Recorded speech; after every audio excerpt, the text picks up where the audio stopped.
Sailor's Log, January 11th, 2026. Epstein files still not released, and still complete radio silence on the non-compliance exhibited from the administration with what they have released, where there is irrefutable evidence that they redacted, covered up names of people that weren't victims. They covered up names of potential perpetrators and people of interest, which they were not allowed to do. They have still not fully released the Epstein files. They are still kicking that can down the road. They have still not complied with the law that they were supposed to follow with all of this.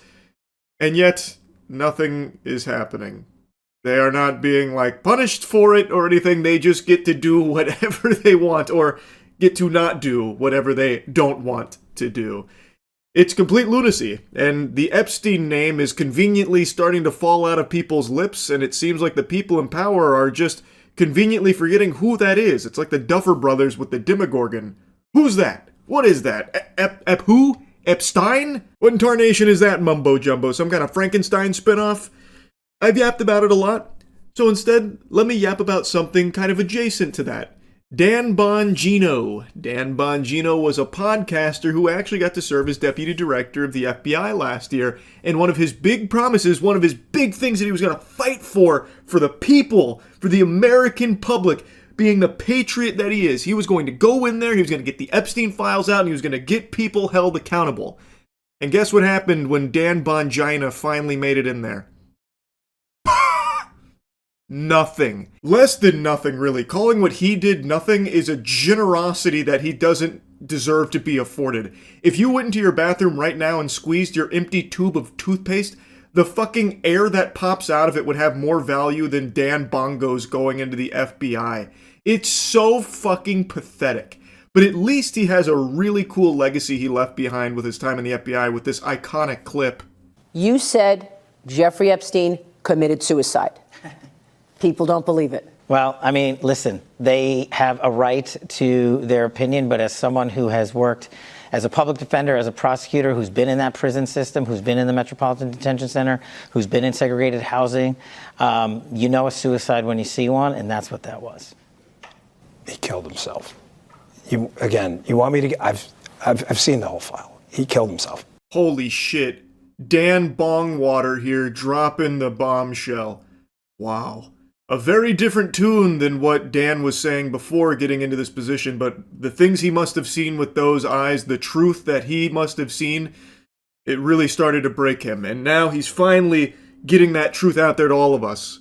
Turns out it was a suicide, and there are no other people to be held accountable. Really a profound, eye-opening interview here from Dumb and Dumber. The doofus duo here really put on quite the clown show. Kash Patel, by the way, I love to mention this, has provably gone under oath and lied about Epstein, where he said that there's no credible evidence that Epstein trafficked minors to anybody. And now, even with their complete sham of Epstein files they released that were just basically hundreds of pages of blacked out information, even with that, you can still see that what Kash Patel said under oath is a lie. That is textbook perjury, and he is not being arrested for it or anything like that because the laws just don't apply when you reach a certain level of power, it seems. Anyway, I've already talked about that quite a bit. I want to focus on Dan because he's now going back to podcasting. It seems like he's going to make his triumphant return to podcasting after his unsuccessful stint as the deputy director of the FBI. He just made an appearance on a podcast, and while a lot of people were rightfully ripping into him, it seemed like there was a large portion of his fan base that was more than willing to welcome him back with open arms and open legs so that he can continue to butt-fuck them with this fake bravado he puts on for truth-seeking, when it is clear, when given that position of power where he could actually find the truth and do some good to, follow through on his promises of releasing these Epstein files and getting this information out to the public, he folded and was more than willing to just bite that nipple and suckle because the government asked him to. When actually given a position of power, he was more than willing to just roll over belly up and just be a good little doggy for them. And now he's coming back and pretending like he did anything worthwhile, and people are still willing to just forget the entire year he spent as deputy director and did nothing about what he said he was going to do. Again, still no arrests from everything in regards to the Epstein clients. Still nothing. Dan accomplished nothing. Literally nothing, and even worked actively to continue to cover up this information with the very people he was criticizing for keeping things under wraps. And yet he's still going to come back to podcasting like he's a big shot and did such tremendous work there. It's so crazy to me. He then has the gall to say, like, anyone still complaining about this kind of stuff is just black-pilled and it's so annoying, this and that. Really, it feels like a big betrayal of the people that were, like, propping him up, hyping him up, glazing him, excited that he was now in this position to start doing the things he was claiming he would do in that position. Which, again, was lobbying behind Dan because he was the one talking about how important this is to him and how he's going to fight tooth and nail to finally get the Epstein client list out there and get people, fucking thrown in the slammer. Start having deep space...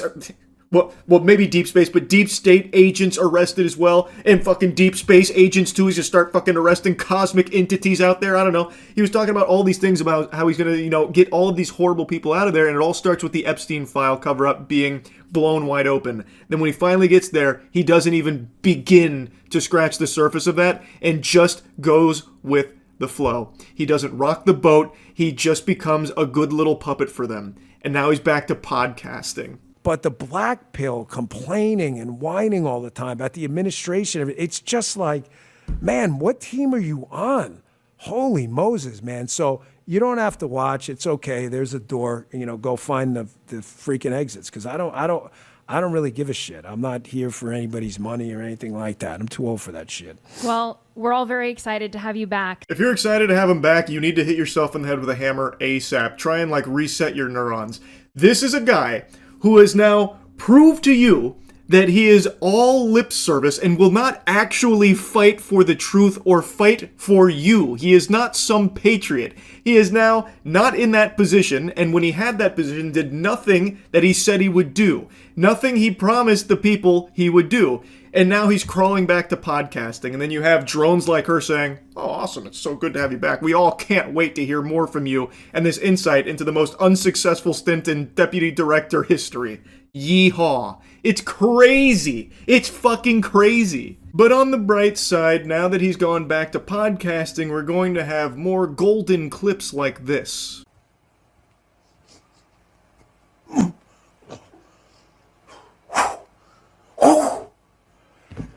This is Karate Man. Double leg. The jump kick. The side kick. The roundhouse. The tie kick.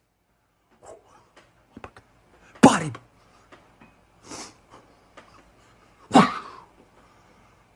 A true disciple of Bruce Lee himself, no doubt. I've seen a lot of people clowning on him for this clip. This is going all over the place right now. I've also seen reports that he's blocking thousands of accounts on Twitter, so he is crashing out big time. So, stand back, crooked FBI directors, because now you got Dan Bongino back with a microphone on a podcast where he is most dangerous. That's when he does his best work, not when he's actually in a position of power to start, holding people accountable, but when he can pretend that he will. That's when you gotta be careful. So Dan Bongino back in Ultra Instinct mode. Fucking clown, man. That's really about it. See ya. I can't even turn the lights on for this intro here. Many of you know I've been on this quest of trying to prove the paranormal exists while not being a believer in it, even slightly myself. I've gone on 5 ghost hunts prior to the one I'm about to talk about, and nothing's happened. It's been a bunch of fiddlesticks up until this point. But the one we just went on at the Tampa Theater, I don't even know how to describe it. It transcends what I thought possible, and I've been racking my brain trying to come up with rational explanations for what we experienced, but just nothing is coming to mind. So I want to share some of the scariest moments with all of you here, but if you want to watch the full thing, it's over on the other channel. I'll put a link to it in the description. I highly recommend you check it out because this is a perplexing mystery, and for the first time, it's shaken my belief in what I thought I knew about our world and what's possible. I think there's a good chance that our investigation will be cited in numerous paranormal studies for decades to come. I think what you'll see. This was a mistake. I didn't believe it till today, but it's right behind me.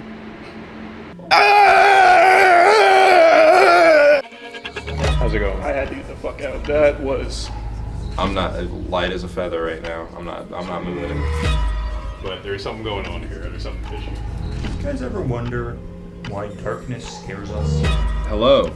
Can we speak with you today? Bloody Mary! Bloody Mary! Bloody Mary! Good evening, and welcome back to the other channel. In this week's terrifying episode, we stepped back into the historic and haunted parts of Tampa's past. Since our time in Plant Hall a year ago, we had hopes to someday get to explore one of the oldest and most haunted locations in Tampa's heart. Today is that day. The historic Tampa Theater was built in 1925 and opened to the public in 1926. Throughout its almost 100 years of operation, it has become a hub for spirits and wandering souls to take up shop and watch the shows it's put on for almost a century. Hey, it's the Tampa Theater, and we're at the Tampa Theater hunting some ghosts. Yeah, we're back. I don't believe in those bitches. And I'm here to prove that I'm wrong for not believing in them. Yep, we want to find the ghosts. So this time we did something we've never done before. Research. Yep, that's We our- talked to experts in the field. We got new tools, new mindsets. That was the big thing. Everybody said it. You got to be positive. We're here respectfully, not to be assholes to the ghosts And this time. I started that hostily. I didn't. Matt hasn't shared his research with us. I didn't know. Let me tell you, I don't want to spoil too much. The first ghost is over there. We haven't crossed the barrier. That's right. They haven't heard anything. Oh, you're right. We're good. The Dark Souls falling behind me. Yeah, the fog walls. Boys, let's find some ghosts. Yeah. All right, Let's ghost bring it hunting in, time. bring it in. All right, Ghosts. What we always say: 1, 2, 3. Get him! Is there anyone here with us? Oh, worth noting, this is the original tile. He died right where Danny's sitting, and apparently in a pool of blood. So that may mean something. Say, Hello, Robert. that would be mean. That's the most I've ever gotten from a spirit Well, box. because you got his name. Sorry. And also, that is the new upgraded spirit box. Yeah, this is the Sam and Colby recommended spirit box. So if it doesn't work, Entering. you know who to blame. Ronald, if you are here, please. Robert! Sorry, that's a I garbage can truck. tell from the vibration of Charlie's voice, he's not being respectful. It's not. I'm trying to. I'm that not is- going to be the first one to go in there. That is actually a very disturbing painting. Let's do my lady's bathroom. Ridiculous. I'm not afraid. Well, this is not the ladies' bathroom. This is the ladies' smoking room. Yeah, that's true. Oh, that's right. Mm-hmm.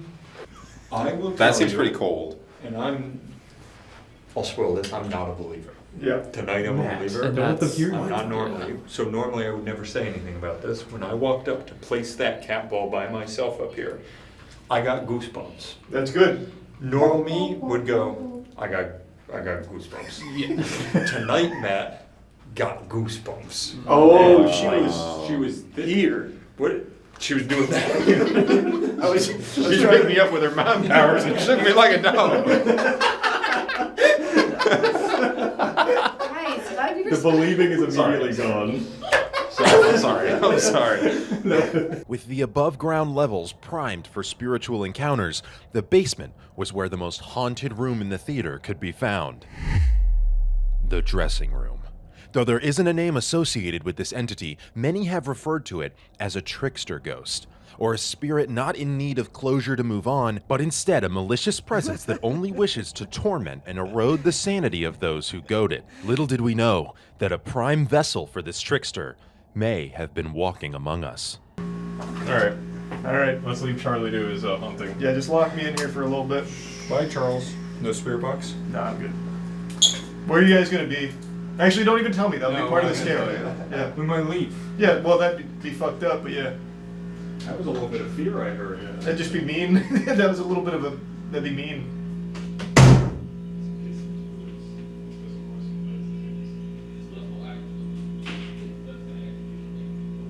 I have no idea where the light switch is here. So, yeah, if there's something here, feel free to touch the cat ball. Oh, you can't really see the cat ball on camera. Well, I guess I could move the camera if you wanted. I started taking creatine again. I don't know if you can tell, but I'm back on creatine. You know it's the most studied supplement? Can you believe that shit? It's good stuff, though. It is some good stuff. Meanwhile, the boys went to the top balcony seats to try and catch a glimpse of our next apparition, Fink Finley. Fink Finley was a projectionist at the theater and was known for his dedication to his job, sometimes being considered by some to live at the theater. His iconic smell of coffee and lilac aftershave can still be smelled occasionally near the door to the projector room, signaling that Fink is still watching over the theater all these years later. No coffee? I don't smell anything. I don't smell it either. I don't have anything. Do you smell coffee? I did. I don't now. What's that? Can someone get this to be us? All right, wait. Just to show the cat ball is working. There we go. Oh, shit. You alright? Did Fink throw something at you? Yeah, he did. What is this? It's a... That's not ours. Why would he leave that here? He is hunting ghosts. Sweet. I can feel you opening up to us, Fink.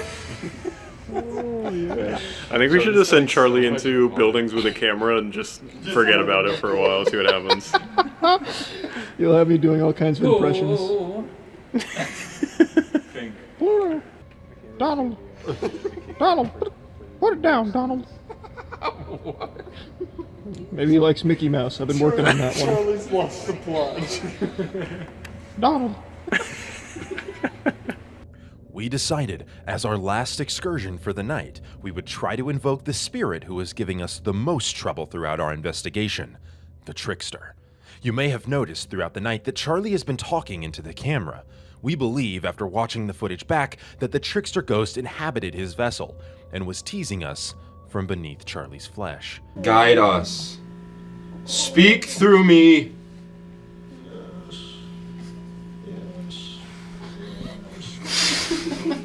The video's gonna be fucking haunting just because Charlie's voice. Oh. My laugh sped it up. I'm sorry. Where are you taking us? It's trying to tell us the year it died. Guide us through the ether. It's going to the 3. Is it really? I have no I can't see it. I'm just saying shit, really. With the trickster teasing us still through Charlie but giving us nothing to go off of, we switch back to the Estes method. Until suddenly... This hot tub for all of us. I'm here. Oh, that's That good. was real. Hey, trickster. Hey. What is your name? What is your name? Speak up. Workers' compensation. Jesus Christ. Clark, if you appear in this mirror right now, I'll actually shit my fucking pants. What is it? You have to say it in 3? This won't go away. That's actually the horrifying Clark. So. Hey, Clark.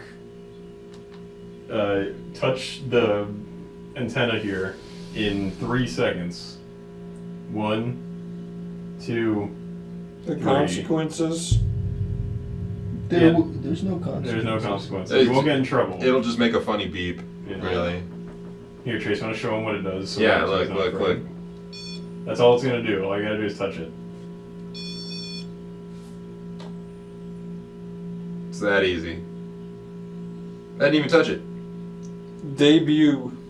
Yep, this is your first, this is your big outing. Just put the makeup on. You did tell Hard us your launch, name. am I right? Clark. Here I come. Yeah, Oh. you got it, Clark. Touch it, touch it. If he touches it right now, I'll believe. It's been. Hola. Hey, Having given up on the dressing room, we decide to stop by our rally point and collect our findings for the night, when suddenly, we can only guess that the trickster leaves Charlie's body in what can only be described as a moment of pure adrenaline and agony.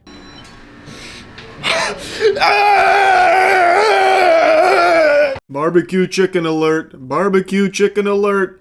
We got another classic YouTube blunder here. I imagine some of you might have seen a little bit from this, but there are tons and tons of channels on the platform being banned left and right.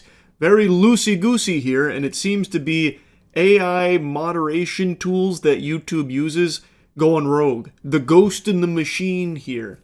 I just got made aware of this, and it seems like one of the first people to experience this, Patient Zero, was a YouTuber named Enderman, who is a tech channel. The reason being, my secondary channel has been terminated off of YouTube, as you can see. And obviously I can't do nothing about this. We're going to submit the appeal together and see how far it gets us now. The reason for this happening is AI. It wrongfully concluded my channel was associated with a channel that was terminated for 3 copyright strikes. If we look at what Enderman has provided here, the reason for the termination here is this linked channel, which is a Japanese channel that is in no way actually associated with Enderman at all. It feels like it's a big old boo-boo here from the AI moderation tools, and he is not the only channel that experienced this. There were a few other notable examples of channels also being linked to this Japanese channel falsely, and thus having their channel terminated as a result. It's anyone's guess why. Maybe that Japanese channel is like a yawn, and it's just contagious, and now it's spreading across YouTube, where for some reason on the back end, the AI has had a fucking conniption here and is associating like tons of channels on YouTube with that account and then just immediately banishing them to the Shadow Realm, which in and of itself is a huge problem, because why is there no human being coming to review a channel termination? Why would AI have that ability? Why would it be given that much unrestricted power and authority where it could not only flag these channels for being linked to this channel, but then also ban them for it without a human being ever stepping in? That's very concerning, because there is clearly a lot of wiggle room for errors with AI moderation. And it's not just with this linked channel epidemic here. We're going to get into a couple other examples, and of course we've already seen some in the past with it just kind of freaking out and going like bananas, actually just going ballistic for no reason. But in classic YouTube fashion, appeals are more useless than the hairs on my ass. So Enderman even made a video doing the appeals, which of course led to no results, which unfortunately is par for the course. I feel like I can count on one hand the amount of times in my own personal experience too that appeals have ever led to anything. Like, I've never even really heard whispers of someone having a successful appeal on my entire 18, 19, whatever-ish years on YouTube. It feels like that system just doesn't work. That's just all smoke and mirrors. Like, maybe the appeal system is there kind of as like an internal joke at the YouTube HQ. Like, the appeals, once you finish filling them out, what it actually does is just print out a piece of paper that goes straight into the trash can at the YouTube HQ. Like, I don't even know what it's there for. It never actually leads to anything that I've ever experienced, nor ever heard of. It is truly just like, you do this only to reaffirm that a human being is not looking at it, or if they are, they're not actually giving a fuck and just maintaining the original ruling that may be incorrect. In this case, being linked to a Japanese YouTube channel that was terminated long ago. This kind of thing would take someone actually 4 seconds to realize it's a mistake. This is a big ol' whoops-a-daisy. But since the appeal system, it needs a drastic overhaul, it is just archaic, and I truly think that it might just not even function the way it's advertised.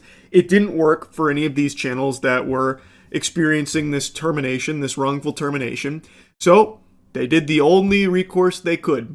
Make noise on Twitter. That, and I've said this for years, that is the only way to get actual YouTube help here, it seems, for most channels on the platform, is to go make a big hoopla, big stink about it on Twitter or any other social media, because then they actually do see it, and then a human being does actually step in, and it takes them a very short amount of time to fix it. In this case, it did get solved. Enderman did get his channel back. Both of his channels got reinstated. It was very clearly a mistake that this happened in the first place, and the second a human being actually is alerted to it and does take the time to take a peek, it's pretty quickly resolved. But there's a couple of problems here. One, AI should not have the ability to ban channels. That is a big no-no. I think that is going to lead to catastrophic results in the future. We're already seeing some inklings here of that, being the dystopia we're heading towards. Like, you do not want to just let AI be the one to ban channels. A human being should always be included in the mega mix when it comes to that decision, without fail, period. Like, there should never be any reason AI can do that. And two, something's got to be done about the appeal system. It has got to be updated. Like, it has got to get better. This is it's just crazy that it's 2025 and appeals still just don't actually work. Because, again, look, Enderman and many others did make a lot of noise on Twitter. Someone at Team YouTube saw it, took them, a handful of hours maybe, and then reinstated both channels because they were very quick to realize, yeah, this is a mistake. Why didn't that happen with appeals? Appeals, when you submit them, it's like a matter of minutes where they're like, no, it's rejected. Yeah, we re-reviewed everything. Yeah, you're super wrong. You're a fucking idiot. Actually, you're super ugly as well, by the way. Did we mention that? Rejected. We're maintaining the original fucking ruling. Like, it's obvious that no one actually looked at it. So, especially when it's like long-form videos, you'll submit an appeal for a video that's like an hour and a half long, and you'll get a response from YouTube on the re-review in like 15 minutes about like how you're stupid for even trying to appeal it. So yeah, that needs to be changed. That's two big problems. But this isn't the only instance of channels being banned willy-nilly recently. There's been a lot going on when it comes to channel terminations that don't make a ton of sense. Now, from what I've seen, a lot of these have been reinstated since this has become a big issue that a lot of people are talking about now, because it is concerning why so many channels are getting kind of banned out of nowhere for seemingly nothing. Literally nothing when it comes to like this linked channel thing that was happening. Like, some of these terminations aren't even because of like a misunderstanding of the content they were producing. It was something that they did, like, literally was not even associated with anything about their channel and still getting terminated. So it's caused a lot of alarm from people on the YouTube platform. And from what I've seen, some of them have been reinstated, but not all of them. There's also been a lot of bans for like this really weird enforcement of YouTube policies that don't really seem to apply. The big one has been like scams and deceptive practices, which I think right now is out of control on YouTube with ads. Like, the biggest culprit of scams and deceptive practices are YouTube's own ads. I just made a video going over many of the AI ads on YouTube that are peddling legitimately fake products. Fraudulent advertising is plaguing the platform. That and like AI porn shit and like a lot of weird things have been advertised on YouTube directly that are very much against YouTube's own terms when it comes to scams and deceptive practices. But those don't seem to be getting hit nearly as much as just channels that aren't actually promoting scams or deceptive practices. It's just really ass backwards right now.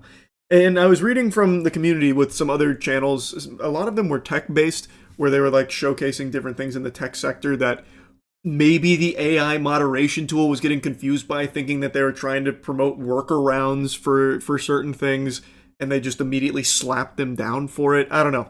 But either way, it is a problem.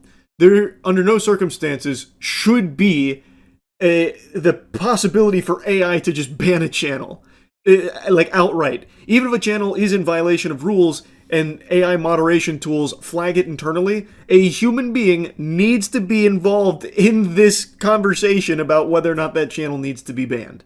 It should not be the AI that's the judge, jury, and executioner on it.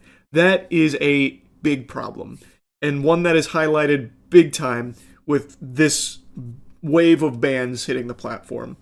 So yeah, I wanted to yap about this for a little bit. It seems like it's getting resolved slowly but surely, and I really hope YouTube learns from this and improves their systems, appeals, and getting rid of this immense power that they're lending to AI. Unchecked power, unlimited power. That's concerning. Anyway, though, that's really about it. Hopefully everyone else that's been like falsely flagged and terminated or got a strike or something, hopefully all of that gets resolved as well going forward. Hopefully it won't take too much longer. And yeah, that's really about it. So yeah. Anyone remember Mark Zuckerberg's obsessive push for the metaverse? Well, more like metaverse, because that bubble is gone. Nobody hopped aboard his vision of the future. of going into Horizon Worlds without your legs and talking to your friends floating around like the aliens from the Jimmy Neutron movie. It had been just a joke. It's been embarrassing. Everyone's clowned on it, and yesterday they announced they were finally shutting down the Horizon Worlds VR experience, much to the chagrin of pretty much no one. Nobody cared. There wasn't really a community to be upset about it. So last night on stream I was kind of going over it, making fun of it, because they've lost like $70 billion on this project. That's what they've invested into it, and saw literally no return. The exact amount of money invested into this vision is kind of all over the place depending on what source you read from, but it's agreed upon that it's in excess of $50 billion according to this article from TechCrunch. The Reality Labs division has lost Meta $73 billion since 2021.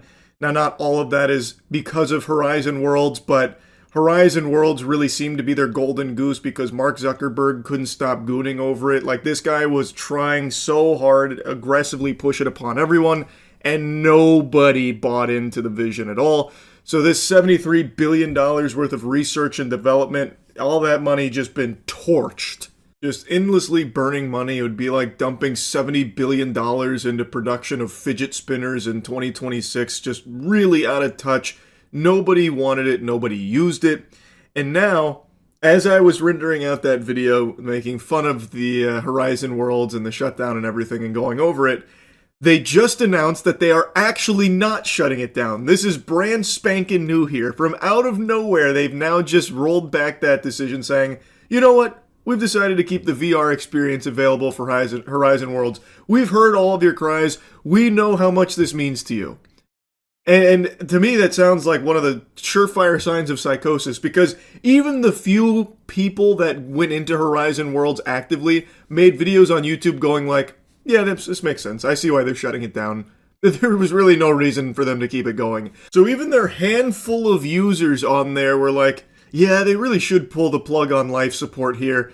You know, it doesn't really make sense why it's even still around. And it doesn't. Like, they've lost so much money on this, continue to lose so much money on this, and now they're like, okay, we see that this means a lot to you, so it's time that we just keep losing money on it. It will stick around in VR. Let's take a look at their statement. Meta's CTO Andrew Bosworth said that VR support for Horizon Worlds will not come to an end. We have decided just today, in fact, that we will keep Horizon Worlds working in VR. Yippee! Wow! I can't believe it! Our prayers have been answered! He said this as part of an Instagram Stories Q&A after a fan of the app reached out to say they were heartbroken about the decision. That is probably the only fan with that perspective, by the way. And that one fan has now just convinced this company to keep this going to the tune of billions of dollars down the shitter again. Actual hero. I'm not gonna lie, that goes crazy. Just one guy was like, hey man, this kind of like hurt my feelings. So you turn it back on, they're like, yes, we have to do this for this one guy.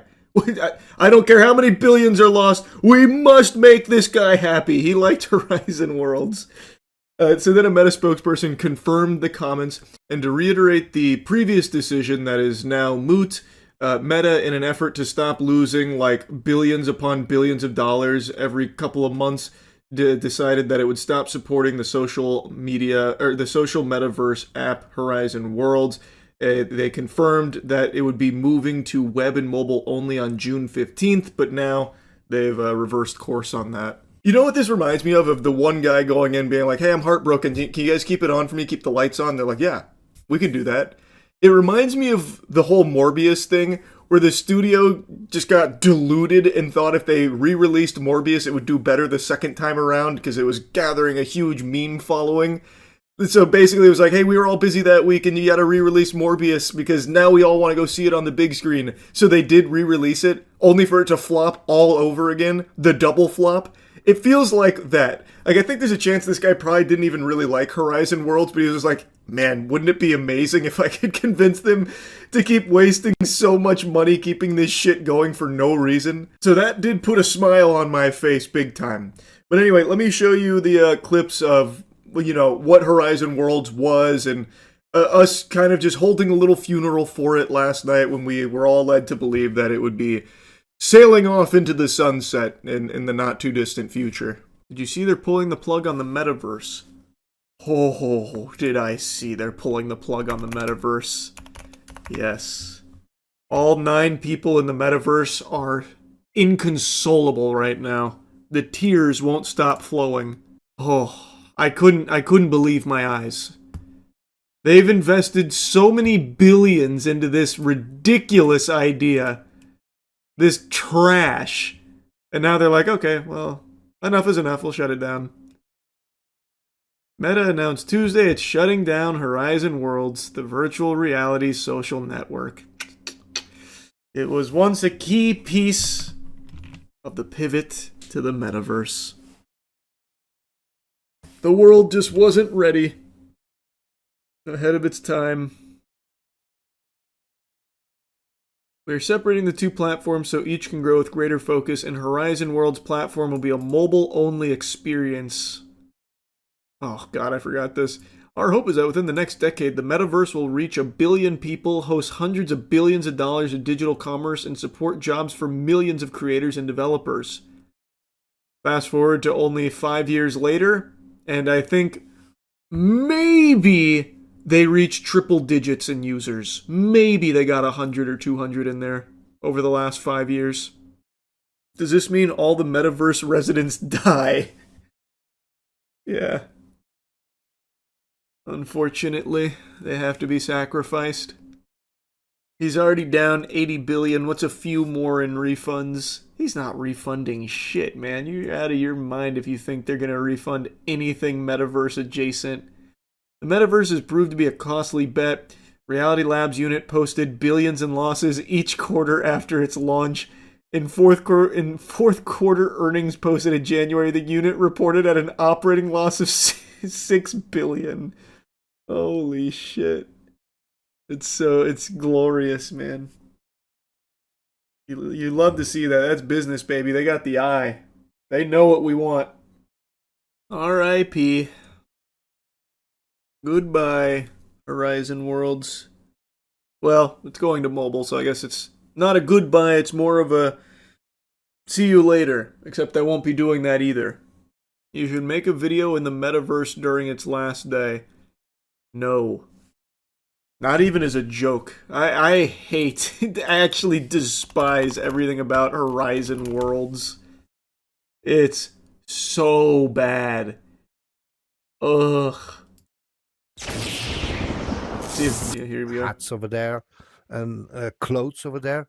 I was wondering that clothes I bought 6 months ago, will I have a right to keep them? Only time will tell. You remember when they were launching this without legs?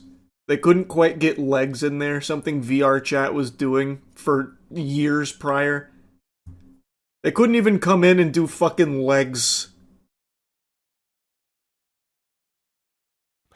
I saw it coming because Mark Zuckerberg discovered that in his precious Meta Horizon Worlds, there were only 900 users average daily.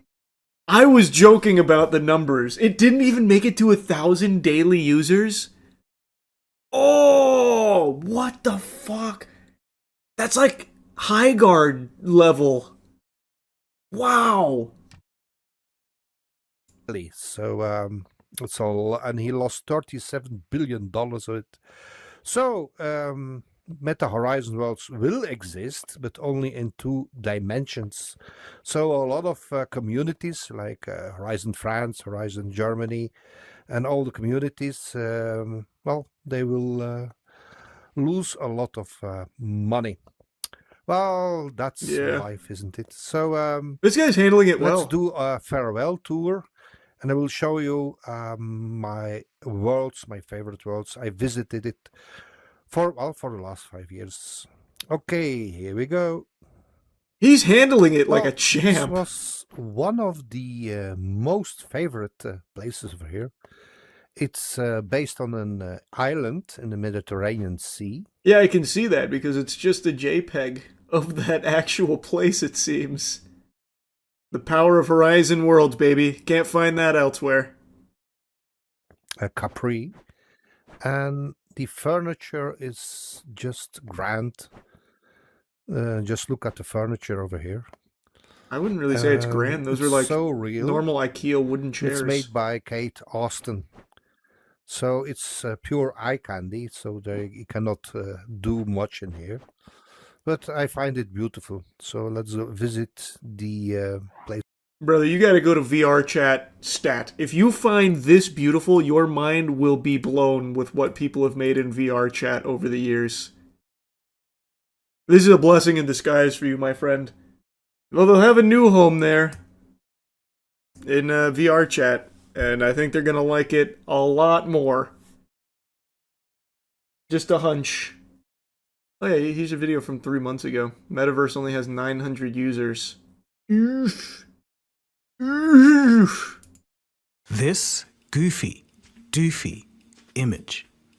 It's seared into everyone's collective consciousness when they think about the metaverse, even 4 years after its launch. The metaverse, as envisioned by Mark Zuckerberg, was just one of those vague Silicon Valley ideas that nobody concretely understood. At the center of the metaverse. Look at that. See, that's what I'm talking about. This is what the metaverse used to be when they were first launching. They couldn't figure out how to do legs or anything, so they just had you walking around like fucking Rayman. Just missing limbs. It was so pathetic. Oh, God. What a stupid venture. Was Horizon Worlds, the flagship VR universe that was to usher in a new era of social connection. On the surface, Facebook had the social network effects and the money to execute the tried and true, if you build it, they'll come method. But it wasn't to be. The average person wasn't ready to meet and interact with their friends in a virtual reality-enabled world. But that's just not true, because that happens daily in VR chat. They just weren't ready to do that in fucking Horizon Worlds. Because that'd be like getting your friends to all switch to dial-up or something. Be like, hey guys, let's connect through AIM. We don't need our phones anymore. Let's go back to AIM. It's just a significantly worse space to try and play with your friends in VR chat. Or in VR. Didn't know it looked this bad. It's terrible, man. Like, it's been a joke this entire time. So I'm not surprised to see it shut down. I'm honestly surprised that they actually admitted defeat, though. I thought they'd quietly just, like, take it out behind the barn and, like, phase it out. But they did just come out point blank and say, yep, just lost tons of money, we're done. Now it'll be a mobile thing. And I'm so curious what they envision it to be like in mobile. Apparently they're trying to do it a la Roblox style. As like an entry point for like no VR headsets Horizon Worlds communication. Sounds stupid to me still. The game was embezzlement, no shot it was near $1 billion a month to keep up. Honestly, a really good point. I truly don't know how it was so expensive for them to maintain this. They definitely didn't need the server space for the lack of community. And they didn't really roll out a whole lot of updates from what I recall. So what were they doing?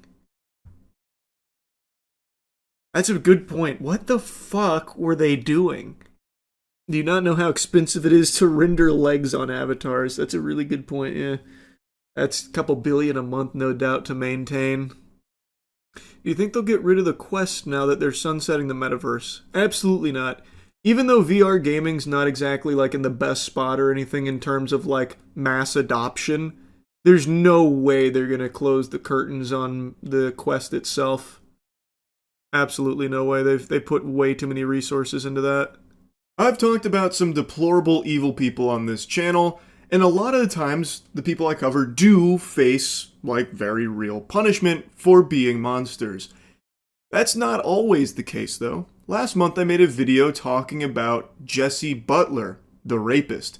Jesse Butler, the rapist, was facing 10 rape-related charges, looking at a potential 78-year sentence, and this isn't a case of he was framed, turns out he was innocent, completely blameless, it was the damn deep state working on a crazy conspiracy to throw an innocent man behind bars. No, there's overwhelming evidence to confirm this, including a video he himself took of a strangulation on one of his victims that, according to experts, would have literally killed her if he continued for even seconds longer.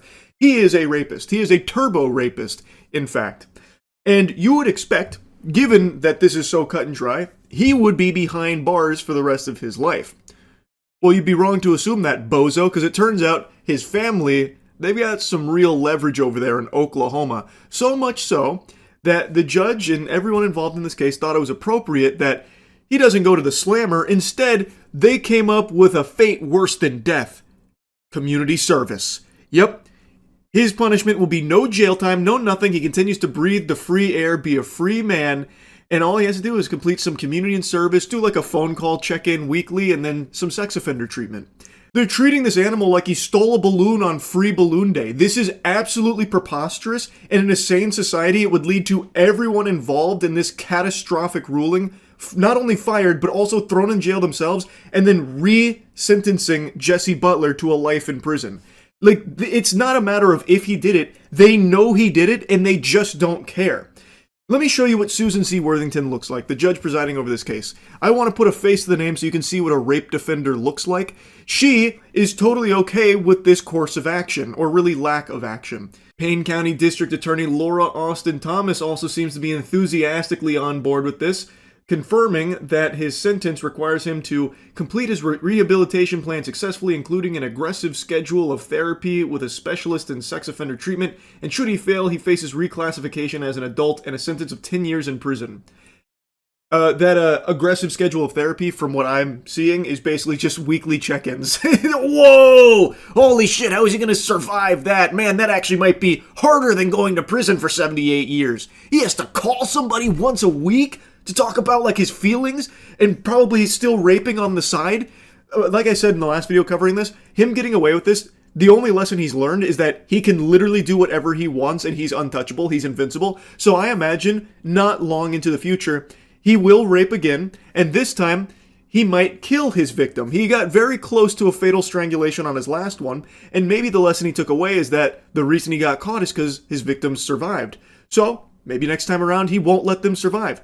I think there is going to be blood on all of these people's hands. Now, I want to also show you a picture of Lauren Austin Thomas because I think it's important you see all of the rape defenders here. Now, of course, it's not just these two worms responsible. This is a long process with tons of clowns in the circus that led to this disaster, but these were the only two pictures I could find to associate with them. But, yeah.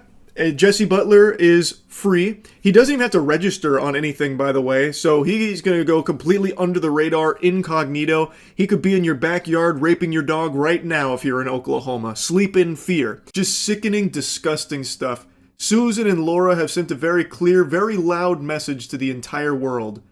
That if you're a rapist, come on down to Payne County, Oklahoma. That's a place you can call home. They'll even pop champagne to welcome you and do everything in their power to protect the rapists. Now anyway, the reason why I'm yapping about this again is because Jesse Butler, the rapist, just had another hearing where a lot of people turned up to protest this complete affront to God that has unfolded here.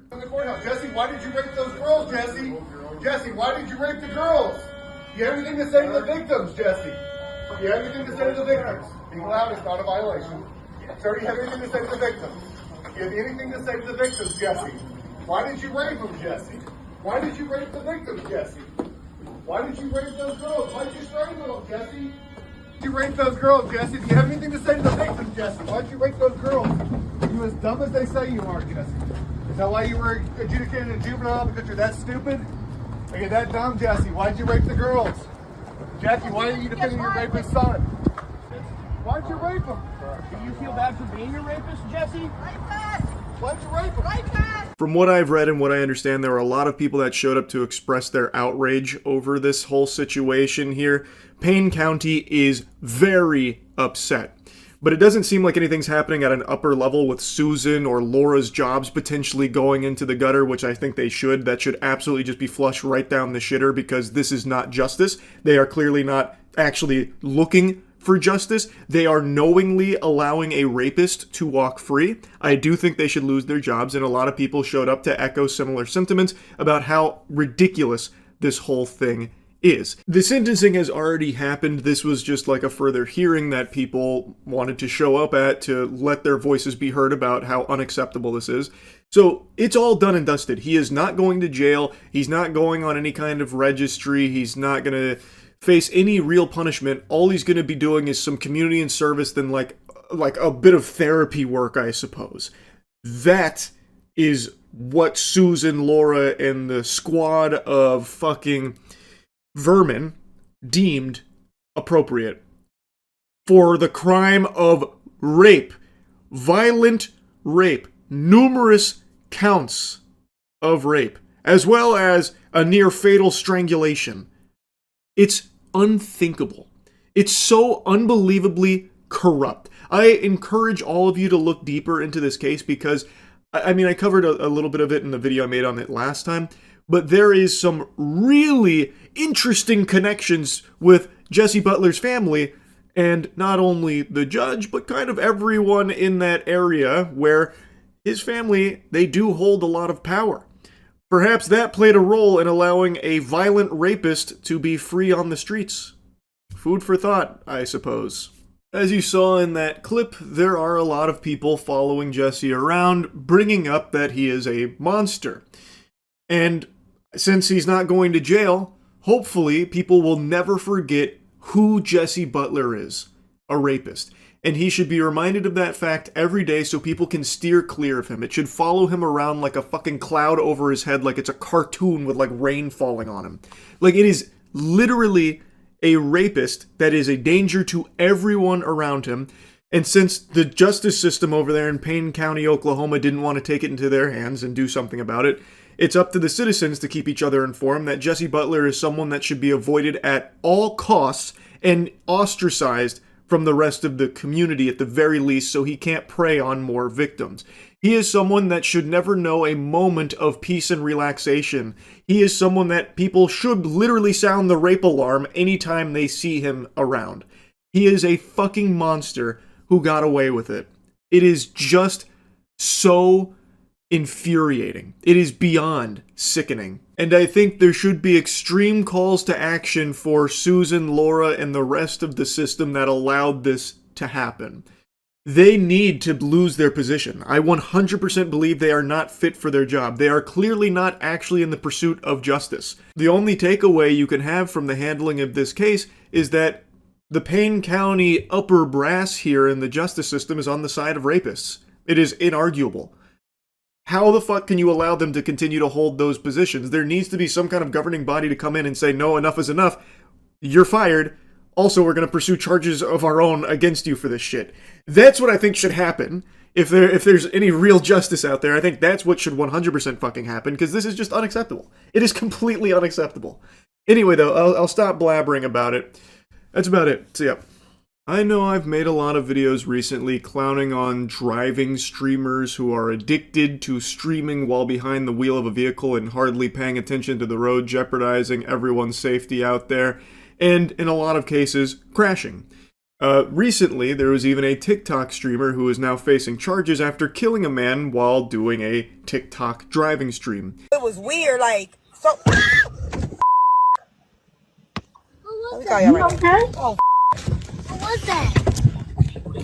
This is Tynesha Roten. As you can see, she was too preoccupied with her stream talking there. Maybe too many roses and galaxies capturing her attention, wasn't looking at the road, and struck and killed a pedestrian at an intersection. His name was Darren Lucas. This kind of shit gets my blood boiling, which is why I've been yapping about it so much recently, because it's only becoming more and more common. It's been normalized to just stream in cars now for a lot of people, and it's just incredibly dangerous and can lead to situations like that. In many of these cases, the streamer is too focused on their chat, interacting with them, jingling keys, doing the song and dance to keep the chat engaged, and they're just focused there, not on the road. So at that point, they're no longer even operating a vehicle, they're riding a fucking missile, which is why we've been seeing so many videos of them crashing, causing accidents, or in that case, killing people. What is this guy doing? Wait, why? What are the ones for?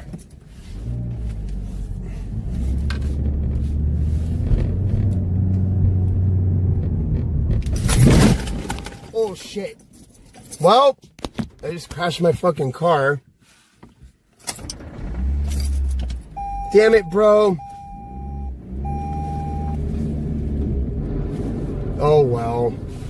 Shucks. Oh well. Is what it is. That was unavoidable. That parked car came out of nowhere. He had no time to react to that at all.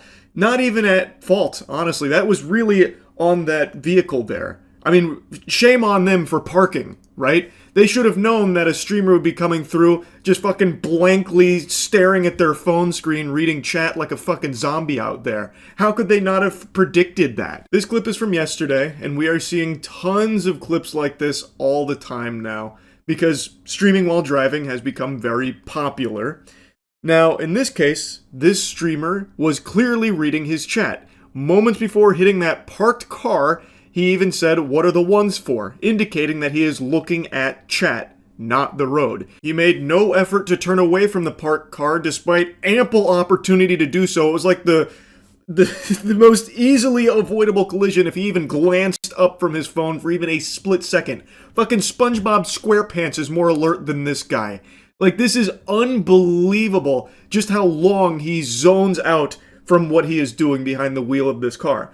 Imagine if that guy who crossed had went left instead. This dude would have flattened him like a fucking pancake. He wouldn't have even seen him. He would have just ran over him. And there's no cope or excuse because you can see all of it unfold before your very peepers here. He was just talking to chat. He makes that turn and is immediately lined up with the parked car and makes no adjustments. So he was still reading chat clearly. Either that or he's drunk. Either that or he fell asleep. Either that or he fucking blacked out there or something, his brain blue screened. And get this, Goofy is trying to say he wasn't distracted by his phone, his attention was on the pedestrian moving unpredictably in the roadway, so he was trying to avoid hitting them. Moving unpredictably in the roadway? Brother, he's going through the crosswalk. The clearly labeled crosswalk there. Like, what are you yapping about? It's... what? Let's just play ball with this for a second. Let's say he was doing zigzags like he was trying to avoid an alligator. He was serpentining through the roadway. What do you mean that your eyes were on him to avoid hitting him? You crashed into a parked car. So what did you do? Like, turn your head fully around like a fucking owl trying to track this guy? What do you... like, what? This doesn't make any sense. All right, let's find a call before... what time is it? 4:20. Right on time.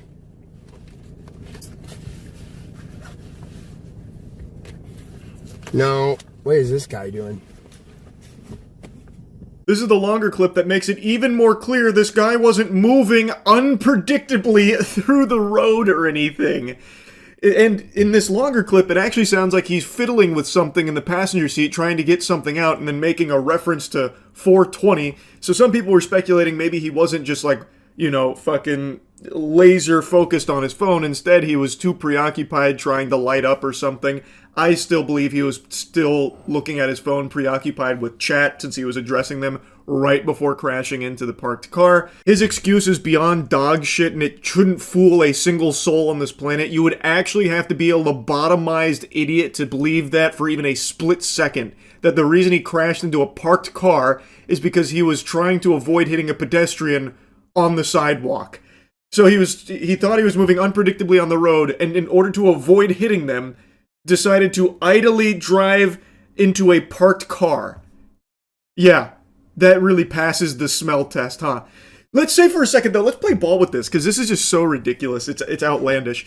Let's say he was moving unpredictably in the road. What was your strategy to avoid hitting him? Like not looking at the road, trying to look everywhere else besides the road? That would make you more likely to hit somebody that's moving unpredictably, by the way. So nothing about this makes any sense from his side of things with his explanation. It's clear what happened. He was distracted. He's streaming while driving. He was distracted by chat or potentially distracted by whatever he was getting out in the passenger seat. I'm inclined to believe that much like all the other fucking driving streamer losers that keep crashing their cars every other day, he was distracted by reading and interacting with chat and not paying attention to the road, and as such turned his vehicle into a weapon, hitting a parked car. That's what I think is pretty evident here from this clip. Now, what I want to also mention that adds just a cherry on top of this streamer earlier in that stream had made a citizen's arrest on a hit-and-run suspect. Get on the ground! Get on the ground! Citizen's arrest! Now! Get on the ground! Lay on the ground now! Lay on the ground! Got you. Don't you move! I will tase you. You better stay still, bro. You better stay still, I'll fucking tase you. You're gonna get jolted, I swear to God. I'm gonna tase you, you're gonna have a heart attack. Hands up now! So he went from performing a citizen's arrest on a hit-and-run suspect directly into crashing his vehicle due to distracted driving. What a true combo. What an adventure that is. Now, I know this has been said by a lot of people, but I'm also very surprised streaming platforms haven't just made a blanket ban on driving streams across the board. Just full stop, period, because this shit happens all the time. There are clips just like this all the time. And we just saw, as I mentioned at the beginning of the video, a TikTok driving stream lead to the death of a pedestrian.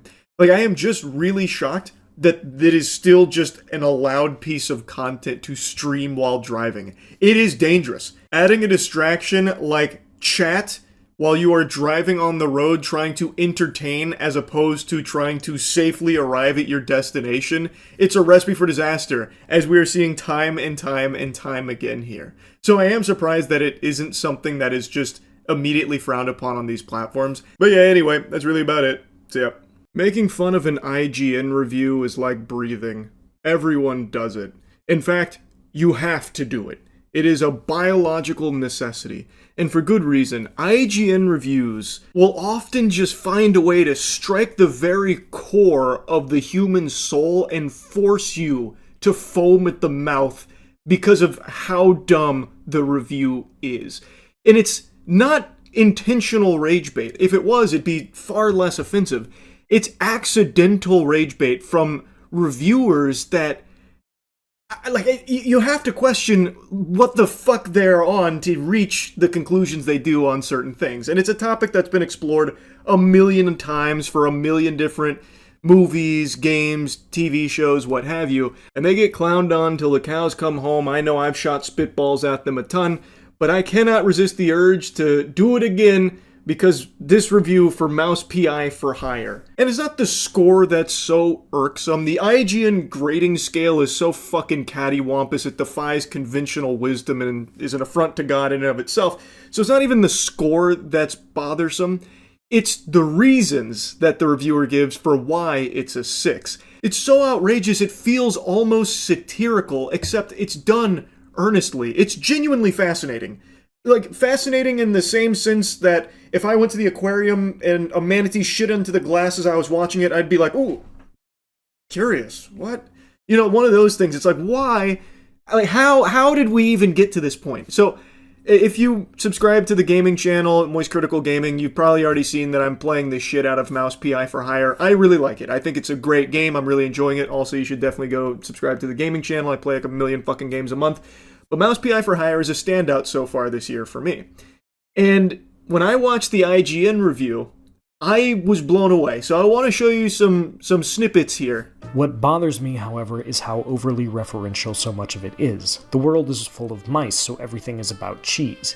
Everything. A bad guy? He's a cheese-legger. These cheese-leggers in on the shrew racket. Run into a lady mouse with a sultry voice? It'll be described as Gorgonzola picante slapped on a mozzarella platter. Everything is a reference to the fact that everyone is a mouse and mice like cheese, and when it's not, instead it'll be a reference to an old cartoon, or the fact that this is a video game. When you jump, just act like you didn't. The voice actors, led by Troy Baker, do an admirable job with what they have, but nothing in Mouseburg is allowed to just be. It has to be a mouse reference, or a literally cheesy one-liner. Cheddar, what's wrong with Gouda?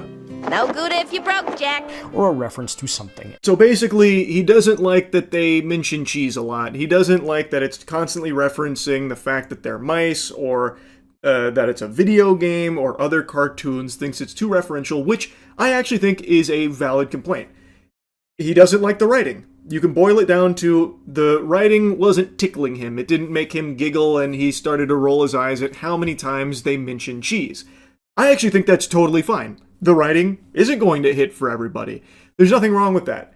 But as the review goes on, the complaint becomes more, it wasn't noir the way I wanted it to be. It wasn't serious enough. And then starts picking out logical inconsistencies with this world. And that's where things get real fucking goofy. Like, that's turbo wacko sauce right there. This game is a love letter to the old rubber hose cartoons and noir. It is not meant to be like a serious fucking pipe-smoking noir experience that's gonna have you sitting there thinking in your chair like this hard-boiled detective, real big thinker piece or anything like that the reviewer seems to want it to be. And that's like the main gripe. He starts pointing out these logical inconsistencies in the world. He does mention the cheese a lot, which I think is weird because I think it's a fine complaint to say, like, I started to get annoyed with all this cheese stuff. But it makes sense in the world because these are fucking mice. So of course cheese is going to be a big part of like that society in the world they have built. I should have probably guessed the former when one of the first things I saw was a steamboat named Willie, but at least that and the reference-heavy power-ups are cute. Constant callbacks to classic films or other video games? Not so much. And it doesn't end there. A boss fight in the sewers? It's a literal alligator, because of course it is. If you're looking for the cheese-liking foreman, Jack will quip that he doesn't look like much of a boss. More like a mini-boss. And then laugh at his own joke. Just listen to the way he talks about it. He fucking hated this. I think he wanted to go lower than a 6, but then felt like the response would be too ferocious if he did. It seems like he actually loathed it, just by the way he's talking about it. I don't even understand the complaint about the alligator boss fight. Did he have the same complaint for Resident Evil 2 when you fought a sewer gator there? It actually feels like it's doing the IGN meme of too much water, if you remember that one. This one is too much cheese. Even here, though, I have issues. Weapons can feel weak, especially the shotgun. It's got the audio kick of a pop gun, and there's a strange disconnect to seeing something that sounds like a kid's toy blow off some poor mouse's head as you paint the white of the world with black ichor that spews from his neck. I honestly have no idea what this complaint means. I'm not gonna lie. He was going on to compliment the gameplay. It's a boomer shooter. It's a very competent one at that. It's a fun one, which he was also mentioning, but then said like he also has complaints here, and then notes the shotgun sounding like a kid's toy and then blowing off bad guys' heads in the game. It's a cartoon, man. What? Like, it sounds like a cartoon shotgun from fucking some kind of WB cartoon back in the day. Like, what do you, like, what is it supposed to sound like? And why does that matter? Like, I truly don't think that was worth mentioning. I really think he was fishing for anything else to critique, so that way it seemed like there were more complaints he had outside of just not liking that it was silly noir instead of serious noir. Enemies mostly come out of doors marked with a skull that you can't enter, robbing these areas of anything remotely resembling a sense of place. Levels also really like to pull the "we're gonna lock you in a room and throw baddies at you until they're dead or you are" shtick, a little too much for my taste. None of this is game-breaking. The combat is fundamentally good enough to carry you to the end of the roughly 12-hour campaign, but sometimes it feels like being at a show that's never quite bad enough to leave. Here's another complaint that I think is truly pulled out of his ass just for the sake of trying to find anything else to be negative about to justify a 6. What do you mean that there were too many rooms of just killing enemies to progress?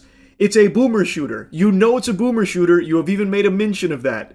That is the core gameplay loop of a boomer shooter. You go into a corridor and you fucking blast ass until there's no one left and then you move forward. Did he have the same complaint for Doom?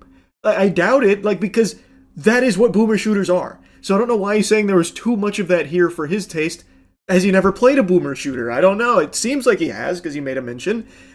So how could that ever be a complaint? If the complaint was the gameplay's not good enough to make me excited for each of these rooms, that would be understandable. But he made a strong mention that the gameplay is good and is very fun enough to carry you through it. So I just don't understand how anyone could have an issue of rooms of enemies you have to kill to move forward in a boomer shooter when that is the entire, like, meat of that genre. Some of these locks are on a time limit, or must be solved in a limited number of moves, and you only get one shot at the good stuff they hold. Others are so easy you could probably solve them by letting an actual mouse run across your keyboard.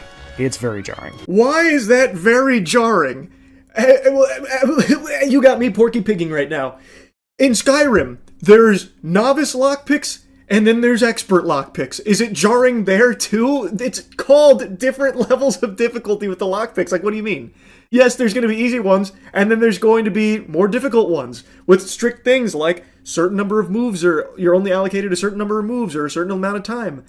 It's a scale. There's easy and then there's hard. Why is that jarring? That's like the most established thing in all of gaming. Now he goes on to compliment multiple other things about the game, but then says that he never got to do the whole detective thing because the game does it for you, and that's another thing that he had an issue with. And that's another thing I think is totally understandable to be like, I'm a little disappointed, because the game doesn't make you solve anything. It does do it for you. You gather the clues, you put them on the board, and it connects the dots, solves it, and then you just do the mission. But I think that's totally fine. The game is a boomer shooter. It is not really a detective game. It is a noir aesthetic, a love letter to noir. It is not putting you as like a detective needing to do like an LA Noire style investigation to figure things out. It is a boomer shooter at its core, so it doesn't bother me, but I think maybe he's not alone. Maybe some other people also wanted to have more like detective elements to it. So that's okay to be a little let down there. I think that's somewhat reasonable. I don't think that's a huge, weird complaint to have there. But then we get to the section here that made me really want to yap about this because it kind of just blew my mind listening to it. That brings me to one of my major problems with Mouse PI for Hire. Look, I hate to be that guy who brings up ludonarrative dissonance in a video game review in the year of our Lord 2026, and if you're rolling your eyes right now, I can't blame you, but it's an actual issue here. Jack Pepper is a PI who kills more people in a single mission than Philip Marlowe has in every book Raymond Chandler ever wrote combined. I don't care how corrupt the cops are. A private detective can't break into a police station and slaughter them en masse and then go about his day. It's actually not a problem here at all. Because it's a cartoon. This is supposed to be a cartoon, and one that doesn't take itself seriously, very obviously doesn't take itself seriously, because everything that happens in there is used as a joke or a means of, like, entertaining you as a cartoon would. Does he have the same complaint with Ed, Edd n Eddy? Well, surely they would have broken bones in that scuffle there with that last scam from Ed. This doesn't make any sense. How could they possibly have survived something like that? Like, it's silly. That is a silly complaint. It's not a narrative disconnect because it is a cartoon. And it is very clearly, unapologetically leaning into that. So no, it's not actually a problem here, Scrooge. You, the detective Jack, going around massacring 1,000 bad guys and then cooling off at John's with a tall fucking glass of fondue and then playing cards at the table is totally understandable in this setting because it's a cartoon. In one particularly nonsensical scenario, Jack inadvertently burns down an opera house to save a guy running for mayor, and he ends up fighting an opera singer and shoots her? Is she dead? Did I just kill an actress for being angry I burned down her workplace? If I didn't, have I left her alive and unconscious inside a burning building? Well, Billy Stone did get blown to Kingdom Come. Mouse PI for Hire doesn't tell me, and it doesn't seem to care either way. This is to say that noir cannot or should not be violent, but the violence usually has a purpose.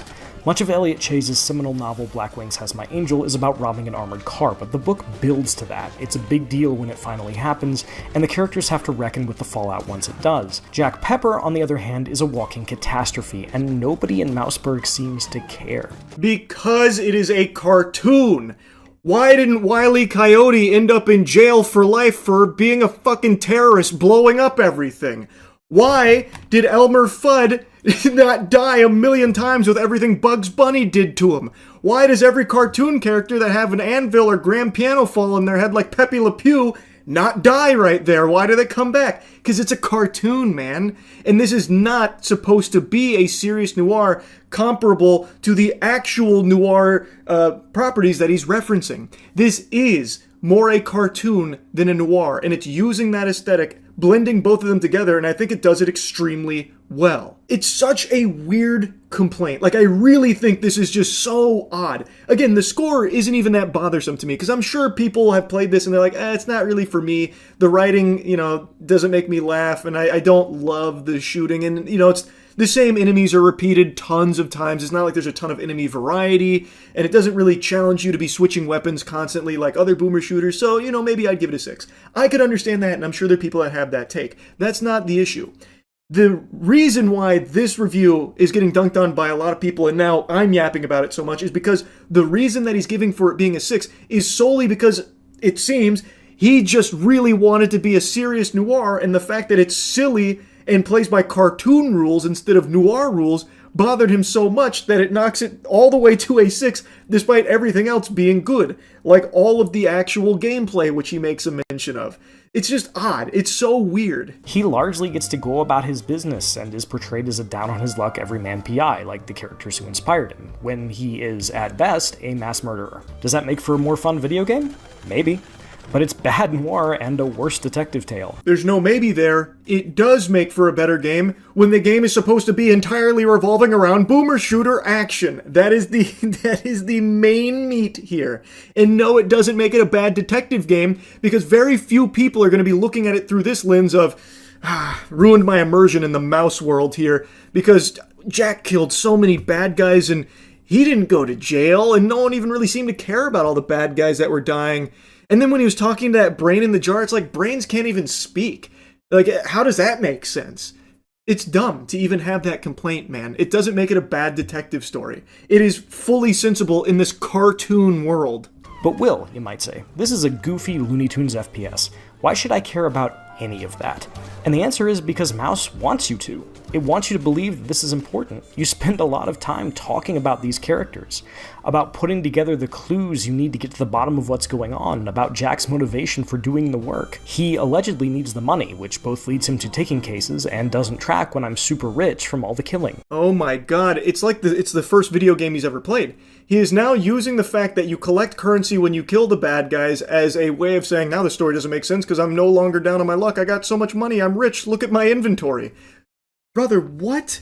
And he's dreadfully misunderstood the game if he thinks that it's taking itself seriously. At no point throughout the 10 hours I've spent with it so far have I even had a whiff, the slightest huff of something that's supposed to be taken seriously as like an emotional beat. Because at every step of the way, even during like a big reveal and like a big betrayal of someone that we looked up to, it is used as slapstick comedy when you actually get there and confront them. It is always being silly, because that's what cartoons do. Well, at least the cartoons that this is paying homage to. And like he mentions, it tries to get you invested because you spend a lot of time with them. Yeah, man. That's because that's called a good game that has a lot to do. You get to interact with the characters, you get to talk to them, you get to learn about them, and that's fun. And it's always entertaining camaraderie between them. But that doesn't mean that it needs to be taken to the utmost level of seriousness like in the noir properties that you're referencing, because that's not what it goes for. And I don't know how he could possibly get that impression when he was playing it. I really don't know. I don't get it.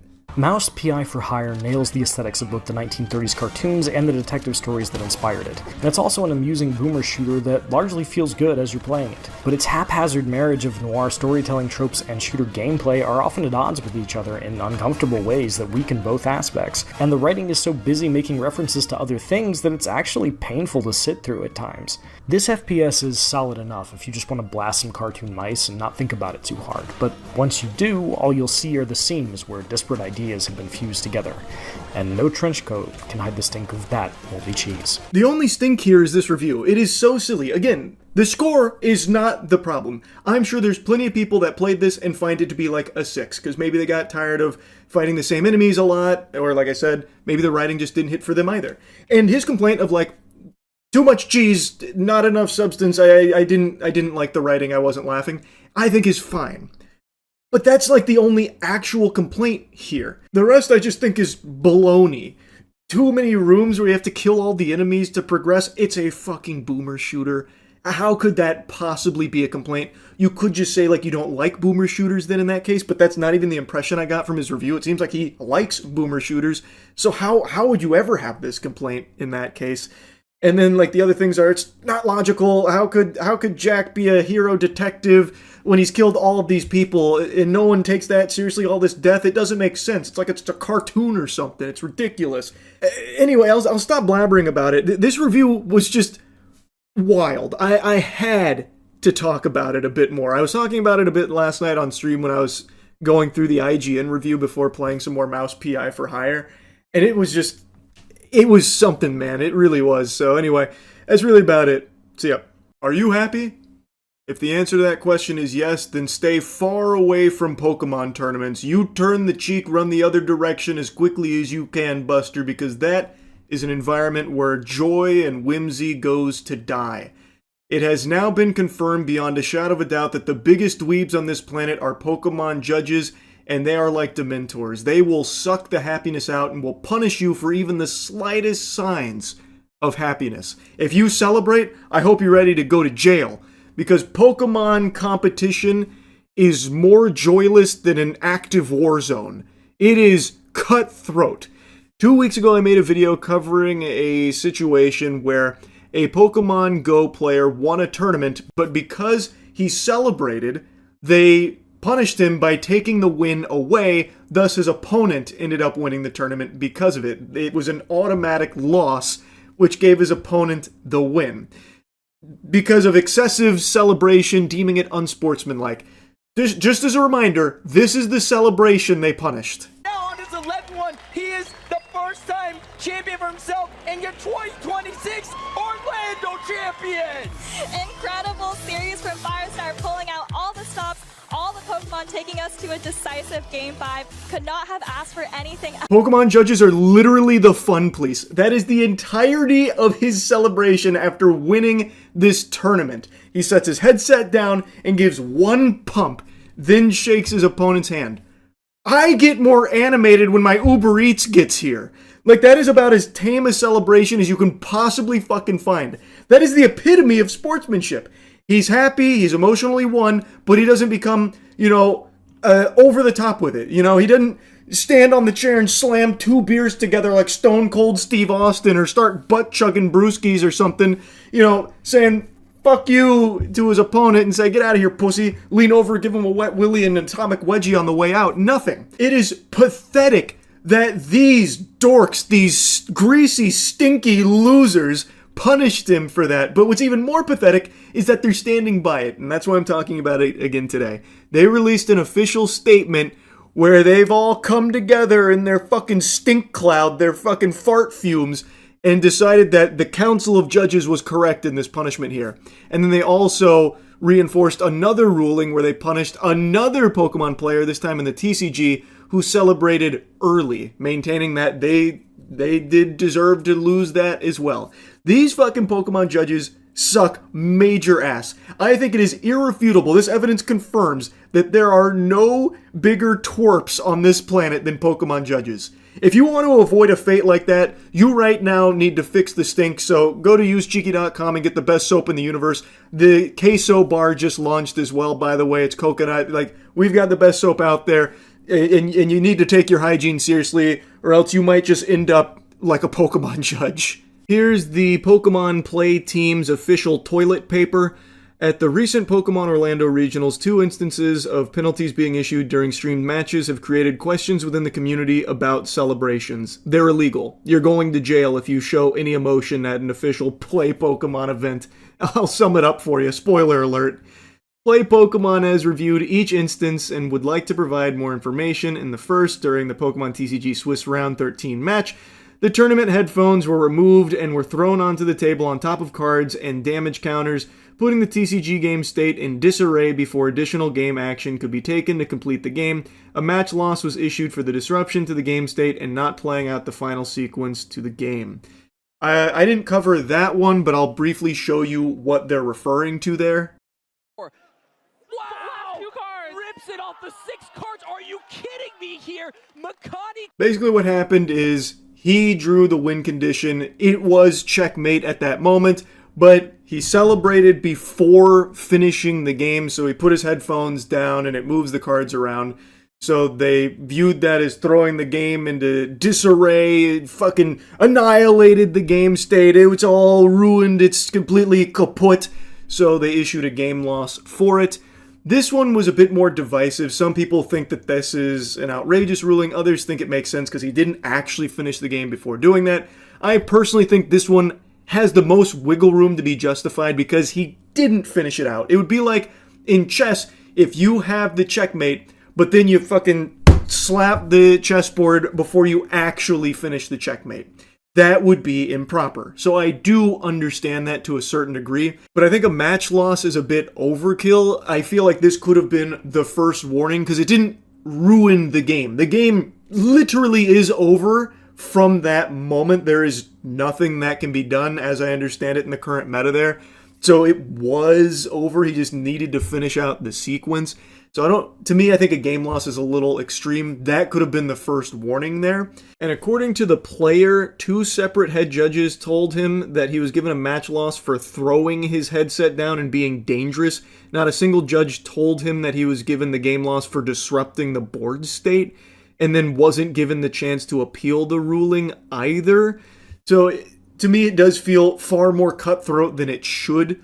And then the most egregious is obviously what happened with the Pokemon Go celebration, where the game was completely over, and then a very mild celebration, which I wouldn't even use the word celebration. To me, a celebration is like what you see in the end zone in the NFL or in the college football, where you get a touchdown, you spike the ball, you hit some of these maneuvers right here, like the "Where's My Hug At" or something like that, bust out the fucking Gangnam Style maybe. That's a celebration. What he did was the most, like, normal, like, oh, I'm happy moment doing this. Like, even Pokemon characters do that. They do more than that, mind you, but that's like literally the bare minimum of being like, oh, whoopee, I won. And they're calling it excessive and unsportsmanlike. And they're standing by that decision. So going back to their official statement, in the second instance, during Pokemon Go Grand Finals, we would like to share some information which may not be known to the broader community. Prior to the final game incident, during Game 1 of the Bracket Reset series, a player was issued a warning for the action of hitting and shaking the table during gameplay. Actions such as these can have a negative impact on the experience of participants and disturb the match in progress. Then, during Game 5, this same player's behavior continued to be disruptive, including shaking the table to the point that there was a disruption to the broadcast experience.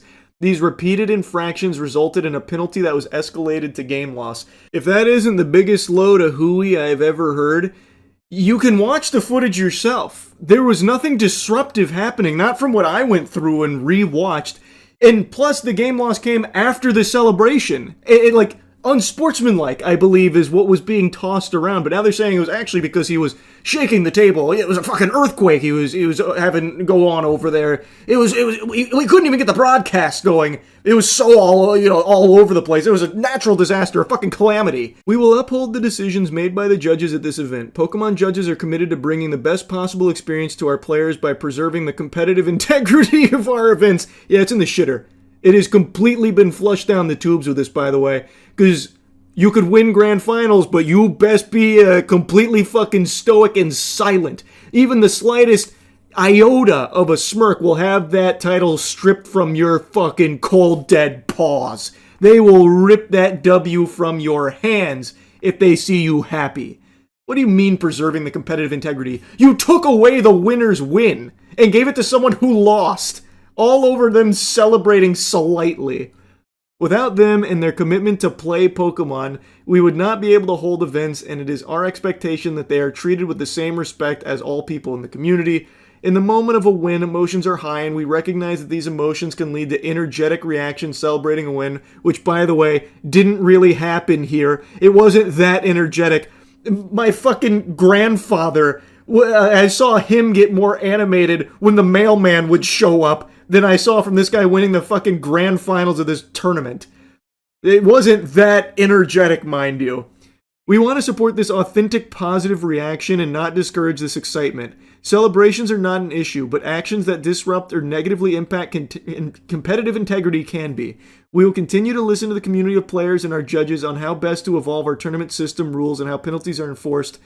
The Play Pokemon team, they sign it off. Now, Firestar73, the player who had his title ripped from him for his celebration, did make a statement after this official Play Pokemon piece and said, "The incident you are now for the first time claiming was the basis of the decision did not affect the gameplay at all, yet decided the whole tournament." That is 100% correct. It had no impact on the game at all, even if he was shaking the table, which I don't see any strong evidence of him being over there like, the waves of the ocean, moving the table back and forth all wobbly. I don't see anything like that. But none of it affected the gameplay, no matter how you spin it. Section 2.1 requires a clear explanation of any infraction and its penalty, and I was never given this as the basis at all. That is also true. Apparently that was never relayed. There's even a community note that talks about this. Firestar wasn't given an initial warning for shaking the table. This is a major infraction under Section 5.1 of the penalty guidelines, and then it also has something about Makani, who received a game loss for a headset throw and wasn't able to appeal, and Section 433 of the Tournament Rule Handbook allows for an appeal. So they're not following their own guidelines, basically. Which doesn't come as a surprise to me, because it feels like these are complete losers that are power tripping and looking for any excuse to exert their authority here.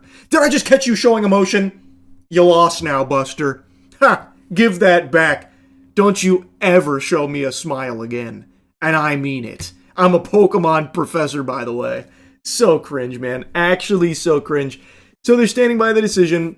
Firestar 73 does not get the win that he earned. Also in the TCG space, Makani does not get that win either. They are standing by both decisions there. I think the most egregious is the case with Firestar 73. I think there are no grounds for that. I think that is a complete sham. And I think the community should be very alarmed that this is who controls the events. You best be on your most emotionless behavior in the future of this competitive scene here. The competitive environment of play Pokemon events from this point forward better be quieter than a fucking library. It's going to be like a funeral in there. Not an ounce of joy. So, I guess that's what they're looking for. That's what they're trying to cultivate. This shit's so stupid, man. It's so embarrassing. It's so shameful. Had to yap about it. I had to give you the follow-up. That's really about it. See ya. And one. It's a foul all day, baby. Now what? Coward? Got you to bite on that fraudulent Hezzy Jimbo. Now I'm going to the line for free throws while you go to the bench to nurse those bum ankles, weenie. Point is, I hate Pokemon scalpers. I think most of you know that by now. I've made who knows how many videos shooting spitballs at these pathetic, loveless worms. I can't resist the urge to hawk loogies on this community, and today I was blessed with yet another display of degeneracy from these absolute low amoebas that just cannot stop trying to exploit a children's hobby for teensy tiny financial gain. It is shameful.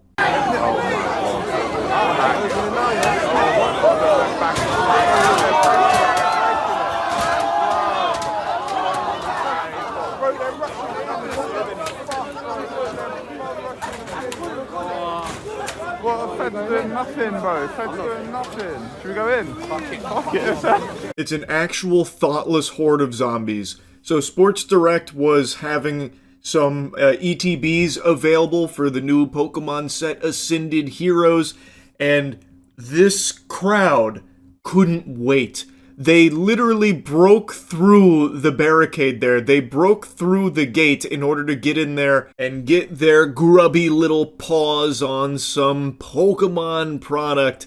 Now, I did see a lot of people criticizing Sports Direct, saying that they should have had buy limits of like 1 or 2 per person. From all the evidence I can see, they did. I've seen 3 examples of people that were here and walked away. And in all 3 examples, they only had 2 ETBs each. So I think they actually did have buy limits.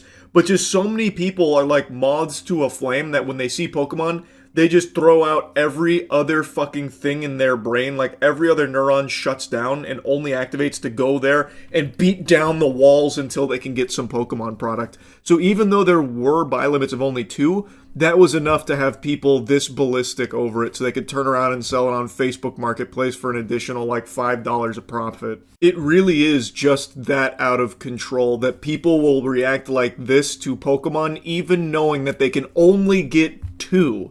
These are not collectors, these are scalpers, and that is still to them worthwhile to go in there and just break shit, cause a ruckus, cause a mess just to get some precious treasure, some Pokemon ETBs in their midst. It's craziness. Actual fucking craziness. And you're crazy if you don't go check out the new Starforge Freerun collab. Best PCs in the universe, and they just got a little better with the Freerun collab that we're doing right now, so you can check that out in the link in the description. Fucking, this is wild, bro. I'm recording the whole thing. This is wild, man. Look at this shit. What the fuck, mate? I ain't even trying to get no Pokemon. I mean, this is just wild, mate. They broke open the shoes everywhere, man. That weak-ass little jog that a few of them are doing are probably the most movement they've experienced since fucking high school PE class. So now they're all kind of jogging to get in line as quickly as possible so they can get the Ascended Heroes ATBs, wee whoopee! And they can't even just have the decency to not just destroy things along the way. So I guess they were bumping and grinding on each other and their grease causing so much friction that I guess they fucking spun out like it was Mario Kart when you hit a banana peel and they started knocking shoes off the shelf, all on their warpath to get in line for Pokemon. These fucking worms just can't even be somewhat organized and not cause a mess wherever they go. They already broke down the fucking doors just to get in here, and they still had to go a step further and just start knocking shit over too. It's just so cringe. This is insane. Bro, this is wild, man. Come, bro, get in this way, get in this way. Oh, no more. There's no more. Get in here. I'm with you. Insane. It is insane. By the literal definition, this is an actual fucking mental disorder that we're witnessing here. There's also some people that are trying to pretend that they were collectors. Some of the people that showed up in this video after they got clowned on are saying, no, I was there because I'm a Pokemon collector. Baloney! That's fucking barnacles. No, you are not. I am confident there's not a single legitimate collector here. It's all of these hype goblins that are constantly scrapping over crumbs from the Pokemon hysteria, trying to get a little cheese by flipping these for a small markup on the secondary market. It's what all of them are doing, but now since everybody in the world is aware of this behavior, everybody hates scalpers. So now they're trying to be like, no, I was surrounded by scalpers, but trust me, I'm actually a collector. They don't want to be identified as a scalper here, so now they're like, no, I was a collector in the middle of this madness. I couldn't believe what I was seeing. It's despicable to the hobby. But they're actually just there so they can try and turn a profit off of the product too. No actual collector is going to be engaging in this way with the hobby, or at least very few of them would. The only people doing this are the scalpers that are ruining the entire hobby across all TCGs right now.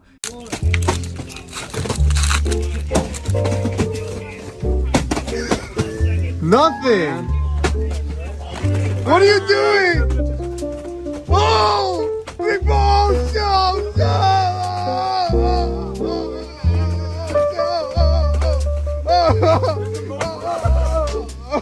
Just look at the way these worms flex. So they filled up a U-Haul truck with Ascended mini tins. That's what's being thrown on there, the golden shower of mini tins.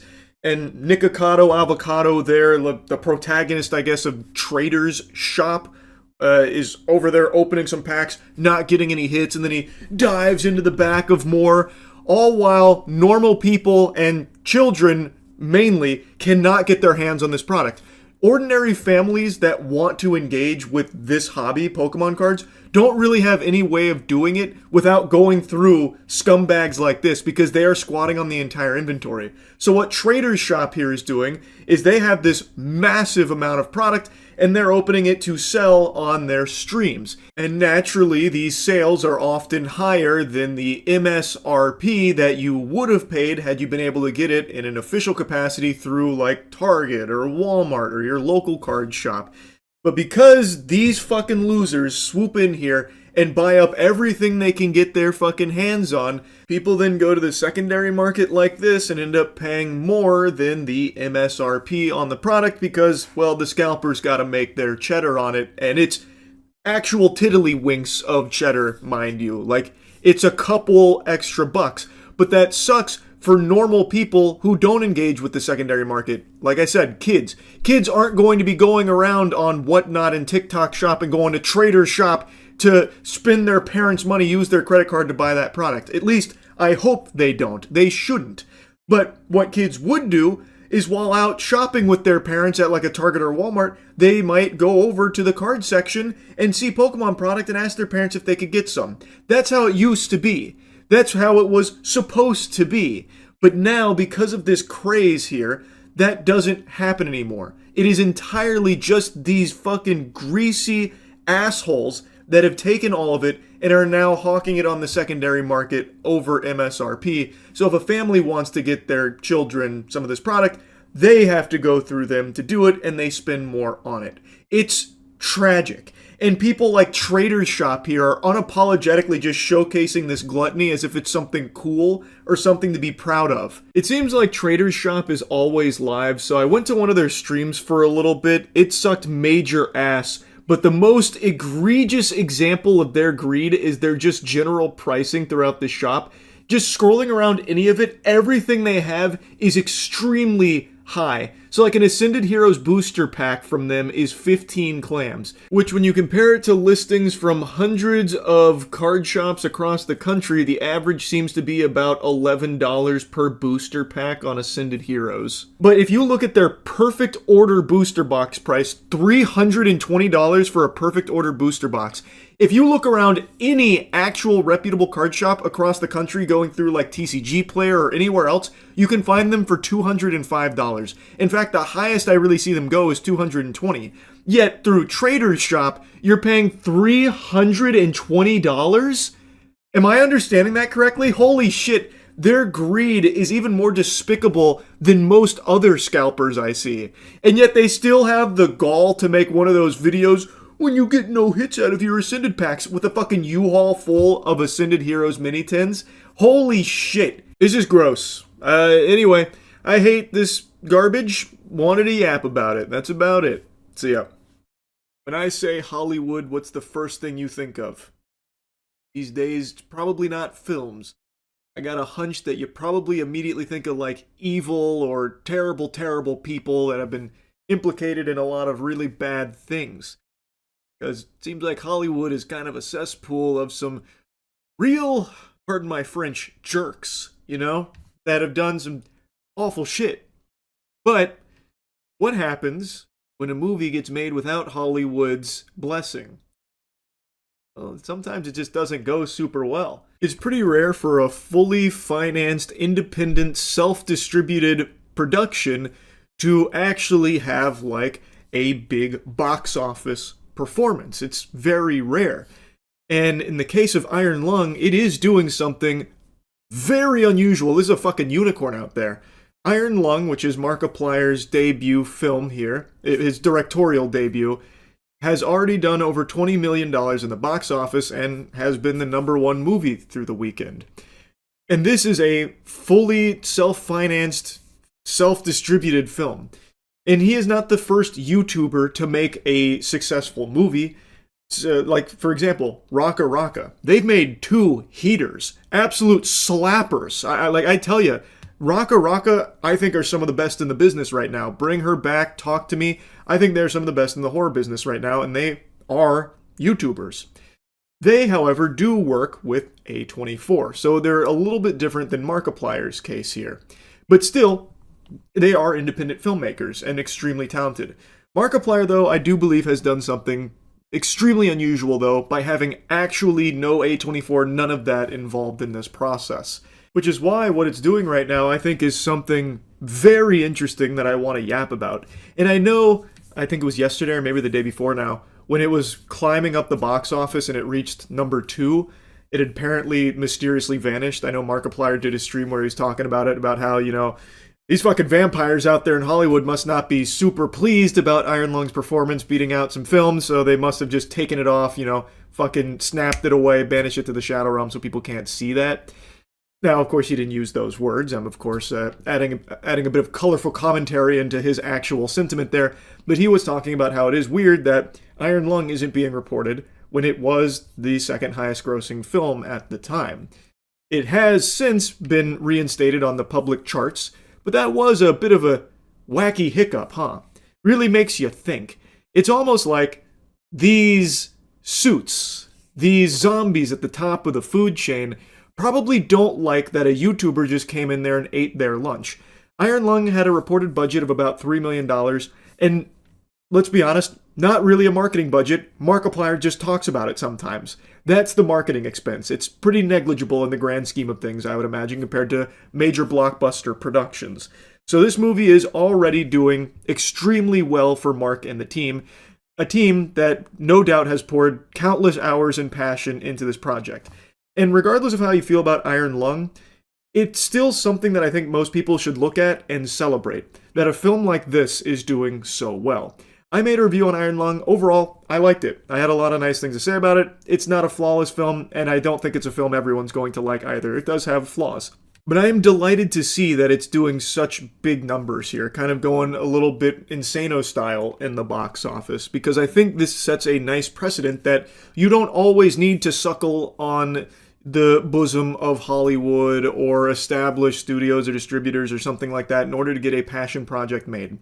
Now, of course, Markiplier has oodles of cash to pull from in order to realize a vision like this. It's not going to work that way for everyone. I recognize that. But the fact that he did commit so much time, so much money, and put together such a talented team, all for the sake of seeing this vision through, and it being rewarded like this in the box office, I think is just a feel-good story. I think that is a very good thing, and it shows other potential filmmakers out there that there are other alternative paths to get your creative vision produced that aren't just following the traditional blueprint and walking down the same tried and true path that a lot of times just boils down to making deals with the devil. Because I don't think anyone's going to be shocked to hear this.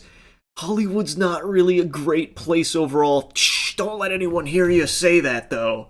Like, everyone knows that. So a $3 million film like Iron Lung coming out and flexing on the big boys in the box office, I think is just a great thing.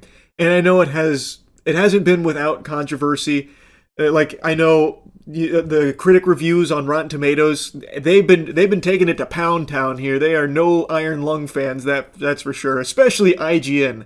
IGN was right on top of Iron Lung there. I think they gave it, like a 4 or something. So they definitely weren't feeling it. And a lot of other people weren't either. That's just the way the cookie crumbles sometimes. It's not going to be for everyone. There is nothing that is for everyone. There's nothing wrong with that. But I think the message that this movie's success delivers is a very positive one in an otherwise really degenerate industry.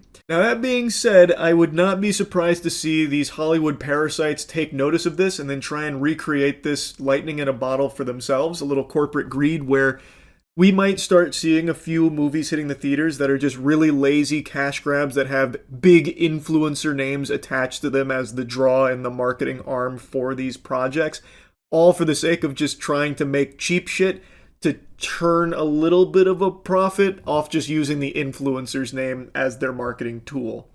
That, I do think, will probably start happening pretty soon. I really wouldn't be shocked to see that, because I think they'll learn the wrong lesson here from Markiplier and Iron Lung. But that's just a theory. That's just a little game theory there. Hopefully it's wrong. I don't really know. But overall, like I said, I think this is just something to be celebrated. Movies, boobies. What do these two things have in common besides just rhyming? I like them both.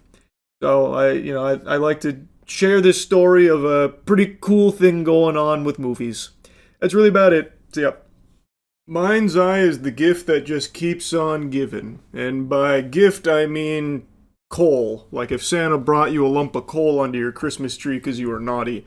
This game came out, was terrible. Everyone hated it except for a few people in Arkham Asylum that for some reason found a few things to like about it. But the King of Clowns, Leslie Benzies, who was a video game legend, literally worked on some of the most iconic games we've ever been blessed with from Rockstar. He is the mastermind behind Mind's Eye, and he's the face of it. And this man's got his nipples fucking twisted here by Itachi, trapping him in a genjutsu that's lasting his whole life, it seems. Because since Mind's Eye came out and was a big dud, thumbs down from everyone, he refuses to accept the reality that the game just is bad. So he comes up with all of these excuses, and the big one is that the game was sabotaged from within.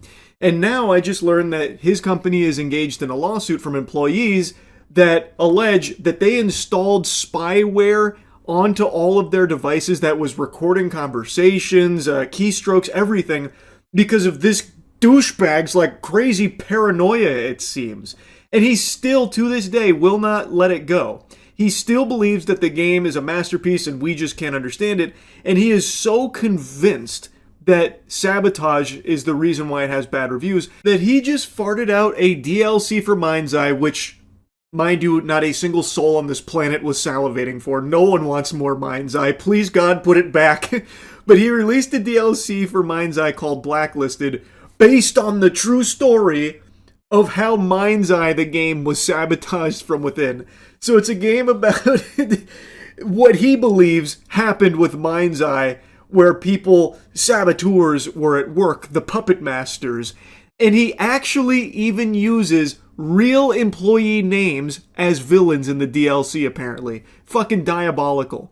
I haven't played it yet. I'm playing through Saros right now, so maybe after Saros I'll give it a whirl to just see how unhinged it is. But anyway, I want to show you a bit of the lawsuit I was going over it on stream last night. It is nuts. I think you can make a very strong argument that Mind's Eye is more pathetic than Concord. Yes, the budget wasn't as high as Concord, and yes, it didn't shut down in 2 weeks like Concord, but at the very least, Concord had the wherewithal to just quietly pass away and just fade from existence. Mind's Eye, Leslie Benzie keeps stomping his feet and yelling and screaming about it. It's the result of sabotage. There's a great game here. You guys just don't see it. You guys are wrong. You've been misled by sabotage. That kind of thing. At least Concord, no one's doing that, at the very least. Mind's Eye studio employees sue management over installing secret monitoring software on staff devices. Group of unionized employees at Build a Rocket Boy, Barb, studio behind Mind's Eye, have initiated legal proceedings against the company. They allege that management installed invasive surveillance software on their devices without proper consent, violating UK data protection laws. This marks the second major legal confrontation between staff and leadership in under a year. It was all in the pursuit of greatness that is Mind's Eye. Sacrifices must be made to achieve this level of quality. I don't know what they don't understand. It was TerraMind, a monitoring tool capable of tracking keystrokes, capturing screens, and recording microphone audio. Wow. I had to make sure it wasn't leaking to Rockstar. They were really sweating Mind's Eye. The GTA killer. He's gone full psycho. In the DLC mission, he put real devs' names in there as enemies. No shot. I know one of the DLCs was apparently about, like, the sabotage. There's a lot of discussion and a lot. I know that, but there's no way he used real devs' names here. It's not even fun as a joke. I mean, playing through Mind's Eye was fun bad, but I'm not doing the DLC. Build a Rocket Boy's toxic culture of secrecy and micromanaging, one of the worst I've seen in 20-year career in the gaming industry. While they have conceded to our headline demand of removing TerraMind from our devices, many questions still remain about their actions. Man, he actually did go full fucking psycho. What happened to this guy? In a leaked internal meeting cited in the legal filing, CEO Mark Gerhard and founder Leslie Benzies confirmed the software had been installed without workers' prior knowledge. The IWGB argues that this practice exceeds the legitimate remit of monitoring workers' productivity. Legal experts note that failing to notify employees breaches Article 13 of UK GDPR, which requires employees to provide transparent information about data processing. Employers, excuse me. He used to be a legend. Leslie did used to be a legend. Now he's a fucking paranoid clown. He still maintains that the reason Mind's Eye flopped was sabotage. It's so wild. He worked on, like, every Rockstar game, by the way. I know. The first thing that comes up, I was trying to just make a tab to remind myself, but then this article is the first one that comes up about how it's sharing evidence of the sabotage. Crazy. Oh yeah, here it is. He really is committing to it. We will use these people, these names, and these facts for our own fun. We're gonna put some of these names into our upcoming spy mission. What a freak. You made a shit game. It's not saboteurs, bro.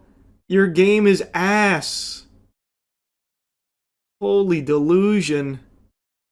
Oh my god. We've got very strong evidence of this and conducted quite thorough investigations over the months since launch. We've identified parties involved and now it's with the authorities both in the UK and US to deal with. You installed surveillance hardware, surveillance spyware into your employees' machines illegally and are getting sued for it. What evidence could you have possibly gathered other than your employees saying, man, this shit is trash, but I need my paycheck, so I gotta work on it? Like, that's gonna be it. If anyone's doing the sabotage, it's him. You actually think there's gonna be fucking arrests? We'll leave it to them to do what they do, make their arrests or any announcements in due course. I think we're not saying anything further at this stage on that. We'll just let the natural course of justice take its path. I am so curious to see what evidence of sabotage they have. Maybe I will play the DLC. I am beyond curious what sabotage he thinks happens. Because he played the game. He played the game. He's like, yep, this is it. This is the game I want to ship. This is the game I want to charge fucking $60, $70 for, whatever it was. I forgot now. This is the one. He played it. He didn't say, man, this game is shit. Don't play it. I can't release it in this state. Sabotage has occurred. I can't release it. He played the trash. And now he's grasping at straws.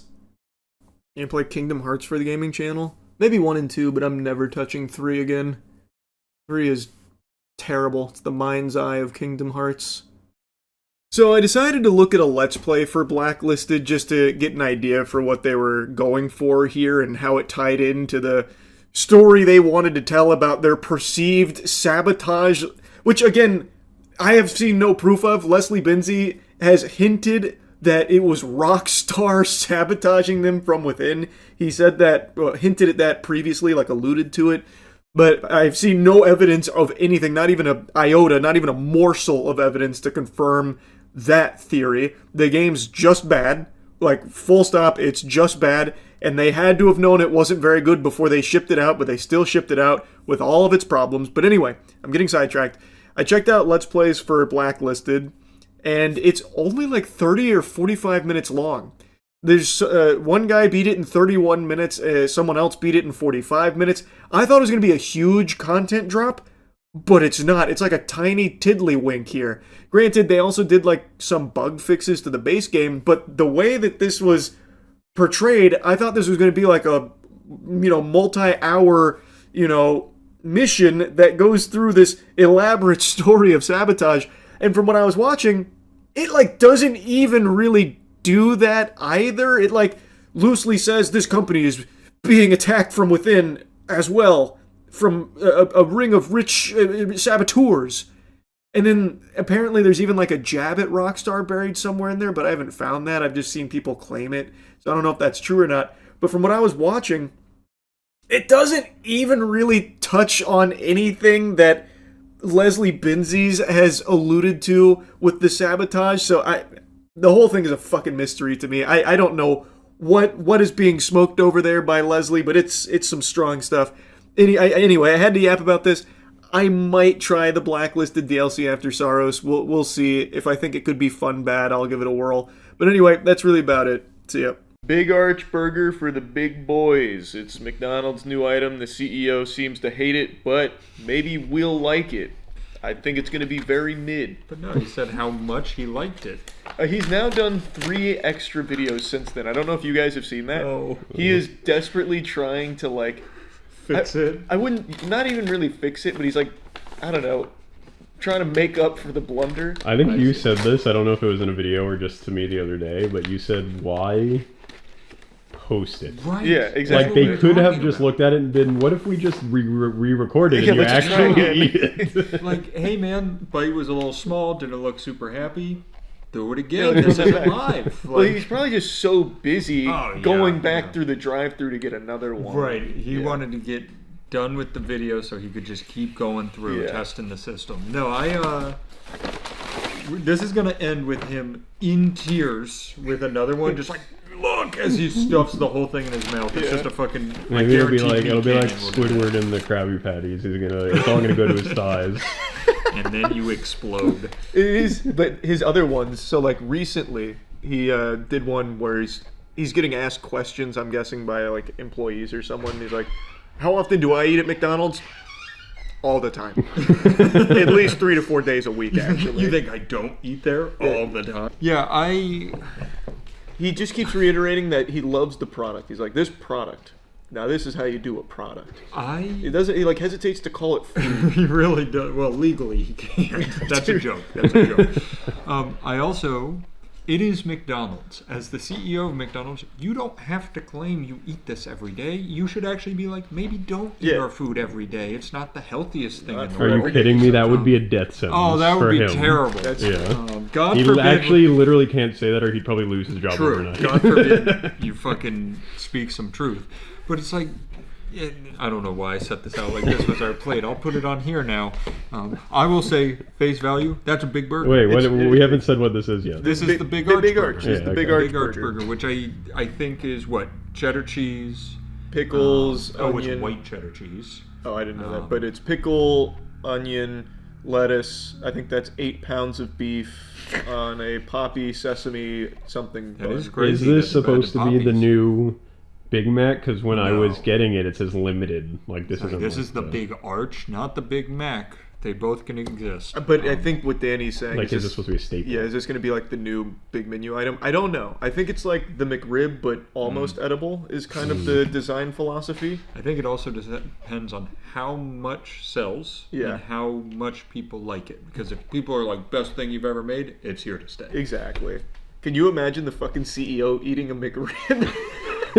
God, I would actually kill to see, what's his name? Chris Kwasinski or some shit. I don't know. Mike Wazowski. I would kill to see him eat a goddamn McRib on camera now. And then you'd be like, "Oh, do you want the Shamrock Shake with it?" And he'd be like, "What? What's a Shamrock Shake? The what?" All right, here, I'll just take a. You big mean our one. green liquid product? See, that's why I put that there. It was helpful. It is. We are coming up on Shamrock Shake time, right? Are you? Is that something that you're excited? We're excited I don't for? know that I've ever had one. Have we never had? We've had to have one. Have right? we had one on camera? I don't know. If we did, it was very forgettable. But just look at the way we bit into that versus how Chris took a bite. I wasn't even thinking about We that. fucking butt cheeked it. Like that's how men eat a burger. People are always talking about how we butt cheek our sandwiches. Can't help it. You're so right. I'll say it. It's Not fun. bad. Yeah, it's fun. Not bad. It is exactly what I would expect to eat or to taste with a burger that looks like that. I haven't had McDonald's in a long time. It does look like those patties are a little bigger than I what I'm they used are. to. So is it like a little bit higher? I don't want to say a higher quality, but I kind of have to. Is it like a little bit higher quality? I think you get more meat for it. It's the same quality. I think you just get more of it. This, if I remember right, is $8. Can you check? Okay. I'm almost positive. I'm on the case. I'm almost positive that this is $8. So it's not cheap. And I'm guessing they justify it because you do get 2 quarter-pound patties. I was kidding about 6 pounds, by the way. I don't know if you could tell. Which is crazy because you said 8 pounds. Oh, yeah. Actually, I just increased it to 10. Let's see. How much is it? I'm so tired of AI. I'm It's looking useless, on Google. Just tell me the price. It goes likely between 9 to 11 or 14 to 15. Also could be between 6.89 to 10.19. I want McDonald's to show me the price. Big Arch Burger. Do you think if we get one of the headsets with the Burger King AI in it, we could ask it what the price is on stuff like immediately? Get Patty on the horn. Yeah. Only if you say please. Patty, show me pictures of All right. Ronald McDonald with boobies. Thank you, Patty. Beam that directly into my cornea. All right, so I'm gonna have to order pickup to figure out this guy. Naturally, yeah. You have to download the. Does it not McDonald's say on app. the menu what the No, price is? Sure doesn't. That's crazy. Sure doesn't. Let me just look what it is in Uber. I'm sure it's I think I have $48.95. Where did I put the receipt? Did I throw it out? I might have. Sorry, guys, we're getting there. Shamrock Shake's already here. Oh my God! Big news. Big Arch Burger. Let me know when you see it because I fucking don't. Why would it not just be at the top? Maybe it was. Oh, there it is. Yeah. $10.19. Jesus. That's expensive. Is that with like a delivery markup, or is that That's just the a menu Uber item? price. Yeah, this doesn't take in the delivery yet, but I'm assuming it is Normally higher prices, on Uber. yeah, they're already higher, and then they make them even higher. Yeah. This is now about Uber. I'm just trying to see if it can explain. I'm almost positive it's $8. If you go into Like in McDonald's store? right now, yeah, That would I make think sense. it's $8. It's 1,000 calories. Not bad. Sorry, 1,020 calories. Not bad. 2 juicy quarter pounder 100% beef patties layered with 3 slices of melty white cheddar cheese, topped with both crispy and slivered onions, zesty pickles, and crisp lettuce. But what truly sets it apart is the new Big Arch sauce, tangy, creamy, with the perfect balance of mustard, pickle, and sweet tomato flavors. I didn't get Is there sauce on it? There is, but I didn't taste that at all. I didn't either. But it's not bad. Like for McDonald's, it's pretty solid. I thought it was just cheese. I didn't even taste the sauce. Yeah, the sauce is the yellow stuff. See, there it is. It's starting to come out. Here, I'm just going to get a little bit of it. That's not what sets it apart. I'm going to be honest with you. No, it's definitely not what sets it apart. But it is fine. Like, Yeah. it's decent. I would say I don't if hate you it. got whatever it is in store, $8, $10, burning a hole in your pocket, not a bad burger to get. I would say if you have $8 that you're really wanting to spend on food, you can definitely find something better than McDonald's to use it at. You could go to Culver's. You could go to I love Culver's. Maybe you can go to Burger King and get the new Whopper. Oh, But we don't know how that Whopper is, Danny. Yet. Look at how excited that chicken is for us to try it. I almost got us chicken fries on the side just so we could have them. Sure, they're spongy, but they're delicious. Whoa. Okay. Wait a second. Chase just heard that. Yeah. Chase the whole was falling building just asleep shook. and he jumped out of his chair. Here, ready? I know we ate some, but That's Whoa. a big. they brought the base. Yeah, that is a big thud. And remember, nobody is a bigger Burger King hater than us. True. Like, I fucking despise we Burger we King. go out of our way to throw strays at Burger King. Yeah, I find extra time in the day to shit on Burger King. All right, flame grilled Whopper, the big reveal. Imagine smoke coming out. Felt underwhelming. I feel like we built it up. I feel like there's a Nothing happened. That's weird. I thought it was gonna be like really taking up the Yeah, space. it's like the Lay's chip bags of boxes. This tomato fell off. I'm just gonna get that out of there. Okay, though that's. There's more on there, I think. right. If not, that's a disgrace. Take its diaper off.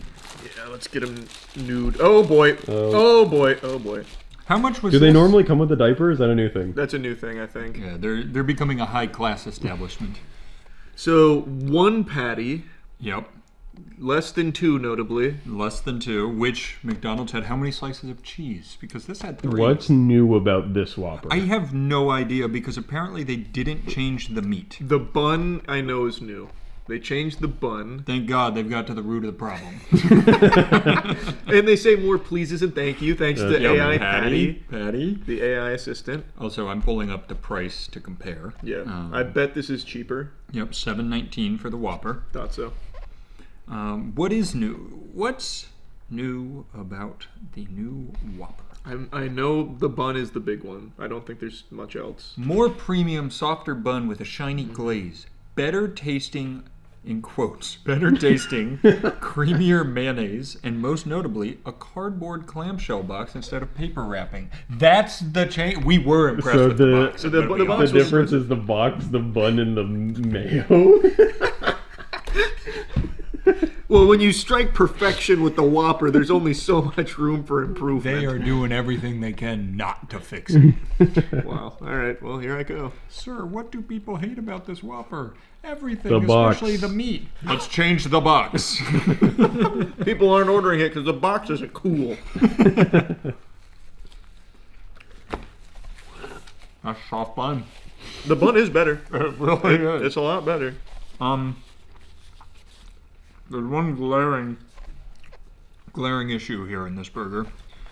They've always had this glaring issue. The meat. Change the meat. The thing is, I don't hate their meat, especially going back to back with McDonald's. I would actually say the meat here is better than the Let me go meat back there. to back. But again, I still don't think it's like amazing. This tastes like a like concession stand at a high school baseball That's game exactly burger. what it tastes like.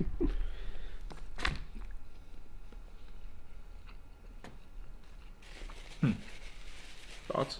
Gives you a lot to think about. It puts questions in your head, doesn't it? It does. Their box is not as good. No, it's not.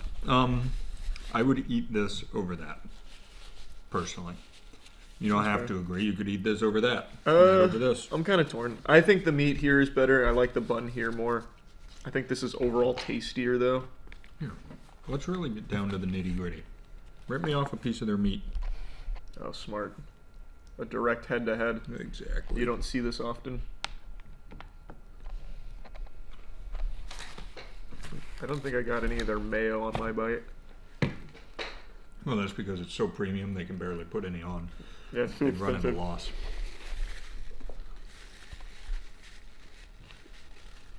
Shockingly, Burger King's meat tastes slightly more like meat. Yeah. When you really take away the toppings, neither is great. Who would have seen that Yeah, coming? that was shocking to me. Is there a conclusion to this experiment? That's what I was trying to figure out. I would say mid plus. Oh, Yeah. okay, all right. Wait, is this Burger King coming out on top? To me personally, if I hands tied, Culver's have all burnt down. Yep. Every other fast food place has been condemned. This is the last two standing. I'd probably go with the Whopper. Go here. I'd go Big Arch. Not fair though, because it costs more money and has a lot more on it. Yeah. I will also say consensus on them separately. Big Arch, not bad. Whopper, slight improvement. I do think it is improvement. Yeah, I would say Yeah. they're trending in the right direction. I don't want to brush over that. They really did make it better. With the slightest alteration, with the bun box and a little better mayo, I guess. Yeah, I don't know, man. They're all just so out of touch. And I will say, CEOs, McDonald, Big Stinky, this guy, much better. Much bigger bite. Much bigger bite. Much bigger bite. Bigger box, bigger bite. Not a bigger bun. A lot better mandibular action when he went in there. Yeah. Huh. Yep. Well, there you have it. You're welcome. There it is. This is kind of random, but do you ever buy sealed Pokemon collections? No. But you did just remind me. This video I watched earlier, I have it in this tab here. This is crazy. It's not necessarily a full sealed collection. She does have sealed product, but Pokemon has now reached the point where it's like a full-blown like luxury like display of wealth. So this is the Jolina Giselle collection, and it's being touted as like the largest and most valuable collection. I don't think that's true. If I remember correctly, there's a Saudi Arabian royal family member who's reportedly got the most valuable collection of Pokemon cards, but he doesn't want to publicize it. So of the public collections, this might be the largest and most valuable, but I don't think it's full bore the most valuable. But check this shit out. Amazing collection ever seen here in Switzerland. This is just a small part of it, and trust me when I tell you, it's like huge. Over 60,000 cards and products of the Jolina Giselle collection. I mean, for me as a collector, we have here the Illustrator Pikachu not one, but two times. Even the It is card crazy. that is the first time it got graded. Yeah, so it's super crazy. I'm Thomas Kovac. I own a store in Zurich, Amazing Toys, and I'm in the hobby No for idea past where the 25 wealth comes from years. for Jolina And Giselle. it's not only my hobby, it's my job. I own the store online. 2 Illustrator Pikachus is wild. Oh, actually, you don't know the half of it. What's even more wild, it's not just 2 Pikachu illustrators. This one, this 9, is the first ever graded Pikachu illustrator, which is why it's not PSA or anything. It's literally the first illustrator card to ever get graded. It's fucking absurd what she has. It is the first time it got graded. Oh, he even says so it it's here. super crazy. I'm Thomas. I didn't Kovac. even hear him say that. I own a store in Zurich, Amazing Toys, and Yeah, I'm it in is the a very hobby cool for the card. past 25 years. And it's not only my hobby, it's my job. I own the store, online shop, Amazing Toys, and I'm proud to show you all of this collection. This is just a small part of it, and trust me when I tell you, Illustrator Pikachu is a small part of it. There's way more in this collection. We have back here. I will tell you something though. I wish she displayed it better. I don't really like this feel. It feels very sterile, very like almost callous from Destiny. I don't know, just a little gaudy. I think there would have been a much cooler way of presenting this collection. You'll see what I mean. Favorites, gold stars. We have all of the gold stars. It's just some highlights in English, PSA 10, also in Japanese PSA 10, and way more, which you will see later down the road. For me, it's like, I breathe Pokemon cards. When I see this, it's for me, I've never seen this at one spot and place, and that's why we have also here. Scalper's like already super planning crazy, an Ocean's which 11 I don't know heist. if you can see this anywhere. I don't think so, man. Judging from this facility that they're in, I feel like scalpers would have a real hard time getting in here. They'd probably get shot by 15 Phalanx turrets. On the world, the University Magikarp, the Tamamushi University Prize, 5 times a Gyarados or Gyarados PSA 10. It's basically every Charizard you can think of. It's here, and it's from the even with the PSA, because we have these gold walls open to just more PSA 10 Pokemon cards. So this is the Legendary Collection, full reverse holo PSA 10s. And she has that for like Crystal over here. But the thing is, it's in just like a shoebox rack. Like, I just don't think this is a cool way to present it. Legendary Collection PSA 10 set in reverse foil. Pokemon scalpers are scum of the earth. Completely agree. Now, like I said, I don't know what Jolene Giselle does, but I saw that she also did an interview with this guy. She explicitly states that she doesn't and apparently will not sell anything from her collection. Obviously, I'm assuming she's buying from like scalpers and like some fucking scumbags. But at the very least, it seems like she's just doing this for herself. It's not even a publicly accessible collection. Like, you can't pay to go see it or anything. So, as far as the hobby goes, this one's on like the lower end of degeneracy. This is just someone who has absurd fucking wealth that dumped it all into Pokemon. God, do you see what I mean though? It's just, I don't, like, you have reportedly 60,000 of like the most valuable Pokemon cards money can buy, and you display them like this. It just, there's so much room for improvement. You could make a whole terrarium out of your fucking slabbed cards. How would I display them? Oh, I would have, if I had something like this, I would 1000% have had like custom displays made for it. Something to highlight the cards and the story of the cards. And I'd have a lot more like character to it. So instead of just being like, you know, fucking empty inventory just dropping out all of your PSA slabs, I'd have like, I don't know, other cool things from the hobby. You know, like maybe the McDonald's Pokemon promotional products from back in the day, like the old gold things that aren't super valuable anymore today, but they're still really cool. Just to help emphasize the cool items. Like, this is just, to me, very bland. It doesn't have a whole lot of character to the display.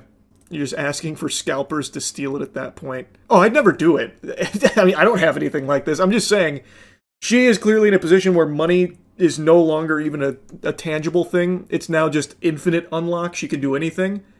I'm just surprised that she wouldn't invest more heavily in something very visually striking for this collection. Because this is, at the end of the day, just a closet and a couple of shoe racks that are filled with Pokemon cards. There's an interview that I think is on this channel. Oh, maybe not. That's her, though. I'm assuming she just comes from unimaginable wealth. Go to her website. Yeah, the website's weird. I went to the website. That's how I saw the interview, because I was so curious where this comes from. The website is a little odd. Like, in the history, I thought for sure it would say, like, the origin here, but instead it reads kind of like a Saturday morning cartoon villain kind of thing. One evening, almost casually, she asked the question, "Dad, couldn't you simply buy all the Pokemon cards? I think it would be really cool if we had them all." And That's the wholesome beginning to the most valuable collection ever.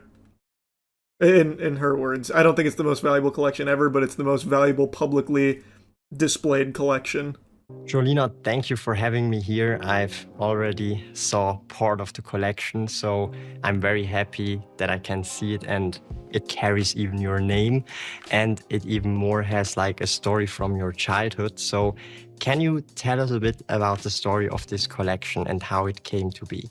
Of course. Well, in school I was pretty shy and introverted, so I had a really hard time making friends. And I always brought something to school. No, with I don't me. think it's AI.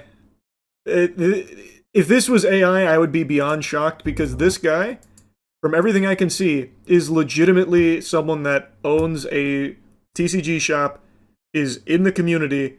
It would be crazy if he just flushed everything down the shitter to do this promo piece for a complete AI sham. And again, you can't buy anything, so I don't see what the scam would be. Like, you can't spend money here. So it'd be a really weird thing to AI scam people with, because you get literally nothing out of it. How old is she? I don't know. She looks like maybe mid-20s or something, but I have no idea. I didn't look too deep into Jolina Giselle. From the very little bits I did look, I didn't find anything. So I really couldn't tell you. Where'd she get her wealth from? That's what I said, I have no clue. I briefly tried to find it, but there's no information on where it comes to focus from. on myself. And one day there just happened to be Pokemon cards, and it sparked interest. But I didn't finish this interview. I stopped, like, here. Maybe it's the last question she answers. The other kids, I don't know. and that's how friendships form naturally and pretty playfully. Is it true that as a little girl, you wanted to buy individual cards or trade individuals?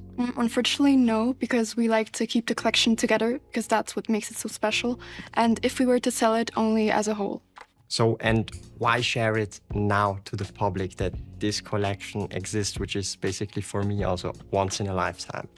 We thought very carefully about it if we should go public with the collection or not, but we thought for the 30th anniversary it would be a real shame to keep it hidden, and we wanted to have something for the fans. I mean, I'm a fan, but way out of my budget, unfortunately. If you were ever to sell this collection, what would the future owner of this collection need to bring that you could entrust this to him or her? For us, it'd be super important that the future buyer would know what the collection stands for, because it's so much more than just Pokemon cards. It's about a promise my father made to me and always kept. And Okay, that's very silly. That promise is, Daddy, why not just buy every Pokemon card? Daddy, every Pokemon card, please. I don't know, it's not exactly the most wholesome of promises. That shouldn't really be the story or the message behind it. today it is the Jolina Giselle. That's in her words, by the way. I'm not just making shit up. That is literally part of the history. Dad, couldn't you simply buy all the Pokemon cards? It'd be really cool. Pokemon collection, the most exclusive and complete in the world. Okay, so yeah, it doesn't explain where the money comes from. This lady literally didn't exist till last week. I know, actually popped out of nowhere with the video. But I'm gonna be honest, I think that lends more credibility to it being real, though. Because if Jolina Giselle was like some kind of influencer, or like, I don't know, had some failed like schemes in the past, and then all of a sudden happens to have the most valuable Pokemon collection ever publicly seen, then I'd be like, this is very sketchy, this is clearly a fucking sham, look at her history. But she comes out of nowhere and's like, we finally decided to go public with this collection, a collection that has unbelievable treasure to it. I feel like it makes it more believable. A Pokemon industry plant. Yeah.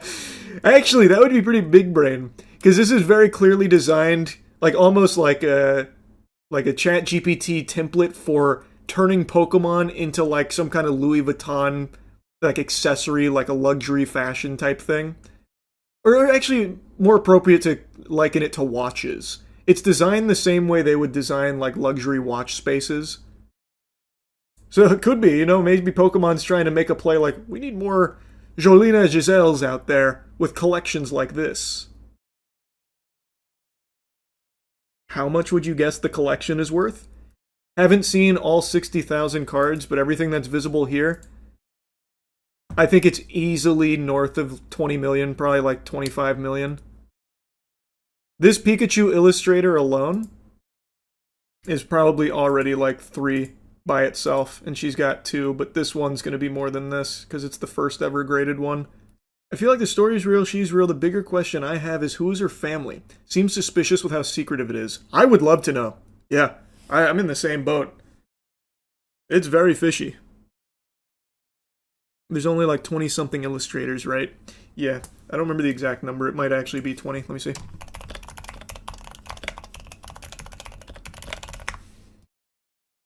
$39. There are 39 verified Pikachu illustrator cards. Look up the Giselle family. I tried, nothing came up.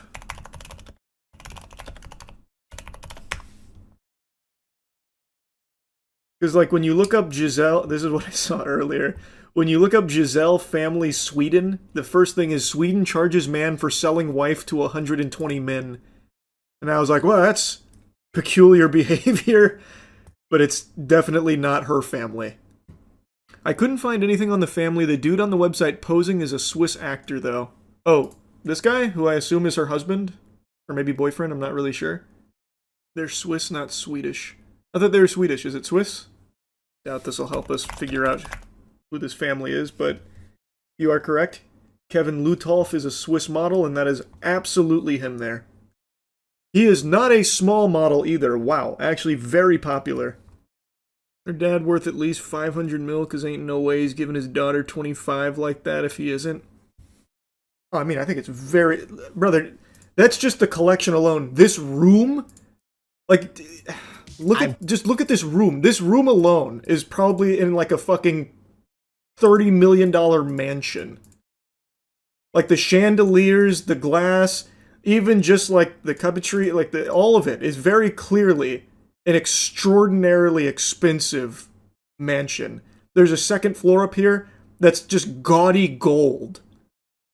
This is a billionaire family. The question is, who though? In 1,000 years, anthropologists are going to think this Pokemon cards were like Sumerian tomes or something. True. That ain't no ordinary glass either. It's Italian Murano glass. How the fuck do you even know that? I'll take your word for it because you're speaking like an authority on the matter, but you can just immediately identify glass on sight? He made it. Yeah, dude out here glass maxing. Actually, I designed those for it. Also, it's sitting on top of pure obsidian. If you stack those up, you can go to the nether. The earliest mention of her Pokemon cards is on his Instagram, February 18th. It's got to be some kind of psyop. What was the mention? Was it like a hype-up thing? Or is it like a... So we just started collecting these Pokemon cards, me and my wife. Like, what is the mention? I mean, I feel like we could probably track it, right? By some of these purchases, these are very low pop cards. So, this is a relatively new video. I imagine as some of the, like, real OG collectors look at this, they'll be able to figure out who this is. So, like, this Pikachu Illustrator card, I have no doubt you can trace the transactional history of it. Or this PSA 8 Illustrator. These are incredibly low pop cards. People keep their eyes on these all the time. I'm just not deep into it like that, so I don't know where I'd be looking to find all of that info, but the real collectors know. So you could easily find out if this is some kind of like psyop and these are just like, I don't know, extremely wealthy zombies that are instantly trying to flip this to like a, you know, Saudi royal family member looking to expand their collection. Or if it is like she says and it's been like this lifelong journey over 30 years collecting this. Entirely possible they hired him for that shoot. Oh, yeah. Oh, that's really true. Can you come pretend to be like my boyfriend or something for my Jolina Giselle Pokemon collection tour? I'm crafting a fine narrative. That's very true. I didn't think of that either. That'd be so fucking sad.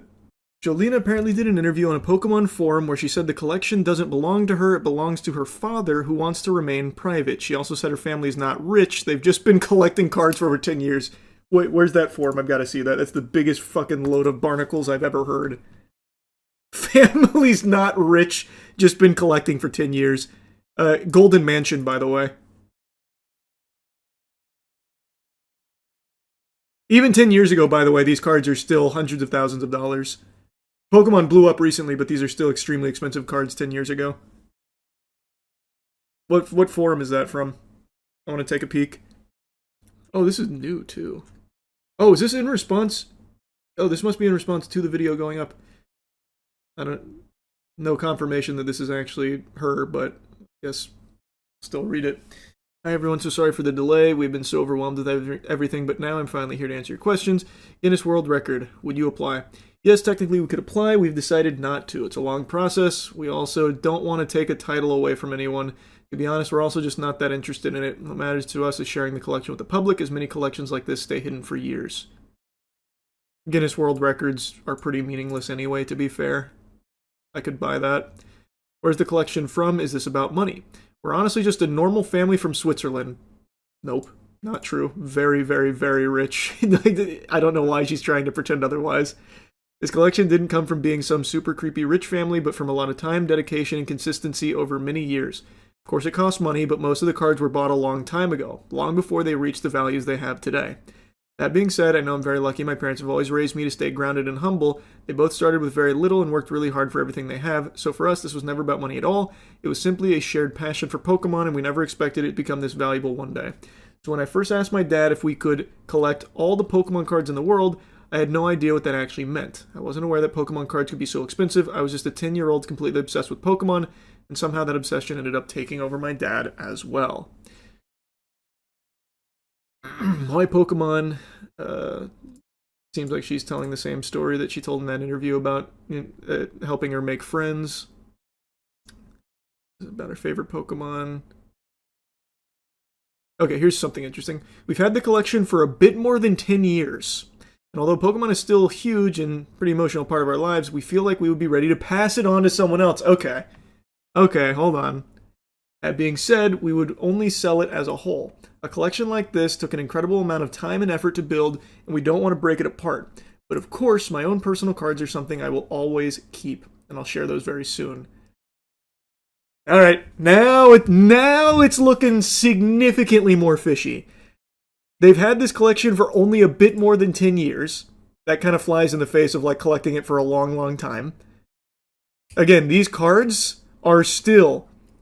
You're spending millions of dollars to have this collection 10 years ago. Shit, even if you bought this collection 20 years ago, you're still spending millions of dollars on it. These are extremely, extremely rare low pop cards. There's just no way.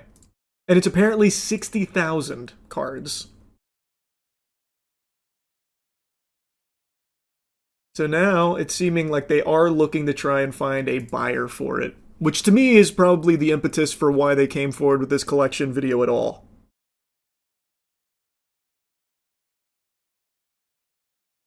All of those certs are old certs too. Not many new PSA cert cards are there. That's an interesting observation. Who owns the collection? Who's Jolena? Collection belongs to my family, was built by my dad over many years. I'm Jolena, his daughter, and I never claimed the collection was mine. I've seen some assumptions that I'm a model actor pretending to be a fake daughter, which is honestly so funny to me, but no, I'm simply his daughter. My dad prefers to stay out of the spotlight, so I ended up being the one to share the collection since it all started with me, and that's literally all there is to it. There's still a lot more questions. I'll do my best to check in here from time to time. I'm a normal student preparing for my final exams.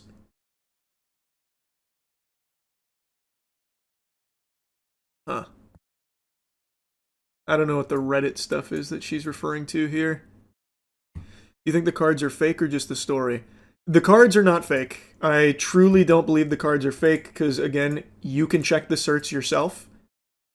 It would be very difficult to fake that. Even if you were trying to do like slab switching, it would still be a hard sell. Because you'd have to... For this, it would be noticeable. So the cards are not fake. I do not believe these are fake at all. The story and everything kind of around it, that's where I believe there's a lot of red flags. I like how she claims I like how she says she never claimed the collection was hers, yet it's officially called the Jolina Giselle collection. The people they follow on Instagram range from Logan Paul to Crypto Dudes. If you look at the playlist on the channel, they made an entire short film for this. All very sad. An entire short film. Oh, wow. What? Okay, wait a minute. Wait a minute. They got Fincher in here making a short film for the Jolina Giselle Pokemon collection. Wait, I'm all in.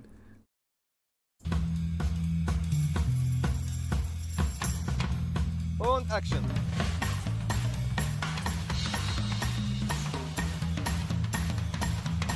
Okay. Where's the actual short film?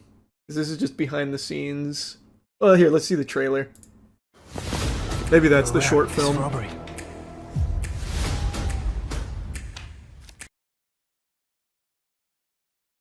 Not rich, by the way. Normal Switzerland family, by the way. I'm all in. This isn't just a collection, it's a legacy. Ready for round 2? Huh. Wow, this really is peculiar. Imagine they got Neil Blomkamp to direct this.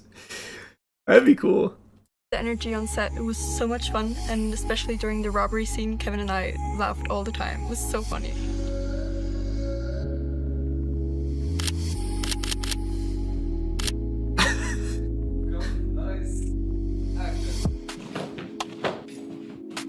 Nice stunt. Good work, Kevin.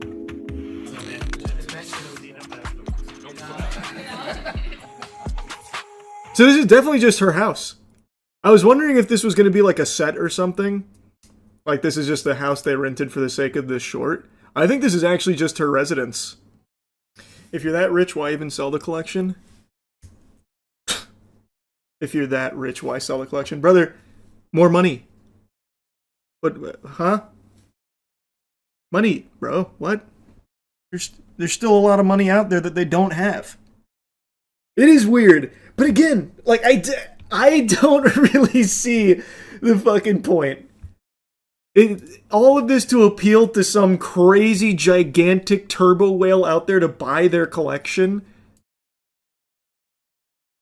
It just feels absurdly over the top and unnecessary if that's the goal. It's very weird. It's all very weird. That's what rich people do, though. Do they? I don't know. I can't say I've seen a lot of rich people making a short film trailer to advertise their collection of Pokemon cards before doing a tour. That's pretty new to me. Like those fucking goobers that spend 50 mil on Jackson Pollocks and stuff, I don't see them making trailers to show you their Jackson Pollock, where they have Colonel Sanders fucking rappel through the window. I gotta get my hands on that Pollock! This is the fucking Rim Jimbo collection of Pollock paintings. Fucking world renowned. You're just not tuned into the scene. Yeah, maybe. Will you buy it? Will I buy it? Brother, what the fuck? Yeah, I'll toss her an offer. I'll play ball. Hey! You stop right there, Buster! I'm approaching with intention to mug you. Now show me your wallet. My God, I can't believe it. You're missing $100 in here. I already know where it went, pal. And it breaks my heart. You put $100 down to pre-order the T1 Trump phone, didn't you? And now you still have nothing to show for it, just an empty hole in your wallet where dreams once were. You know what? Take it back. You've been through enough. You've already been robbed. That's right. The T1 Trump phone, we're checking in on it again. It was supposed to come out in summer of 2025, then it was supposed to come out at the end of 2025, then it was supposed to come out in the beginning of 2026. It is April 6, 2026. Still nowhere to be seen. And curiously, not only is it nowhere to be seen, but it is still complete radio silence from Trump himself and Trump Mobile as an organization. They haven't squeaked out a peep about where the T1 phone is. More than happy to accept hundreds of dollars from tons and tons of Americans, yet not too gung-ho about actually delivering that product, or at least keeping you updated on the whereabouts of it. This will be my third time checking in with the Trump Mobile support staff to see where it is. I feel like I'd have a better chance locating DB Cooper than I would locating a single golden Trump phone, the T1 device. I don't want to just regurgitate the lore, but the cliff notes are Trump advertised the T1, a golden phone for Trump Mobile, a $500 phone that has all the bells and whistles, and it was going to be made right here in America, the land of the free, the land where Jesus was born, baby! And then it never happened. Also, they then removed that messaging off their website when they realized they couldn't make the phone they were advertising in the States at that price point. It was literally impossible. It is going to have to be made overseas.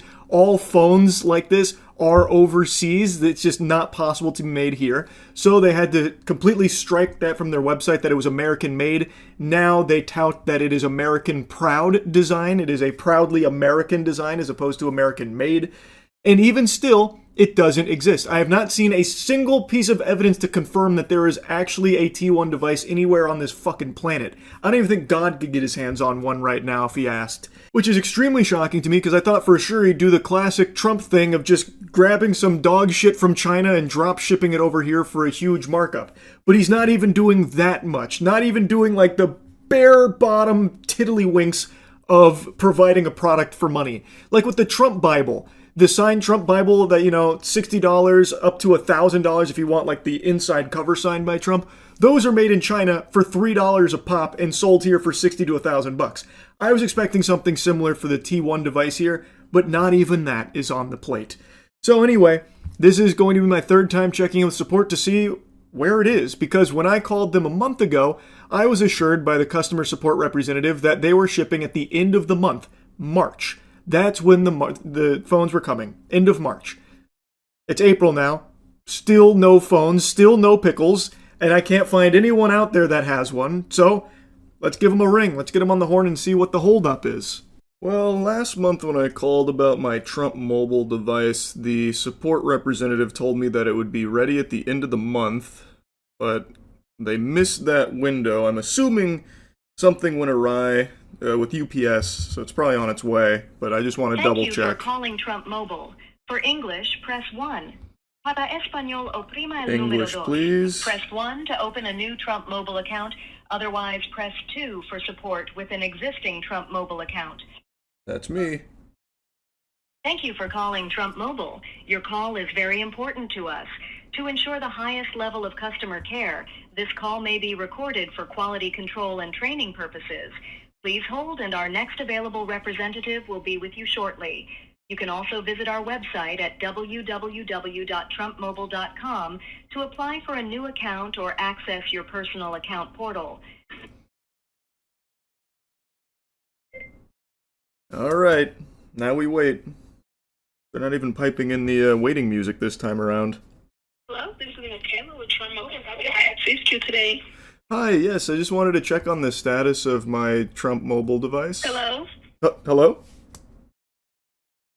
Hello? Hello? Hello? Hello? Hello, this is Michaela. Can you hear me? Are you able to hear me? Yes, Michaela, I can hear you. Can you hear me? Hello? What? Hello? Yeah, but you're good. Hello? Hello? Hello, this is Michaela. Are you able to hear me? Yes, I can hear you. Can you hear me? Hello? Hello? Hello? Help! I'm scared. Hello? Am I being pranked? What is going on here?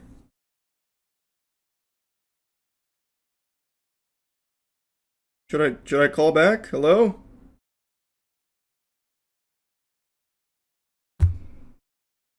Hello? Okay, I'm just going to try calling back. I guess even the Trump Mobile headquarters is having problems with their mobile devices. The ones that exist over there. Let's try again. Okay, I guess Trump Mobile was experiencing some kind of EMP blast or something that was shaking the system, so I gave them a little bit of time to cool off here, let the alt recharge, so I then gave them a retry a couple minutes later, and it did work then. Now, once again, just to remind you, the first time I called, they said that the reason the Trump phone hadn't been delivered is because of the government shutdown, and they had no estimated date for me. And then when I called last month, they said it'll be ready at the end of the month, in March. So, let's see what they have to say today. To ensure the highest level of customer care, this call may be recorded for quality control and training Hopefully it purposes. works this time. Please hold, and our next available representative will be with you shortly. You can also visit our website at www.trumpmobile.com to apply for a new account or access your personal account portal.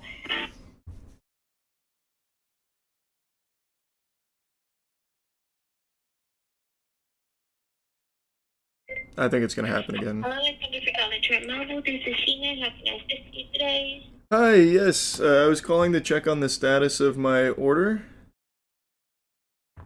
Okay, we're happy to check on that for you. Give me just 1 second. Oh, brother, you probably don't have an account yet. Okay, let me try your email. May I have your email, please? Yes, it's bigcwet@gmail.com. Okay. Thank you. 1 moment.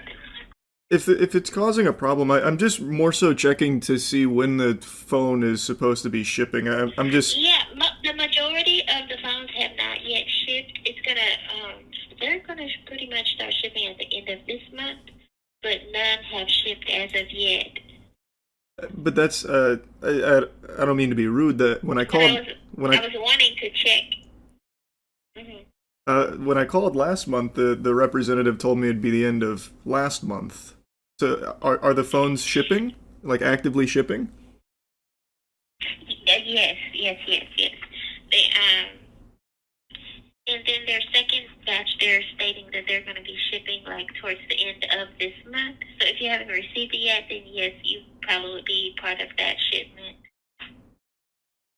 Okay, where can I find information on the first batch of shipments? Because the people that I know that have also ordered it haven't received it either. So we've just been kind of concerned about the whereabouts.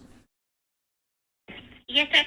Well, what happened was they had some sort of pushback on the push-out date, so that's why they've been delayed on top of, the shutdown and things like that. However, when you called last month, what information did you give the other representative? The same information I've shared with you. And then I called back in December as well, and it was the same information I gave then too. So I don't know why it'd be an issue now. I guess maybe something in the system didn't log it. I'm not really sure. So yes, let me go ahead and get this submitted for you, sir. I do apologize for the inconvenience, but we'll get this submitted and you'll be, I can't even talk. You will hear back soon. Alright, I appreciate it. But just checking in one more time, you said that phones have been starting to ship out? So I should be in the next batch then if I wasn't in the first batch? Yes, they were stating that they should get shipped out sometime near the end of the month. Okay. Alright, well I appreciate it. Thank you. Okay, thank you. You have a great day. Bye-bye. You too. Bye.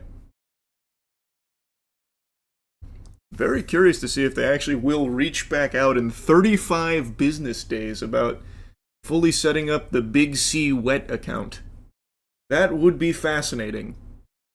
That's the first time that a customer service rep at Trump Mobile actually bothered to check if I had an account. All the other times they were somehow magically finding bogus information.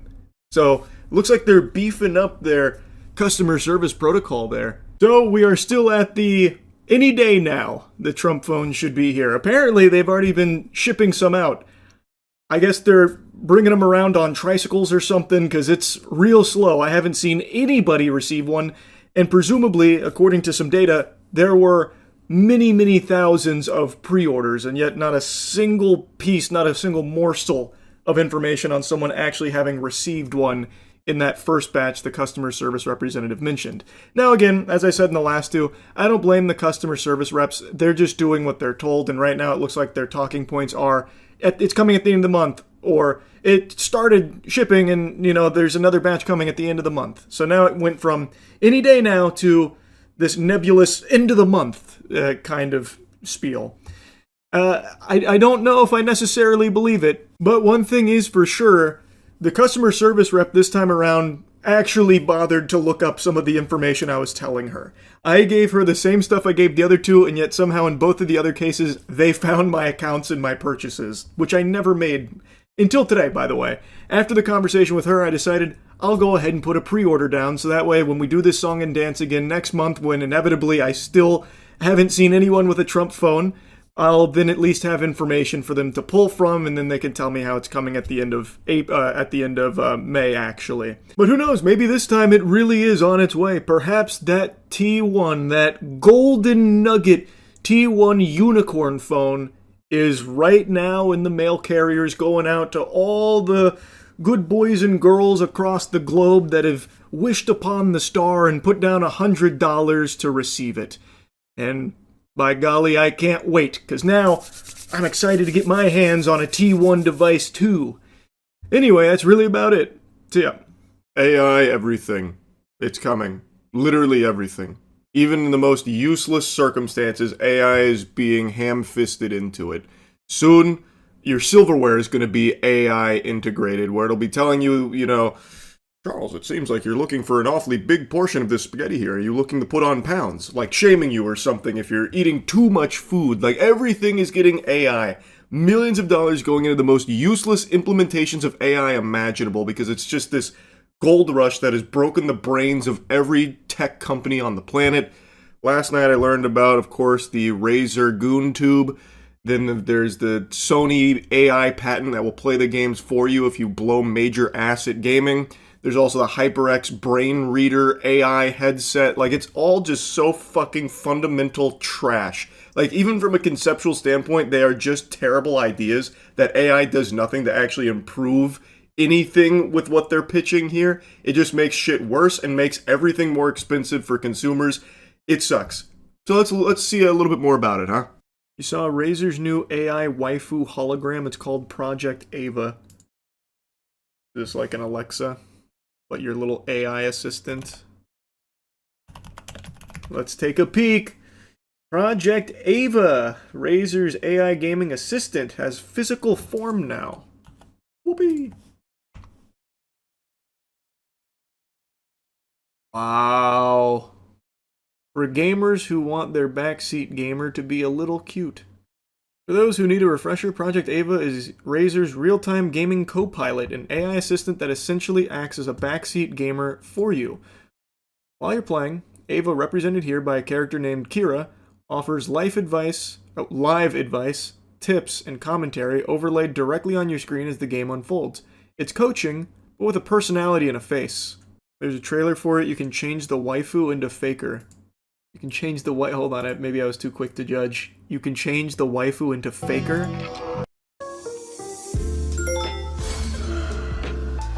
Wakey wakey, rise and shine. Morning, Joey. You were snoring again. Definitely wear your favorite green jacket. Look, now we're really vibing. That's the saddest shit I've seen in my fucking life, man. My heart breaks for someone who purchases this and relies on this kind of interaction. It is designed to keep you inside forever and away from human beings. I think you're onto something. Whole day, soldier. We need more air support. Yeah. Whoa, clean shot. Nice one. Oof. Maybe aim for the head next time? Break line of sight. Yeah, that's what I want. I want my fucking AI assistant to be sassy and insulting me while I'm playing League of Legends and feeding in mid lane. That's what I'm looking for. Thank God. Switch to burst fire mid-range. GG, that was amazing. Ready to go again? This is Project Ava, your AI desk companion. Oh! I hope Faker got paid millions for that. AI girlfriend gonna point out every missed CS. Have you tried killing the cannon minion? It'll give you an advantage in lane. PC's gonna cost 10k because of the AI goon jar. True. It is like a little fucking goon tube in here, huh? Very cool. They have a camera installed on it for some reason. How else are they gonna know if you're hitting those nasty headshots? And if they can't see it, they can't offer incredible advice such as, have you tried switching to burst fire for mid-range? Or whatever the guy said. It needs the camera. What, you think it's gonna be like spying on you or something? Why would it do that? It makes no... You sound crazy. You sound crazy. It's for the sake of helping you game, brother. It's your AI assistant. It wants to see you as much as you want to see it. Bringing her to Dave & Buster's so she can backseat me at the Crane Games. Oh my god. That's unlocking the full potential. Bring her to the casino to gamble. Well, she wouldn't be able to help you gamble. That'd be a worthless use. Have you seen the news of PlayStation AI patent could see games play themselves when players get stuck? Sony AI patent will see PlayStation games play themselves when players are stuck. AI-generated ghost player assistants would help out players who can't progress in a game. As described in patent documents, Ghost Player would see players call down an AI-generated ghost version of the player character, which could either play out the solution to a particular part of the level or complete it entirely. Originally filed in 2024, World Intellectual Property Organization published an international status report on the patent this week. For example, if a player were stuck on a puzzle in an Uncharted game, then they should just stop playing games forever. Holy shit, that would be beyond tragic. The guide mode would seemingly present an AI-controlled Nathan Drake demonstrating the solution before the player did it themselves. The complete mode would simply complete the section for the player. I just don't even... What would even be the fucking point in playing? I don't get it. Just, if you're that stuck, just look up a gameplay video of it on YouTube. Look up like a fucking walkthrough. Grow up. Oh my god, what a huge waste of time and resources to make a ghost player. Oh my god, this is our reality. Oh my god. Holy ads. I'm so tired of you guys not appreciating good ad placement. We still have unused space for more ads. So you're not even getting the worst of it here. It's only 1, 2, 3, 4, 5, 6, 7, 8. It's only 8. And only one auto-playing ad. I can even see the article here. Like, well, pieces of it. Also in AI news, HyperX just revealed an AI gaming headset that can read your mind and make you play faster. HyperX reveals headset that uses AI to read your brain and make you faster. Great news in gaming here. Nothing but positives, huh? HyperX and Neurable revealed the collaboration that has given way to AI-powered sensor-fitted neurotechnological gaming headset. It uses non-invasive sensors to read brain waves and encourage gamers to boost their performance. The combination of HyperX peripheral technology and Neurable's cognitive monitoring solutions endeavors to give players insights into their real-time brain performance and reduce their reaction times. Whoa, that's so cool! It was claimed that testing participants resulted in an improved reaction time of around 43 milliseconds on average, a number that was made even more pronounced by testing the headset with pro esports players.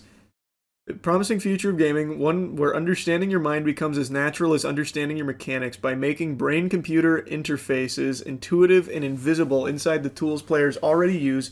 We're proving that neuroscience can meaningfully elevate performance and transform the way people play. We've always been about empowering power players with the best technology to play, and now with our strategic collaboration with Neurable, we look forward to giving more insight into how one's cognitive skills and focus impacts their gameplay to ultimately make them as competitive as possible. Am I understanding this correctly? So it doesn't actually like do anything to like jolt your brain into being faster. It's giving you data on your reaction times and stuff. Is that what it is? It's giving you insight into how your cognitive skills and focus impact your gameplay. Which, to me, feels pretty fucking obvious. But I guess hard numbers maybe helps someone out there. I don't need to know that my reflexes are shit. See, that's what, like, I don't see how it helps you improve your reaction time by just giving you the data. I can also get my reaction time data by going to, like, humanbenchmark.com and testing it. I don't see how this improves reaction time by, on average, 43 milliseconds. But shit, who am I to doubt the power of AI? Imagine the superhuman you could be if you combined all of these. AI gaming headset for reaction time, AI goon tube for backseat gaming, and the AI patent to play the game for you. You would be the next Faker. It's like Lawnmower Man. It is very much like Lawnmower Man. Actually, that's a good point to bring up. How are gaming companies prepared to deal with fake AI players? They're not. They just literally are not. They can't even deal with human cheaters right now, let alone AI bots that play their games. There's nothing they will be able to do to stop it. And all online gaming will suffer when that becomes more commonplace. You think this is also geared towards accessibility and disabled players for Sony, that is? I could see that argument in some capacity, but it's not like... The accessibility it's offering is more so like, we'll just complete it for you. That's kind of the antithesis to accessibility. I actually think all of the accessibility that Microsoft has done is in a good direction. I know I poo-poo on Microsoft all the time, but I am actually always impressed with how seriously they take accessibility controls for disabled gamers. This is not really that. This is just giving you the solutions or doing it for you. It's not really an accessibility tool. Why do we need this when they already have Atreus telling me how to solve a puzzle? That's true, they already did accomplish this without AI. They didn't need patents for Atreus just vomiting out every solution. What's the difference between watching a video and watching AI do it for the solution, though? The difference of millions and millions and millions of dollars in resources poured into the AI doing it for you when you can just for free right now without any big detrimental effect on the industry, type in YouTube Uncharted walkthrough for whatever you're stuck on. That's the big difference. You hear NVIDIA is reproducing 3060 GPUs? I saw the headline, I forgot to look into that. I wonder if they're going to be the same price that they were back when it first released. My gut tells me probably not. Why do you think Valve cares so much about something being AI or not compared to other companies? For me, it's a pretty obvious answer to that. I don't even know if it's the right answer, but maybe it's just because of my faith in the company. Valve has shown for almost 2 decades now that it really does value a good product. It values the consumer, and that's why it has a de facto monopoly on PC gaming. People just choose Valve despite there being alternatives. No one goes to them because Valve is just the gold standard. It actually is just the most consumer-friendly platform in the space, period. So I feel like Valve understands that the consumer wants to be informed on if the product uses AI. So Valve gives you the tools to see that yourself and make your own decisions if that means something to you. Whereas other companies, they make all those decisions and don't give a fuck about like what the consumers or players actually want. It's all about how they can squeeze money out of them. That's what I think. It could be wrong though. But I feel like Valve has a very good track record when it comes to just like actually delivering a quality product.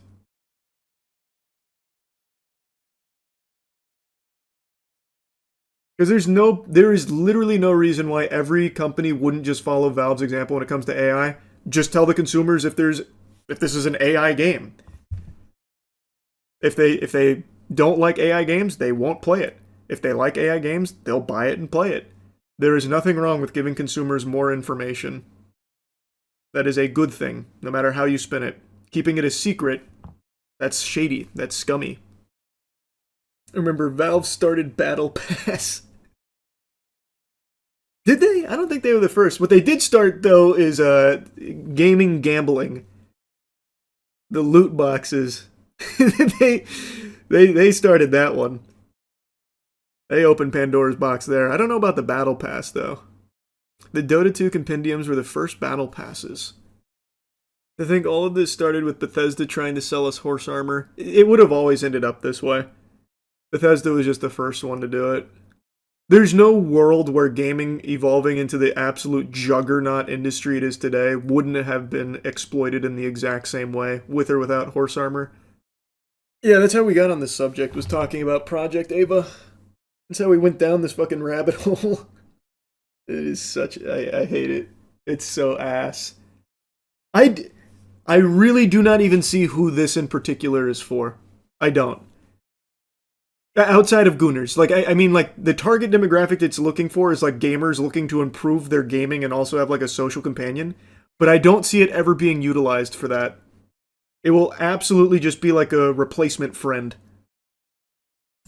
Who the fuck is going to want AI to backseat game them forever? Offering snarky remarks like, have you tried hitting your headshots? Sounds like shit. You lack empathy. I don't know if that's a meme or not. I've said this a million times. My heart fucking breaks for the people that are growing up with this kind of thing being normalized and like their main socialization coming through a computer screen, not being able to connect to human beings. I have so much empathy for that. 1,000,000%. Which is why I advocate so strongly for disconnecting, bucking the trend of relying on AI to be your pathway into the world, or what you think is the world, and instead going out and actually trying to make meaningful connections with human beings and socialize with real people. You sound like the Unabomber. Was the Unabomber talking about AI GoonTubes too? I haven't read his manifesto in a while. I can't recall if that was one of his big pillars. Ironically, there's another AI waifu hologram made for lonely people. It's called Lepro Amy. It's designed specifically for emotional intimacy. Surely that will help all of the lonely people. That's the solution. To isolate further. Can't say I've heard of this one. Lepro Amy? Oh yeah, this was also announced at CES. And it is also another GoonTube. Well, I guess not fully a tube. You'd have to like pop that off, which it doesn't seem like would be very easy. Lepro Amy, a device the Chinese company openly markets not just as AI companion, but an AI soulmate. Oh, good idea. There was no live demo as the show floor was too loud, according to staff, which felt oddly fitting for a product meant to simulate emotional intimacy. Even silent, Amy drew a crowd. Very cool. What do you mean you remain unconvinced that people don't need an AI friend or soulmate? That's why we're born in this world, to find our AI soulmate. And then die in front of it, fucking 80 years completely alone, living off Doritos and pizza and broken dreams. That's the utopia. Wasn't there a movie about that? There's a few movies about that, but there's one people always reference, the Joaquin Phoenix one. Her, I think.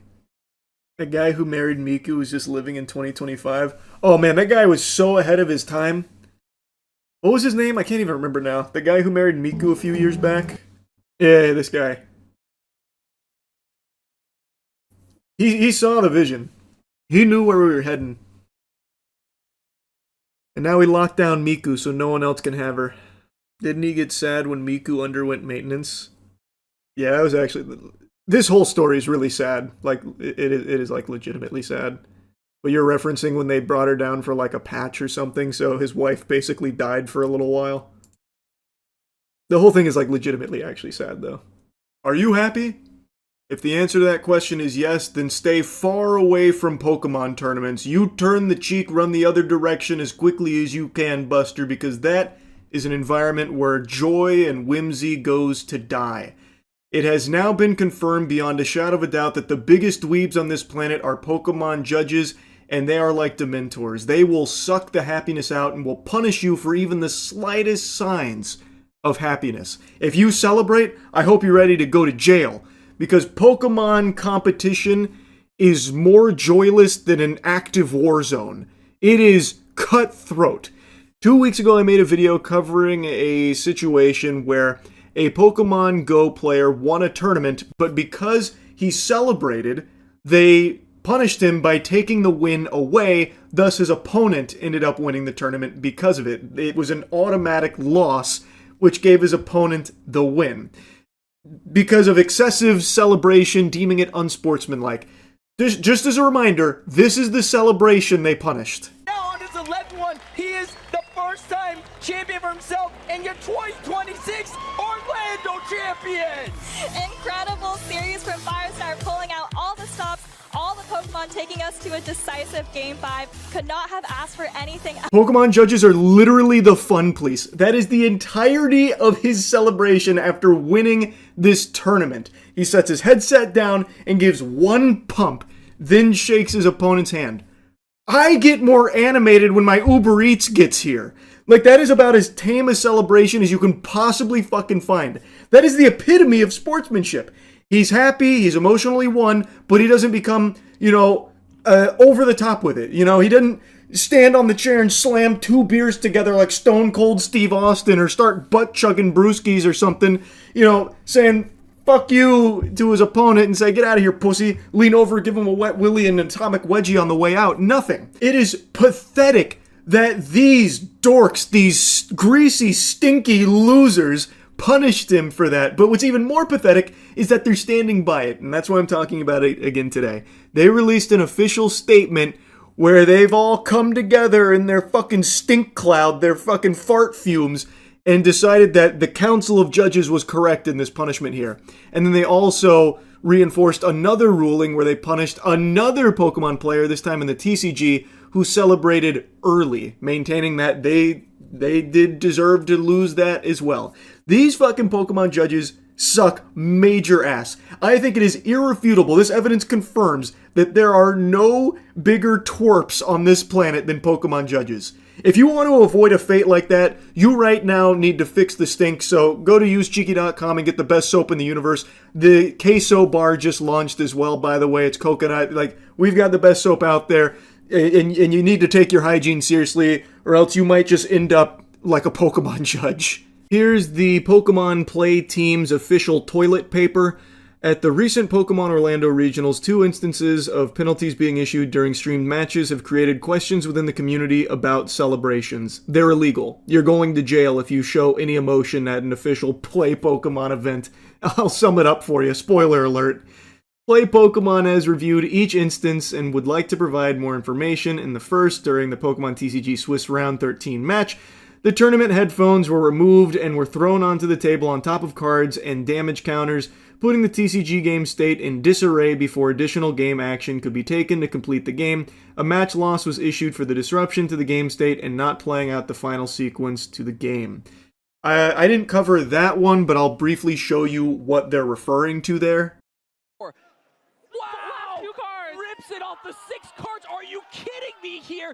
Makani... Basically what happened is he drew the win condition. It was checkmate at that moment, but he celebrated before finishing the game, so he put his headphones down and it moves the cards around.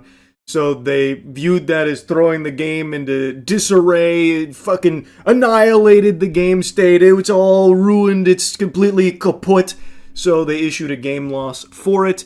This one was a bit more divisive. Some people think that this is an outrageous ruling. Others think it makes sense because he didn't actually finish the game before doing that. I personally think this one has the most wiggle room to be justified because he didn't finish it out. It would be like in chess, if you have the checkmate, but then you fucking slap the chessboard before you actually finish the checkmate. That would be improper. So I do understand that to a certain degree, but I think a match loss is a bit overkill. I feel like this could have been the first warning because it didn't ruin the game. The game literally is over from that moment. There is nothing that can be done, as I understand it, in the current meta there. So it was over. He just needed to finish out the sequence. So I think a game loss is a little extreme. That could have been the first warning there. And according to the player, 2 separate head judges told him that he was given a match loss for throwing his headset down and being dangerous. Not a single judge told him that he was given the game loss for disrupting the board state, and then wasn't given the chance to appeal the ruling either. So to me, it does feel far more cutthroat than it should.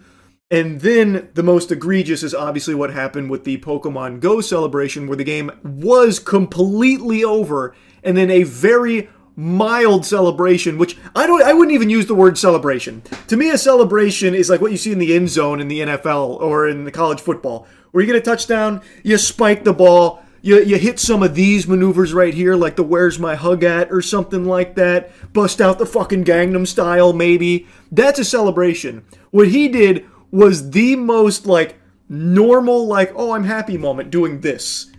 Like, even Pokemon characters do that. They do more than that, mind you, but that's like literally the bare minimum of being like, oh, whoopee, I won. And they're calling it excessive and unsportsmanlike. And they're standing by that decision. So going back to their official statement, in the second instance, during Pokemon Go Grand Finals, we would like to share some information which may not be known to the broader community. Prior to the final game incident, during Game 1 of the Bracket Reset series, a player was issued a warning for the action of hitting and shaking the table during gameplay. Actions such as these can have a negative impact on the experience of participants and disturb the match in progress. Then, during Game 5, this same player's behavior continued to be disruptive, including shaking the table to the point that there was a disruption to the broadcast experience. These repeated infractions resulted in a penalty that was escalated to game loss. If that isn't the biggest load of hooey I've ever heard, you can watch the footage yourself. There was nothing disruptive happening, not from what I went through and re-watched. And plus, the game loss came after the celebration. Like, unsportsmanlike, I believe, is what was being tossed around. But now they're saying it was actually because he was shaking the table. It was a fucking earthquake he was having go on over there. We couldn't even get the broadcast going. It was so all over the place. It was a natural disaster, a fucking calamity. We will uphold the decisions made by the judges at this event. Pokemon judges are committed to bringing the best possible experience to our players by preserving the competitive integrity of our events. Yeah, it's in the shitter. It has completely been flushed down the tubes with this, by the way, because you could win grand finals, but you best be completely fucking stoic and silent. Even the slightest iota of a smirk will have that title stripped from your fucking cold, dead paws. They will rip that W from your hands if they see you happy. What do you mean preserving the competitive integrity? You took away the winner's win and gave it to someone who lost. All over them celebrating slightly. Without them and their commitment to play Pokemon, we would not be able to hold events, and it is our expectation that they are treated with the same respect as all people in the community. In the moment of a win, emotions are high, and we recognize that these emotions can lead to energetic reactions celebrating a win, which, by the way, didn't really happen here. It wasn't that energetic. My fucking grandfather, I saw him get more animated when the mailman would show up than I saw from this guy winning the fucking grand finals of this tournament. It wasn't that energetic, mind you. We want to support this authentic positive reaction and not discourage this excitement. Celebrations are not an issue, but actions that disrupt or negatively impact competitive integrity can be. We will continue to listen to the community of players and our judges on how best to evolve our tournament system rules and how penalties are enforced. The Play Pokemon team, they sign it off. Now, Firestar73, the player who had his title ripped from him for his celebration, did make a statement after this official Play Pokemon piece and said, "The incident you are now for the first time claiming was the basis of the decision did not affect the gameplay at all, yet decided the whole tournament. That is 100% correct. It had no impact on the game at all, even if he was shaking the table, which I don't see any strong evidence of him being over there like, you know, the waves of the ocean moving the table back and forth all wobbly. I don't see anything like that. But none of it affected the gameplay no matter how you spin it. Section 2.1 requires a clear explanation of any infraction and its penalty, and I was never given this as the basis at all." That is also true. Apparently that was never relayed. There's even a community note that talks about this. Firestar wasn't given an initial warning for shaking the table. This is a major infraction under Section 5.1 of the penalty guidelines, and then it also has something about Makani, who received a game loss for a headset throw and wasn't able to appeal, and Section 4.3.3 of the Tournament Rule Handbook allows for an appeal. So they're not following their own guidelines, basically. Which doesn't come as a surprise to me, because it feels like these are complete losers that are power tripping and looking for any excuse to exert their authority here. Did I just catch you showing emotion? You lost now, Buster. Ha! Give that back. Don't you ever show me a smile again. And I mean it. I'm a Pokemon professor, by the way. So cringe, man. Actually so cringe. So they're standing by the decision. Firestar73... does not get the win that he earned. Also in the TCG space, Makani does not get that win either. They're standing by both decisions there. I think the most egregious is the case with Firestar 73. I think there are no grounds for that. I think that is a complete sham. And I think the community should be very alarmed that this is who controls the events. You best be on your most emotionless behavior in the future of this competitive scene here. The competitive environment of play Pokemon events from this point forward better be quieter than a fucking library. It's going to be like a funeral in there, not an ounce of joy. So, I guess that's what they're looking for. That's what they're trying to cultivate. This shit's so stupid, man. It's so embarrassing. It's so shameful. Had to yap about it. I had to give you the follow-up. That's really about it. So, yeah. The jewelry store fight was insane. Oh, Trax NYC? I saw that. That was a crazy saga, actually. Hold on, let me pull that up if you haven't seen this. A buddy of mine sent me the entire thing. Receipt from this disgusting company that pretends to be me, says they're Trax MIC, sells my customer a bracelet, rips them off, and rips them off on the gold. Shit, they're saying it's 14 karat gold. Well, we're gonna test this bracelet right now. Spoiler alert, it's not. It's a scam. So basically, in a nutshell, Trax NYC has an impersonator, Akai Jewelers. Akai Jewelers has been selling products under his name, allegedly, though it seems pretty cut and dry, that are not as advertised. But it's a twofold scam because Akai Jewelers is not Trax NYC, and what the customers of Trax are being sold is not what they are supposed to be getting. So it's a big time scam. Start the test. Trax NYC found out about it today. Gold. So did they say they were Trax NYC? Yeah, he tried to portray. He tried to sell one of your products. He said that he ran out. Right. One of your rings that you purchased. Right. That we sell. So you came with a picture of Trax NYC. Yep. I opened up the website for. And then he. So he's very upset, as you can clearly tell. He's extremely mad because he is now getting a reputation as being a scammer from people that bought from Akai Jewelers claiming that it came from Trax. They didn't know. So his reputation was getting dragged through the mud. They're getting dog shit quality products, and he is having a reputational damage because of it. So now he found out about it. He's very upset. I'll go ahead and fast forward through some of this. I thought this was a very nice gesture.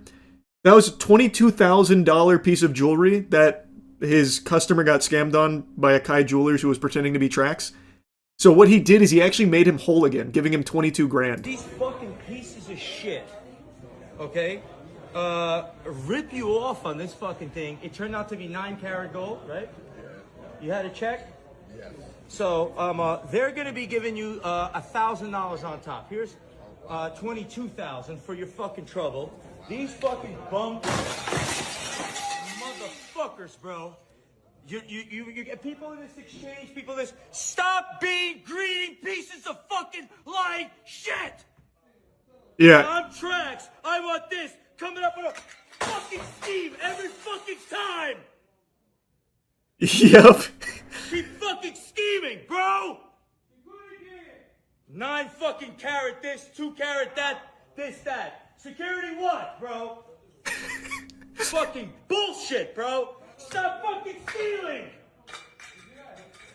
Gotta come up. I want my fucking money, motherfuckers. So after that, he then confronts Akai Jewelers directly. He then goes up to them, which is the clip you've probably seen. Fucking money, motherfucker! Where's my fucking money, bitch? Where's my money? I got this fucking bracelet. Where's my fucking money? What are you gonna do, bitch? What are you gonna fucking do? Doc, motherfucker, you say VVS, I3, 14 karat, and you're using my name, you bitch! Yeah, 6447. Thief! You fucking thief! Bitch! Yeah, in front of everyone here, every customer, in front of God and anime, He's going in. He's going hog wild on his ass right here, airing it all out. Also, I didn't learn this until, like, looking into this more. He was in Uncut Gems. Tracks. He had, like, a small cameo in Uncut Gems, which I thought was fucking awesome. Stop, take it. No. Get the fuck your hands off of me, bro. Get your fucking hands off of me, bro.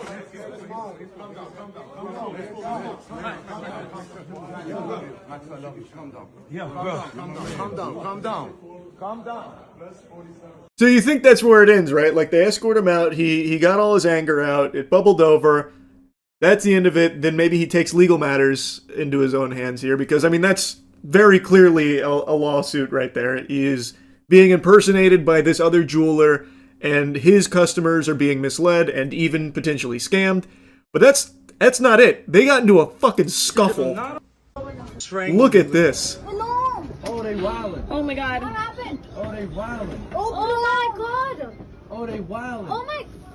Oh fuck. Please Oh, they wildin'. Oh my god. Oh my god. Oh, they my wildin'. God. Oh my god. They got him by his ear. Do we gotta do something here? Oh my god. So that goes on for a little while. Trax makes a follow-up after the little brawl here in an ambulance. These Akai motherfuckers just try to strangle me with my own chain because I exposed what they did. Oh, they don't have the ambulance one in You know here? what I'm saying? They straight up fucking tried to strangle me with my chain like this. That's how angry these motherfuckers got because I showed what thieves they were. So, Akai Oh, no, tried it's to kill me, here, it's here. choke me with my own chain like this, strangle me, jump me, I'm in the hospital. If you're a lawyer who could help out, please DM me. All right, everything they did was so horrifying. So please send me a DM if you're a lawyer. I'm in the hospital, going to the hospital. A crazy saga. A crazy saga. Watch the other angle of the fight. He literally slaps a bald dude's head. I didn't see that angle. Where's that one? I didn't see that. I've only seen that angle of the fight from like the top-down aerial view, like the football cable cameras, basically. He got spit on, and that's what started the brawl. Oh, is that what started it? Okay. I've seen a lot of his content before, and he's always super passionate about his work, so this is super valid. Full disclosure, I don't know anything about Trax. I learned everything about him today. But based on all of the evidence I've seen, like what's been presented, which seems pretty cut and dry, his anger seems very understandable. You could make an argument that maybe he should have just went to a lawyer to start instead of confronting him directly and going like ballistic. But I mean, if your reputation's being dragged through the mud without you even knowing about it because another company or another jeweler is copying you and selling fraudulent products, you're probably going to react pretty passionately. And this is a really good thing for Trax's brand, I think, because now this is blown up. Now everyone sees Trax like fighting for the customers that got scammed. He gave him 22 grand of his own money out of pocket to make him whole for someone else scamming him. Like, overall, like, it's a really good look for Trax. So while you could say, like, yeah, maybe, like, going up to him was too much, I think he's going to come out with a bigger W because of it. And it also shows Akai Jewelers looking extremely shitty, being confronted directly and getting their name out there for all of this, too. If the chain was fake, it would have snapped. Well, I don't think it was necessarily him calling it fake. It wasn't what the customer was buying. It was supposed to be certain amount of carats, which it wasn't, and it was supposed to be a certain type of gold, which it wasn't. That was the scam. Not that it was, like, all around fake. At least as I understand it, based on what he was showcasing. And, yeah, good point. Even if it was exactly what they said they were selling them, they did it under a false pretense. They were using Trax's name to sell it, which they are not associated with Trax. You can't do that. So, yeah, they'd still be in the wrong for that, too. And from what I can tell, it seems like he's had problems with them before. So this is not the first time something like this has happened. Go to Trax NYC's Twitter account. It has the slap. The bald-headed slap. Let me see. You fucking bitch. Oh, damn. Oh my god. That spit was crazy. That was like a shotgun blast. He like bird shot at him. Fucking little bitch. You fucking bitch.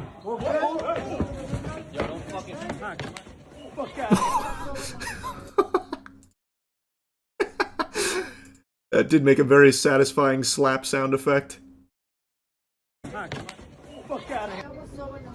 And then that's the brawl we saw.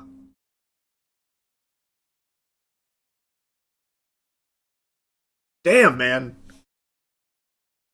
You don't spit on a person. No, I mean, spitting on someone is literally the fucking assault off rip.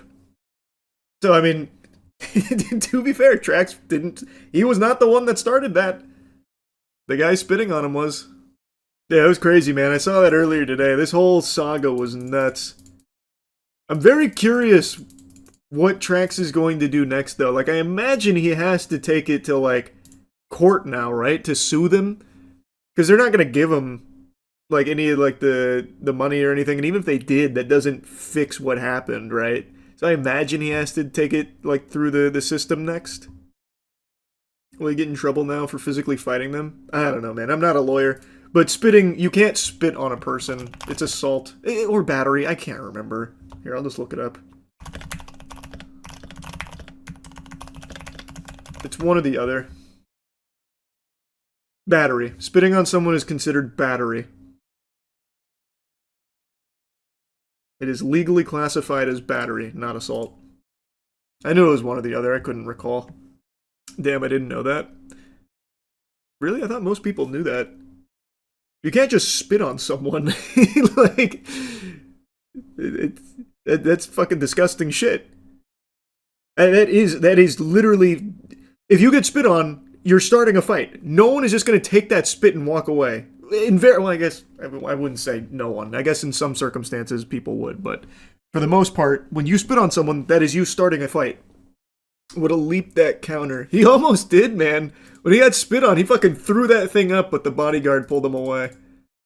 He's literally ripping it up, and the bodyguard pulls him away. That man, he was about to get Goldberg speared by Trax.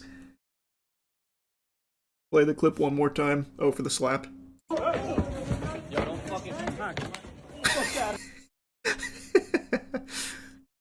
It does make such a nice, satisfying little donk sound there. I think it's staged. Oh, no, I don't think so either. At first, I could maybe seeing... When I first saw it, like, the first couple of clips, I thought maybe being performative. But once I saw him, like, actually approach him, this is genuine anger. This is 100% genuine anger. It's a real brawl. He is in an actual ambulance. Like, I do not think this is staged by any means. Plus, what jeweler would agree to playing the scammer? That is a business ruiner. That just wouldn't make any sense.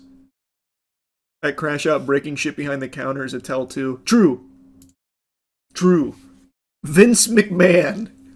Yeah, I'm sure this goober from Akai Jewelers is playing Vince McMahon right now. I'm sure that's what he wanted. There are certain subjects I make a lot of content covering. There are just a handful of topics that always wiggle their way underneath my skin and grease my cheeks, and I can't fight the urge to yap about them, like a dog chasing a mailman just going around barking at it. And one of them, one of the biggest, is people using Christianity as a means to exploit and abuse others. Corrupt pastors that are using the faith as a tool for their own self-gain and self-interest. I find it to be vile, evil, and unforgivable. So over the years, I've made tons of videos covering these instances. And just a couple days ago, I made that video going over Robert Morris. This demon was the former spiritual advisor to Donald Trump. He was also a Texas megachurch turbo pastor who recently pled guilty to molesting a 12-year-old girl numerous times. And he only got 6 months in jail for this.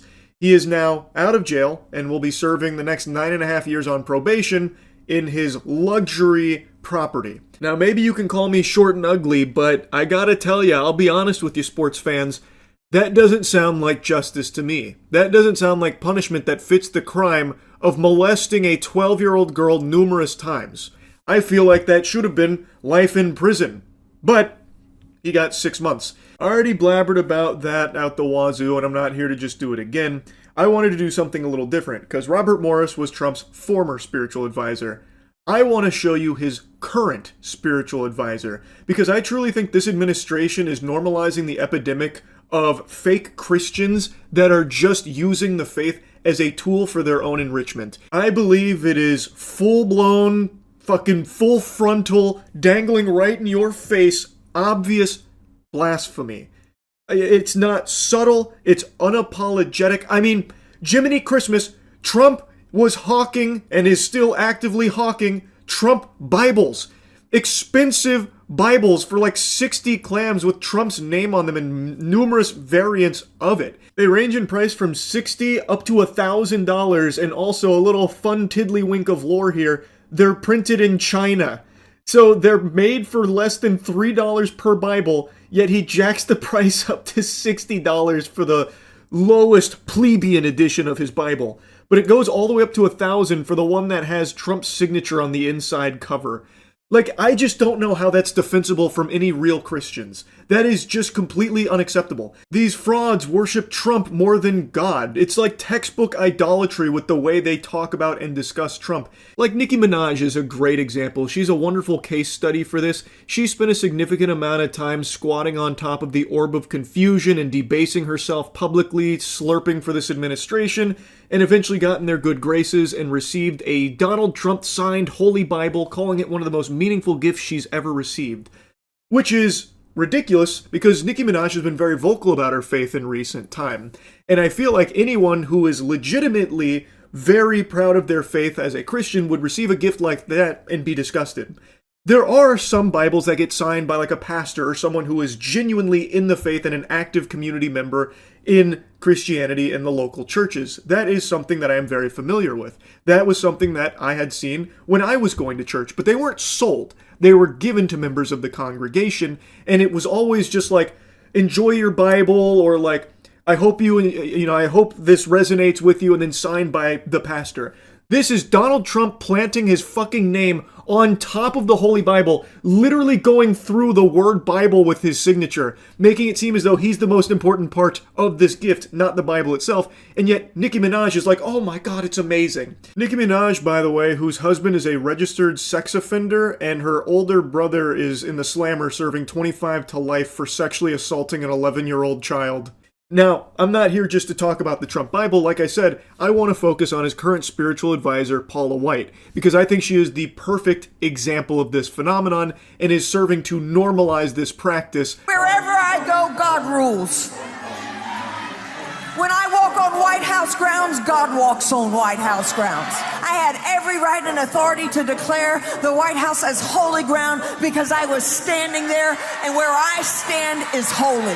To say no to President Trump would be saying no to God. And I won't do that. This is a montage that kind of blew up a few months ago. A lot of people have seen this, and it shows some of Paula White Kane's more recent highlights about how she can declare the White House as holy ground because she walked there and God walks with her. And also, she proudly proclaims that saying no to Trump would be like saying no to God, and she's never going to do that. I had the longer section saved, but now that video's taken down, so I can't show you the whole context of that statement, but from what I recall, she was talking about how Trump has basically been chosen by God, so when Trump asked her, to come aboard, saying no to Trump in that position would have been like saying no to God, which she refuses to do. That is an outrageous thing to say. That is genuinely, by all possible definitions and interpretations, blasphemous. To say that kind of statement about saying no to a man is like saying no to God, you are putting that person on this pedestal that they are equal to God. That is like a big no-no in the faith. It's fucking unhinged. And yet, nobody calls her out on that in the administration. All of these supposed Christians have no problem with her saying things like that and acting this way. It's baffling. Well, it's actually not baffling when you stop to realize that none of them actually care about Christianity. They are using it. To them, it is nothing more than a tool to be utilized to get people latched onto their bosom. Because if they can convince people that what they're doing is righteous and chosen by God, then people would be afraid to go against it, thinking that they have to fall in line, otherwise they've deviated from the path of the Lord. That's their whole tactic. That is the playbook that they're using. It is sickening. And it's working for them. It's working extremely well for them. Like just yesterday, Paula White had this to say about President Trump and his experience and how similar it is to our Lord and Savior. But the truth of it is you are here because of God and because of you. And I just wanted to share this thought and pray over President Trump. Jesus taught us so many lessons through his death, burial, and resurrection. He showed us great leadership. Great transformation requires great sacrifice. And Mr. President, no one has paid the price like you have paid the price. It almost cost you your life. You were betrayed and arrested and falsely accused. It's a familiar pattern that our Lord and Savior showed us. But it didn't end there for him, and it didn't end there for you. God always had a plan. On the third day, he rose, he defeated evil, he conquered death, hell, and the grave. And because he rose, we all know that we can rise. And sir, because of his resurrection, you rose up. Because he was victorious, you were victorious. And I believe that the Lord said to tell you this. Because of his victory, you will be victorious in all you put your hand to. Comparing Trump's journey to that of Jesus Christ. Wow. Powerful stuff, Paula. You know, when you put it that way, and I really stopped to marinate and stew, giving it a lot of thought, I actually think that my life's journey is pretty similar to that of Master Chief's. Huh. Isn't that some shit? Now, I know I've mentioned this a couple times in the past when covering people like Paula. I am not as spiritual as I used to be. Growing up, I was very, very religious. As I said, I got baptized twice because I was concerned that God may have been AFK for the first one, and I wanted to make sure that, he had front row seats and popcorn ready for the second one, just in case. So I came in there with the round 2 for the Jumbotron. It was a huge part of my life. And even though I'm not as spiritual now as I was then, I still care deeply for it. And seeing that this is becoming so common now is just gross. It's so fucking abhorrent. Paula White Cain is a televangelist demon. Her whole career is built off of begging for money from her followers, and she still actively does that while being the spiritual advisor to Donald Trump.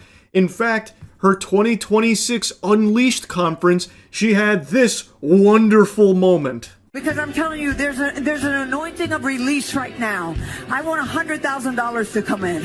I want $100,000. There are 10 people that could give $10,000. There's 100 people that could give $1,000. How selfless, how noble. She wants $100,000. Fork it over, cough it up, guys. Where's the $100,000? I know I said that she begs for money, but it's actually more accurate to say that she demands money. And she tries to present it as though if you don't give money to her, you are doing a disservice in the eyes of the Lord. This is a common tactic used by televangelists that have done this for many, many moons now, but very few of them have the same kind of power and influence that Paula White Cain does. One notable person that I'm sure a lot of you have heard of and someone that I've made a couple videos on is Kenneth Copeland. He is the guy who's very open about how important it is that he has his private jet. So keep giving him money. He's the pastor and the Lord needs him to have a private jet, so give him money. Paula White Cain is cut from that same cloth. She is still actively doing this and demanding money from people in her church, and it is just disgusting. Get a check, make it payable to Paula White Ministry. There are people that are watching right now. If you say, I don't have it, give $100. Bring up a sacrificial seed. This isn't for me. This is about kids that will die without you being obedient. This is about kids who are going to be minstrels and instruments and warriors and mighty for God. This is about kids who are going to make a difference. I'm not going to take everybody's blessing. Come on. I'm going to tell you, get a seed of sacrifice. There's only 3 envelopes. I'm not moving. I'm not going to lay hands on people till you're obedient. Get out of your seat. Come on. And come bring up a seed. Because I'm telling you, there's an anointing of release right now. I want $100,000. She says verbatim that there are kids that will die without you being obedient and giving her money. Oh no, the money is not about me, it's about these kids. We need the $100,000 now. If you can't afford that, the $1,000, then give $100. You gotta give something. If you don't give something, you're a bad person for it. You don't want to be a bad person, do you? Well, come give Paula White Kane some money. It is something that she has done her whole life. And I believe that when you honor God on Passover, starting on April 12th at sundown through Good Friday on the 18th and concluding on Easter Sunday, you can receive these 7 supernatural blessings for you and your house. According to Exodus 23, God will assign an angel to you. He'll be an enemy to your enemies. He'll give you prosperity. He'll take sickness away from you. He will give you long life. He'll bring increase in inheritance, and he'll give a special year of blessing. You're not doing this to get something, but you're doing it in honor to God, realizing what you can receive.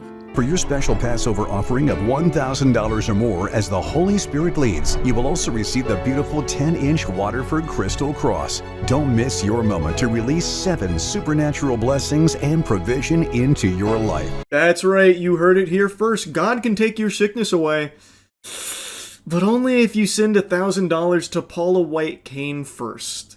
Paula will get God on the horn and ensure that you receive these 7 blessings, but it's going to require $1,000, which is chump change compared to what you'll receive for it. It's transactional, so donate $1,000 to Paula White and receive these 7 blessings to save your life and increase your life, and also get this specialty cross. I'm confident that the people that followed Paula and Trump, and when they talk about how he's like Jesus and saying no to Trump is like saying no to God, I'm very certain these individuals have never read the Bible at all. Probably have never opened the Bible, and they just bite on to their words and accept them as truth, and that Paula and Trump are infallible because they are chosen by God.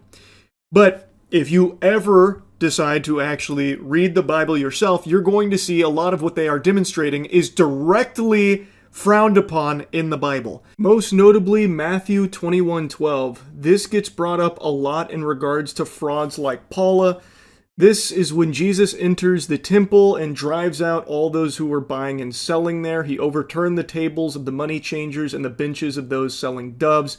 He declared to them, "It is written, my house will be called a house of prayer, but you are making it a den of robbers." And depending on the versions, it changes a little bit, but the message is always the same. Jesus throws out those who use his temple as a means of profiting off of others instead of a house of worship. That is exactly what Paula and many others in this administration explicitly do, blatantly. It is corrupt, it is completely unacceptable, and unfortunately is being normalized, and it shouldn't be. So I really wanted to yap about Paula here, and yeah, that's really about it.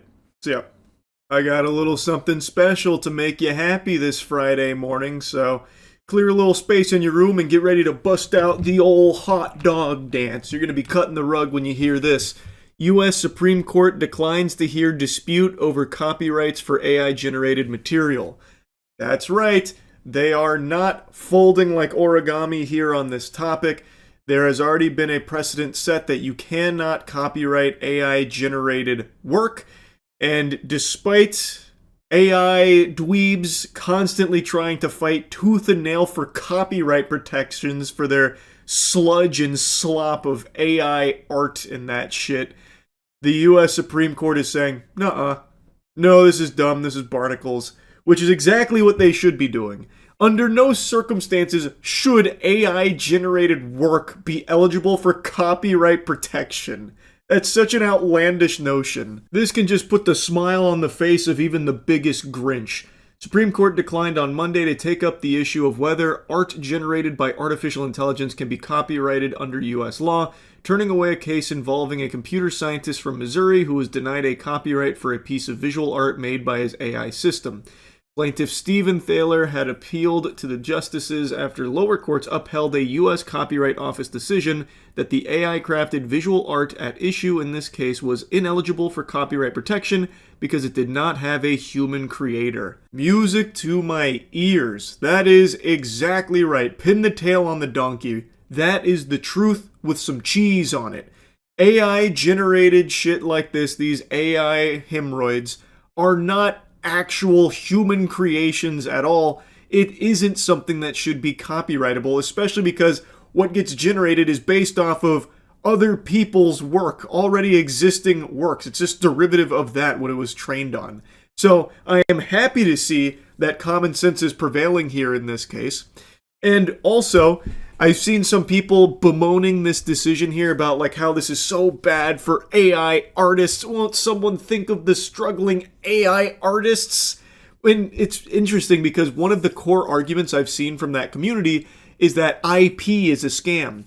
No one should own IP. It should be freely and readily accessible to everyone to steal and iterate on. And yet, then they turn around and try and copyright their own AI trash, their own AI IP, so they can keep it under lock and key. Goddamn hypocrites. It's ridiculous. Also, that whole argument is stupid in the first place. If there was no such thing as IP, then you know who benefits? It's not the little guy. It's not like the average Joe Schmo. It's the big corporations. They can just take all of your shit and pump out endless content far better than any normal person ever could. So while there definitely are some very real problems with current IP law, the whole idea of IP is sensible and necessary, because if it didn't exist, what stops Disney from just going online and just taking everyone's shit, right? Like, let's say they stumble across Godslap, our comic book IP, as well as upcoming animated feature film. They could easily just be like, okay, well, we'll just go ahead and take that and we'll beat Charles and his team to it. What takes them years will take us months, and we'll just start making tons of money off Godslap. Fuck them. And if there's no such thing as IP, what am I going to do? They could just biblically smack me down. But because there are protections in place, I could absolutely blast those cheeks in a court of law about the violations there. So there is a real merit to IP existing. Yes, there are problems, but it is a necessary thing, because if it didn't exist, the people that benefit are not you, me, or any other person. It's companies that would benefit from just taking your shit and capitalizing off it, and you get in return nothing, absolutely nothing. So it's a brain-dead argument from a brain-dead community of AI jingling keys enthusiasts that clearly don't fucking think for themselves anymore. They just ask Grok to do it for them. It's so degenerate and so cringe, and I love seeing news like this where there's a bit of a reality check there.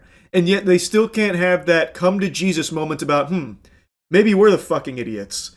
Maybe we're the ones that aren't activating neurons. Anyway, though, to go back to dancing in this guy's tears, a federal judge in Washington upheld the office's decision in the Thaler case in 2023, writing that human authorship is a bedrock requirement of copyright. And the U.S. Court of Appeals for the District of Columbia affirmed the ruling in 2025. Thaler's lawyers told the Supreme Court in a filing that his case was of paramount importance considering the rapid rise of generative AI. Oh yeah, I'm sure this is a big life or death moment here. This case we're going to be talking about for eons to come, no doubt, about this one fucking stupid asshole's dumb AI-generated piece of art of train tracks going to a portal. Like, yeah, I'm sure this is the one of paramount importance. Oh my god, it's so cringe.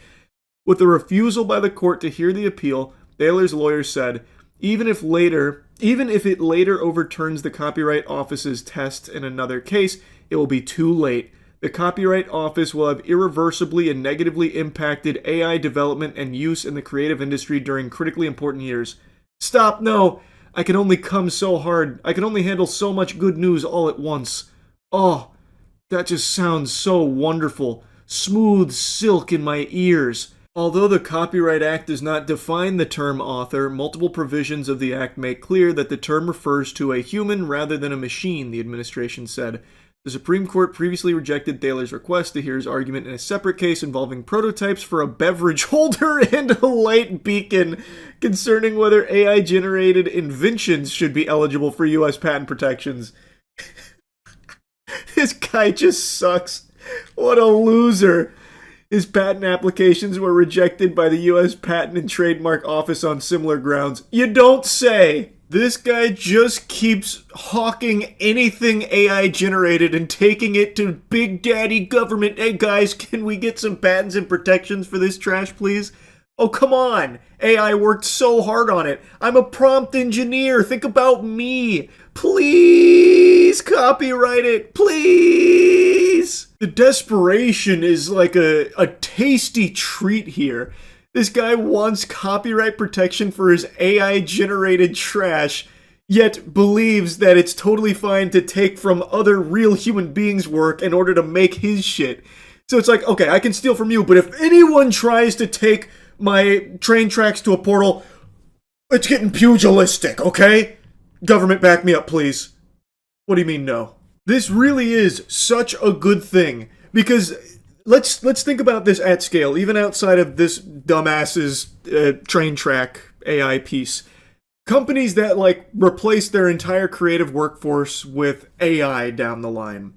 Well, assuming these rulings continue to be upheld, it's going to mean that their output won't be protected by copyright anymore because it will not be human created, right? That would be the implication. They've set the precedent that it must be a human author, and just simply typing sentences to have AI, a machine, do it all for you doesn't count. So, when you have Coca-Cola, for example, that's become addicted to AI slop with all of their AI commercials, when you have them putting out these fully AI-generated commercials, they don't actually own any of that, it seems. That would be the understanding, that what they are spitting out from AI is not copyrightable. So those are completely nothing. They don't own shit. Someone who develops a shitty game in Roblox owns more IP than Coke does of that commercial that they've just put out there. Which makes sense because, again, humans didn't create it. There's nothing real in there from an actual human that made that, other than the sentences, which don't count because it is a machine that does it all for you. So, maybe this could even serve as a deterrent from these fucking vampiric corporations that are just doing their best to ham-fist AI into every single aspect of their companies to replace as many people as possible. Maybe they would think twice because as it all goes fully AI, they no longer have copyright protections on what gets farted out from it. So, who knows? But anyway, I just wanted to celebrate this because this is a very positive development here. I think this is absolutely the right choice, and hopefully it never wavers. I hope they don't falter on this stance because they are correct. Copyrightable work should be reserved exclusively for human-created work, not AI drivel. Anyway, that's really about it. See ya. Oh boy, we got another huge lawsuit against Valve that just popped up today. Recently, Valve's been catching lawsuits like Pokemon. And they are fresh off a W against the Rothschilds. Only a week ago, they squeaked out this huge W against the Rothschilds. I can't emphasize enough just how impressive that is to beat them. That's like beating Umbrella Corp. Like, that was an incredible win for Valve there. And now, they immediately go into round 2 here with a lawsuit from the New York Attorney General, Letitia James, basically claiming that Valve knowingly promotes illegal gambling with their loot boxes in games like CS2, Dota 2, and TF2 that is accessible and even targeted at minors.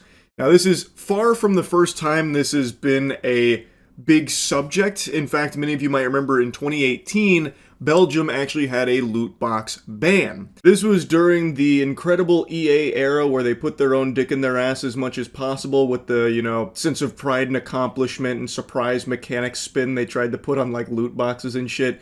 And Belgium eventually ruled that it was predatory, it was a game of chance that would lead to profit or loss, and thus they banned it in Belgium. And fast forward to today, you can't open CS cases in Belgium, it seems. Now, at the time, this was a pretty big deal, and the US and the UK also tried to make arguments that, yeah, this does constitute gambling, but as they went through the process, they then declared that it's not really gambling because you're getting an actual in-game item. You're not getting money. But now, to today, they are now saying that because it has grown so much, this ecosystem through these loot boxes where some items are selling for thousands of dollars, or even the famous AK that sold for $1 million not that long ago. And then there's also like these third-party sites that are using CS cases and CS items to instantly turn it into money, where it is just full-blown gambling casinos based around CS items. So they are saying that, you know, Valve can no longer use the excuse of, no, it's just in-game cosmetic items. They are now saying that it isn't just a cosmetic in-game item, it carries very real monetary value that leads to people getting addicted to gambling and trying to win them, fundamentally. Now, it seems like Valve might have seen the writing on the wall at some point, because they have been making changes to the way this functions in CS. So, like, they have done, like, you know, Genesis Terminal, stuff like that, to try and change things around a little bit to avoid falling into hot water, but the hot water has come. And Valve is far from the only gaming company that has mechanics like this. It's a very standard industry norm now when it comes to like loot boxes and cosmetics that carry real world value, especially in mobile games, for example. And other companies have been hit in the past by lawsuits alleging illegal gambling practices in their games. Valve is just the latest target, and they are by far the biggest one. And in the lawsuit, there is some really sketchy stuff. Like, there is a whole section about games causing violence. For some reason, they decided to just fucking toss that little sour nugget in there for no fucking reason. The most dunked upon, the most spit upon, the most debunked nonsense talking point ever. They decided to slide into this lawsuit against Valve on illegal gambling practices. And also, they have very misleading stuff in there, like this section here, where they're saying that they have these near-miss mechanics where they'll show you the gold item and then you'll stop one slot right before it. You'll get the worthless item right next to it while seeing the gold to keep you hooked, like, I was that close, I'll get back into the Crucible now. Except that doesn't happen in CS anymore.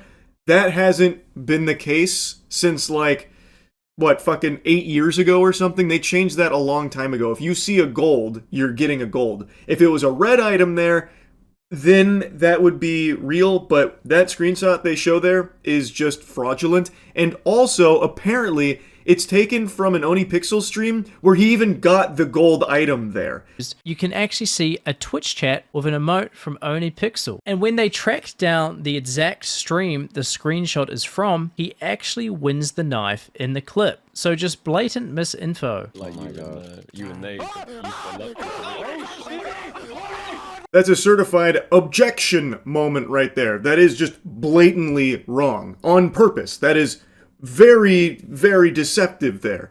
So, anyway, there is some funkiness in this lawsuit that's very fishy. Anyway, we're going to get more into the nitty-gritty here in a moment that I was going through on stream. But I do believe most people agree that CS skins and the skin economy, the cases, and all of the shit that's spawned as a result of it, it's a multi-billion-dollar industry here from the cosmetics. I think most people agree it does very much revolve around gambling. That is a real thing, and that means it'll be a really interesting lawsuit to see how it all shakes out, because I think it will be difficult for Valve to once again say, like, no, these are just in-game items, there's no, like, real money there at all, because it's a huge, huge, huge industry now. And this is a very big deal lawsuit that would have wide-reaching effects across many different games, because again, it's not like Valve is the only one that has things like this. Even League of Legends has Hextech cases or crates and Hextech keys, so this is a very big lawsuit. I do find it interesting that they've gone after Valve here for their first big fish, especially in an era where things like fucking Polymarket and Kalshi are extremely accessible to literally everyone and are, by all possible definitions, just gambling, despite how they try and spruce it up by calling it, well, prediction market, that kind of shit. I am somewhat surprised that they wouldn't start going after them when that is becoming very, very normalized to the point where even fucking CNN has a Kalshi partnership. Instead, they would rather go hog wild and laser focus on Valve of all things. That is an interesting decision, if you ask me. You heard Valve is being sued by the New York Attorney General for promoting illegal gambling through loot boxes? I did. In the lawsuit, they say video games cause violence and Valve is responsible. In the gambling lawsuit, they say that? New York sues Valve alleging its loot boxes are quintessential gambling. Letitia James seeks to stop Valve from promoting gambling features in games like CS2. Since when does Verge not let you read articles without paying? Okay, last time I go on Verge. Citing the alleged promotion of gambling towards minors, Letitia James is suing Valve. Lawsuit claims this is in direct contradiction to the state's regulations on the matter, and the end goal, should the court rule in James' favor, is to put an end to these practices and require fees to be paid in reparation. Landmark lawsuit, should it prove successful, would be another tidal wave in a long-running gaming practice that has faced significant setbacks over the many years since loot boxes first became a popular money-making tool among US-based publishers. I'm old enough to remember when EA tried to rebrand them as surprise mechanics. Illegal gambling can be harmful and lead to serious addiction problems, especially for our young people. The value of Counter-Strike skins rose significantly in recent years, attracting speculators and investors who viewed these virtual items as potentially lucrative digital assets. That is true. We've seen a single weapon command a $1 million real-world price tag on CS2's marketplace. We've watched as the game has straight up crashed over valuation. And that's just Counter-Strike. Valve's really gone full hog, some might argue, with other games that happen to have 2 in their title, Dota 2, TF2, are the Attorney General's other big targets. Valve's loot box model can be especially harmful to children. They assert young users with limited funds can be enticed to start gambling through loot boxes in the hopes of attaining a virtual item that they believe will enhance their status in the game's virtual worlds. Research has shown that children who are introduced to gambling are 4 times more likely to develop a gambling problem later in life than those who are not. In addition, although this case is about illegal gambling, it is important to note that Valve's promotion of games that glorify violence and guns helps fuel the dangerous epidemic of gun violence, particularly among young gamers who can become numb to grave violence before their brains are fully developed. Yikes. Oh. How many times do we have to teach you this lesson, old man? Holy shit. I just can't believe they still try this. There are plenty of conversations to be had about loot box and gambling and all of that. I totally understand. That's been a conversational topic for years. This is just a dead fucking end, man. I can't believe they still bring this shit up. Actual yappuccino over nothing. I've never even understood the argument. Like, would books and movies not cause violence? Like Catcher in the Rye? You're not old enough to remember when they tried that exact same thing. Video games is just the latest target. Before video games, it was movies. Before movies, it was books. Like, it's always just a popular scapegoat to say this thing causes bad stuff. And then in between books and movies, it was music. Like Elvis, the devil music, stuff like that. They've always done that. It's just changing targets. Elvis was the devil, to be fair. Well, I mean, Elvis was a bad guy, yeah, I get that. But rock and roll, yeah, to broaden it. Rock and roll being the devil's music. That was a very popular thing. A very popular target.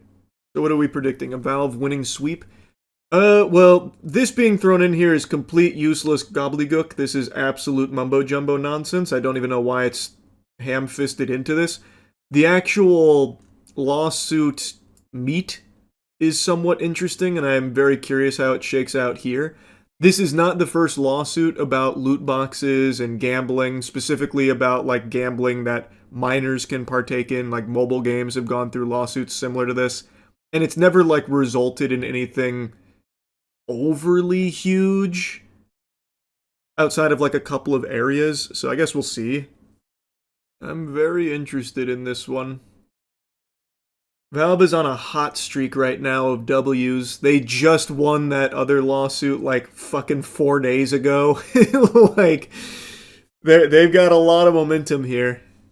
I wonder what Gabe Newell thinks of this lawsuit. You think he's going to leave his yacht over this one? Nah.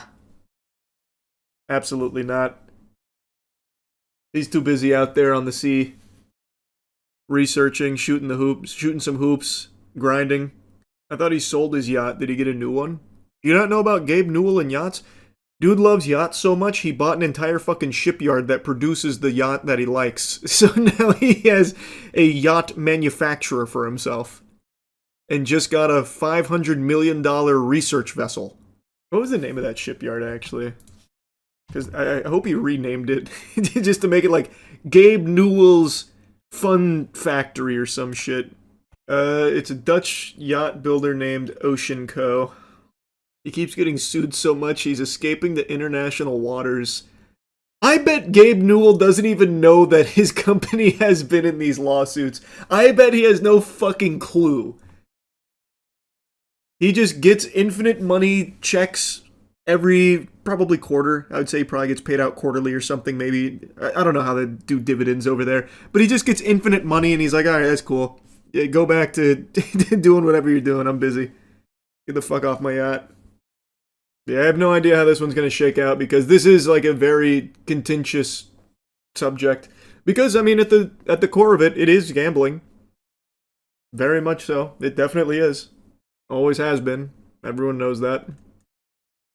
So I wonder what'll happen. Probably nothing would be my guess. They should have targeted EA, much easier to beat them. EA's already been targeted. So I feel like they didn't want to do the same target again.